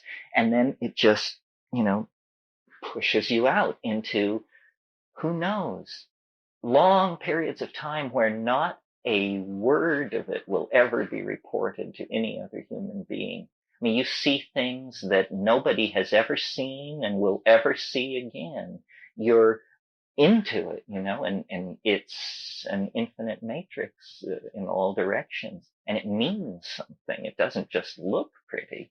It's playing on the harp of your soul with the emotional overtone. Yeah. Have you ever taken it and gone outside? Yes, and I don't do that very much because I really try to control the setting, because the freakiest things happen. I mean, if you in any way lift your foot off the pedal of controlling the parameters of the setting, the damnedest things will happen. I mean, grizzly bears will break into your house, motorcycle gangs will arrive, flying saucers will attack. It's weird to go outside. You eat the mushrooms or just drink the tea? No, I eat the mushroom. Do you have eye shade on? Did you say? No, I just sit in darkness, but I really pursue total darkness. I mean, I don't. What specific species of mushroom is the best? Are there several different species? There are many species, but the only one you'll ever encounter unless you're a specialist is Stropharia cubensis.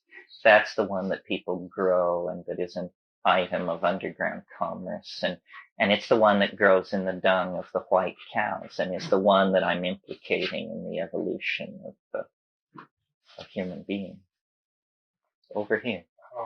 Just back to language for a minute. I don't really have a question, just reiterate a couple of things I said yesterday. I'm trying to break into my own computer and stop habitual behavior a long way ago. And starting with language, just picking the phrases or words that you use the most when you're lazy. It could be profanity or outrageous, amazing, very interesting. Awesome. Awesome. There's a long, long list. Those are all cop-outs, I think. And if you can stop yourself at that moment and say, wait a minute, that's not really expressing an articulate thought. I think it sends a message. It does break into the computer and says things are changing. Yeah, paying attention. I think we said in here at some point that the key to everything is paying attention. Awareness of awareness, the Buddhists call it. But your point is very good. If you truly have awareness of awareness, the best place to manifest that is in, I guess the Buddhists call it right speech. Yes? Mm-hmm. Yeah. So that it's always appropriate and sufficient and so forth. There's a book that some of you may know, and you might be interested if you don't know it. It's called Hallucinogens and Shamanism. It's edited by Michael Harner, but it has articles by a number of people. And it has really one of the most wonderful articles ever written about the mushrooms by Henry Munn, called The Mushrooms of Language. And he talks about how they are an inspiration to articulation, how even in these Mazatec villages, when people are not taking mushrooms, the way you can tell a shaman is by a speech style. And I saw this in the Amazon with the ayahuasqueros. They have a diction, a psychedelic diction that is careful, appropriate, always sensitive to the context of the listener, and so forth and so on. In other words, they are great teachers, educators, communicators. And I think it's the residual effect of this empowerment of speech. What was the name of the book? Pardon me? What was the name of the book? Hallucinogens and Shamanism by Michael Harner. It's in paperback from Oxford University Press. Is it in? No, it's not. It's an excellent anthology. It has articles about ayahuasca, about ibogaine, San Pedro. It's a good world survey of folk usage of hallucinogenic plants and extensive bibliographies that will lead you on if you're interested in some particular area. How long does your 5-gram trip last? If I take it around 8:30 at night, by midnight, I'm ready to call it an evening. I always eat before I sleep, because otherwise you'll wake up in the morning feeling really wasted and sort of hollow. But if you'll eat something fairly substantial right before you sleep at 1 in the morning, then you wake up the next morning, you feel great. Any difficulty getting to sleep? Oh, well, your mind is just roiling with thoughts. But on the other hand, you've come so far down from where you were an hour and a half before. That's when you smoke the third bomber. And that usually shoves you into unconsciousness. Yeah. One of the things, there have been many revolutions in geology and paleontology, such as plate tectonics and the original discovery of deep time. I mean, 150 years ago, you could consider yourself an intellectual and believe that the Earth was 5,000 years old. The discovery of deep time made a real difference. Then plate tectonics created a whole new vision. Well, now the latest wrinkle is the growing awareness that repeatedly in the life of the Earth, objects have come down that have just raised holy hell. I mean, this thing that came down 65 million years ago, you can't even conceive. And it's like, pardon me? The 1904 Siberian? The Tunguska explosion, but that was a very small object. This thing which came down 65 million years ago, they estimate that a wall of Earth 3 miles high moved out at 3 times the speed of sound from the impacts. And can you imagine a mile-high wall of stone moving at twice the speed of sound? I mean, it's the kind of thing that tears planets to pieces. And it's happened before. It happened 220 million years ago. And then when you get back, way back, there's a scar on the Canadian shield that's 750 miles across. It's as large as Copernicus on the surface of the moon. 50,000 years ago, something fell in Arizona that created a crater half a mile wide. They estimate that everything within 800 miles of the epicenter died instantly. And that was only 50,000 years ago. So the Earth is a chaotic place. It's all very provisional. Where did you get that information? What you just described? Describing the explosion? The explosions, 50,000. You mean all the dates and all that? Yeah, I mean, is that you subscribe to some? Oh, my secret sources? as well as the glaciation. I mean, you're talking about times that I've never read any of this in any books anywhere that I've seen. Well, I've discovered that there's a hierarchy of information in the United States, and that all that you get it from journals. It's all in journals. I subscribe to Science News, to astronomy, to archaeology, to Scientific American, and those are just the science, and then I get all the other stuff too as well. No, science is in total crisis. Cosmology. I mean, did you know that they are seeing structure in the universe at scales so large that no laws of physics can account for? I mean, the galaxies are arranged like trees in an apple orchard, and out to recessional distances 3/4 the life of the universe. There's obviously a great deal that we don't know. Did you know that Alpha Centauri, which is 4.5 light years away, is the most sun-like star in 50 light years? Nice coincidence, isn't it, that the nearest star to the Earth is the most Earth-like star for quite a distance. It is a binary, but it's loosely bound. There could be a stable planetary system there. Yeah. Yeah, I've been coming here since '74, Esther, and this is the first one that is about the meaning of life. And then also all my workshops, I've been like concerned with my own growth and enjoying my life and expressing my feelings. And this workshop, I really have not gotten into my heart or anything, but it's really interesting. I'm aware I've kind of been lopsided in the other direction.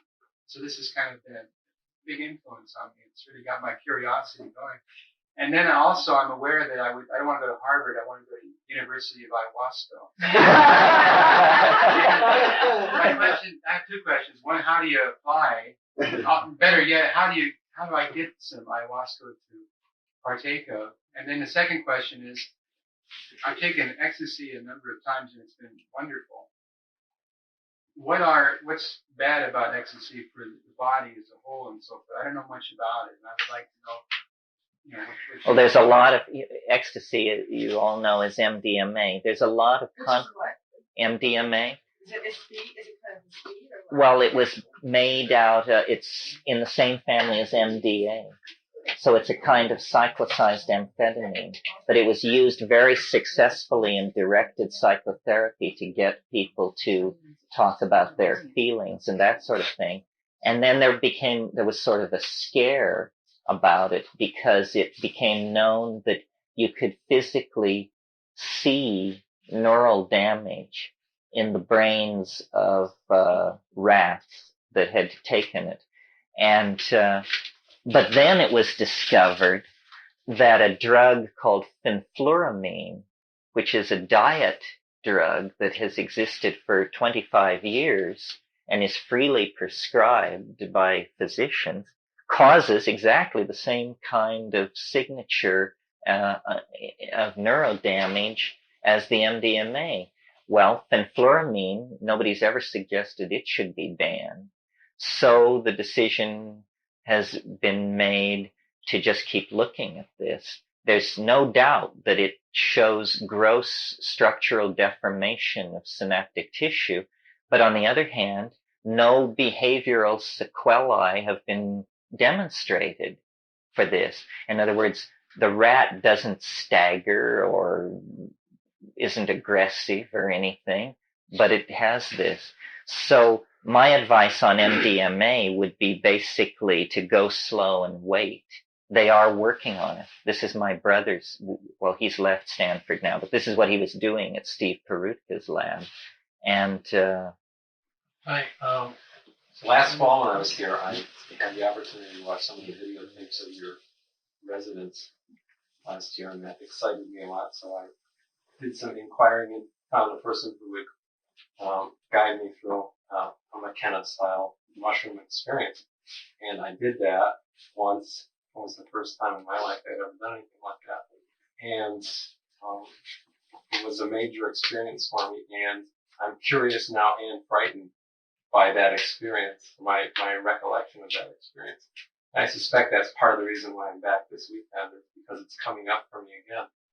And I guess if I have a question, it's sort of along the lines of, do you suspect that because of whatever the control issues or my anxiety going into it, that gave that particular experience a specific flavor which is not likely to be duplicated again? Or well, not exactly, but it is true, and it's reassuring, I hope, to you to know this, that it's like sex. The first time can be anything, and no judgments can be made based on the first time, because you're just figuring it out. Also, repeated studies have shown that the first time there is personal material, usually, that has to be released, that we do carry traumatic and repressed material. And the first trip and the second trip sometimes is about working through this. But eventually you get to this part of the trip which isn't about you. And most of us are not very screwed up. I mean, you just blow your tubes out and then you're all right. And it's okay from then on. There's no way of getting around it that the first timer has an advantage on everybody else because they don't know what they're getting into. It makes me very anxious to do it.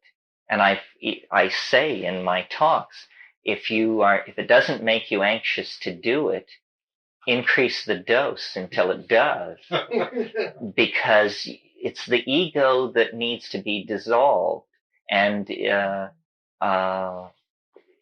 it's no good to go through an ambiguous trip. You really want to get it to happen. But for men especially, and certainly for me, it's a surrender issue. Like you just think, oh God, to submit to it again, to have it totally take me out of control, to have it be totally in charge. And then, you just have to take the plunge. And I always, Leo used to have a prayer, which I can't do the prayer, but I got the idea. And the basic idea is, here I am. I trusted you enough to do this. Please don't hurt me. I mean, you have to humble yourself. I mean, I know people who are I'm thinking of a certain person who's a very strong, masculine ego type, pushy, talks too loud, has made a lot of money, is used to being taken seriously. And God, when this guy took mushrooms, he absolutely hated it. And because it told him, it said, you're a jerk and I'm going to make you feel it. And he hated it. And he was telling me the story as though I should say to him, lucky for you, you escaped from the claws of this vicious mushroom. And I was, of course, thinking to myself, my God, it's exactly what this guy needed to hear. It's amazing. But the surrender thing is an issue, and it doesn't get easier, I think. And I've talked to shamans in the Amazon about this, and they say, you think this stuff is easy for us to do? You think just because I run around with a penis sheath on my ding dong that this is any less weird for me than for you? It isn't. It isn't. Because if you're a human being, this is a tough swallow. And yet we do it because we need to cure and we need to understand. But you must be strong. You must have your weapons, whatever your weapons are, your inner fortitude, your chi, your sensak, all of this. So it's a call to courage. This is why I think that gurus do such a brisk business, even among people who know about psychedelics, because this takes courage. How many people ever walked to the meditation hall with their knees knocking in fear over what was going to happen in their meditation? But, this is the thing. Oh, yeah. Oh, yeah. Oh, shit, I got to sit down with my mind again. But that was after the psychedelics. Snakes This is very useful. Yeah, this is good stuff. Well, Yeah. I came to this workshop on Friday, and I said that the old vision wells were completely dry, and I feel like I've come to the well. I'm really refreshed, and would think that the Buddha of the new century would be a psychedelic guru. And yet, I realized I've grown up in India. I'm Indian, and I realized, and I was heavy into hash and opium and things like that, and doing a lot of experimentation with that stuff. And I realized this weekend I came to the West because I wanted to partake of the psychoactive juices, And it's been 9 years, and I've sort of skirted around it. It's like, drop some acid and some mescaline and peyote button here and there, but it's never been the way you described it. Full on. Yeah, full blown, and the conflict I have is along the realms of psychedelic experiences leading to a fully cerebral virtual reality kind of a situation, and does that make the body obsolete? And the fact that more recently I've been focusing on in my meditations and yogas and stuff on the brain, studying the brain, and boy, how do I how do I get there?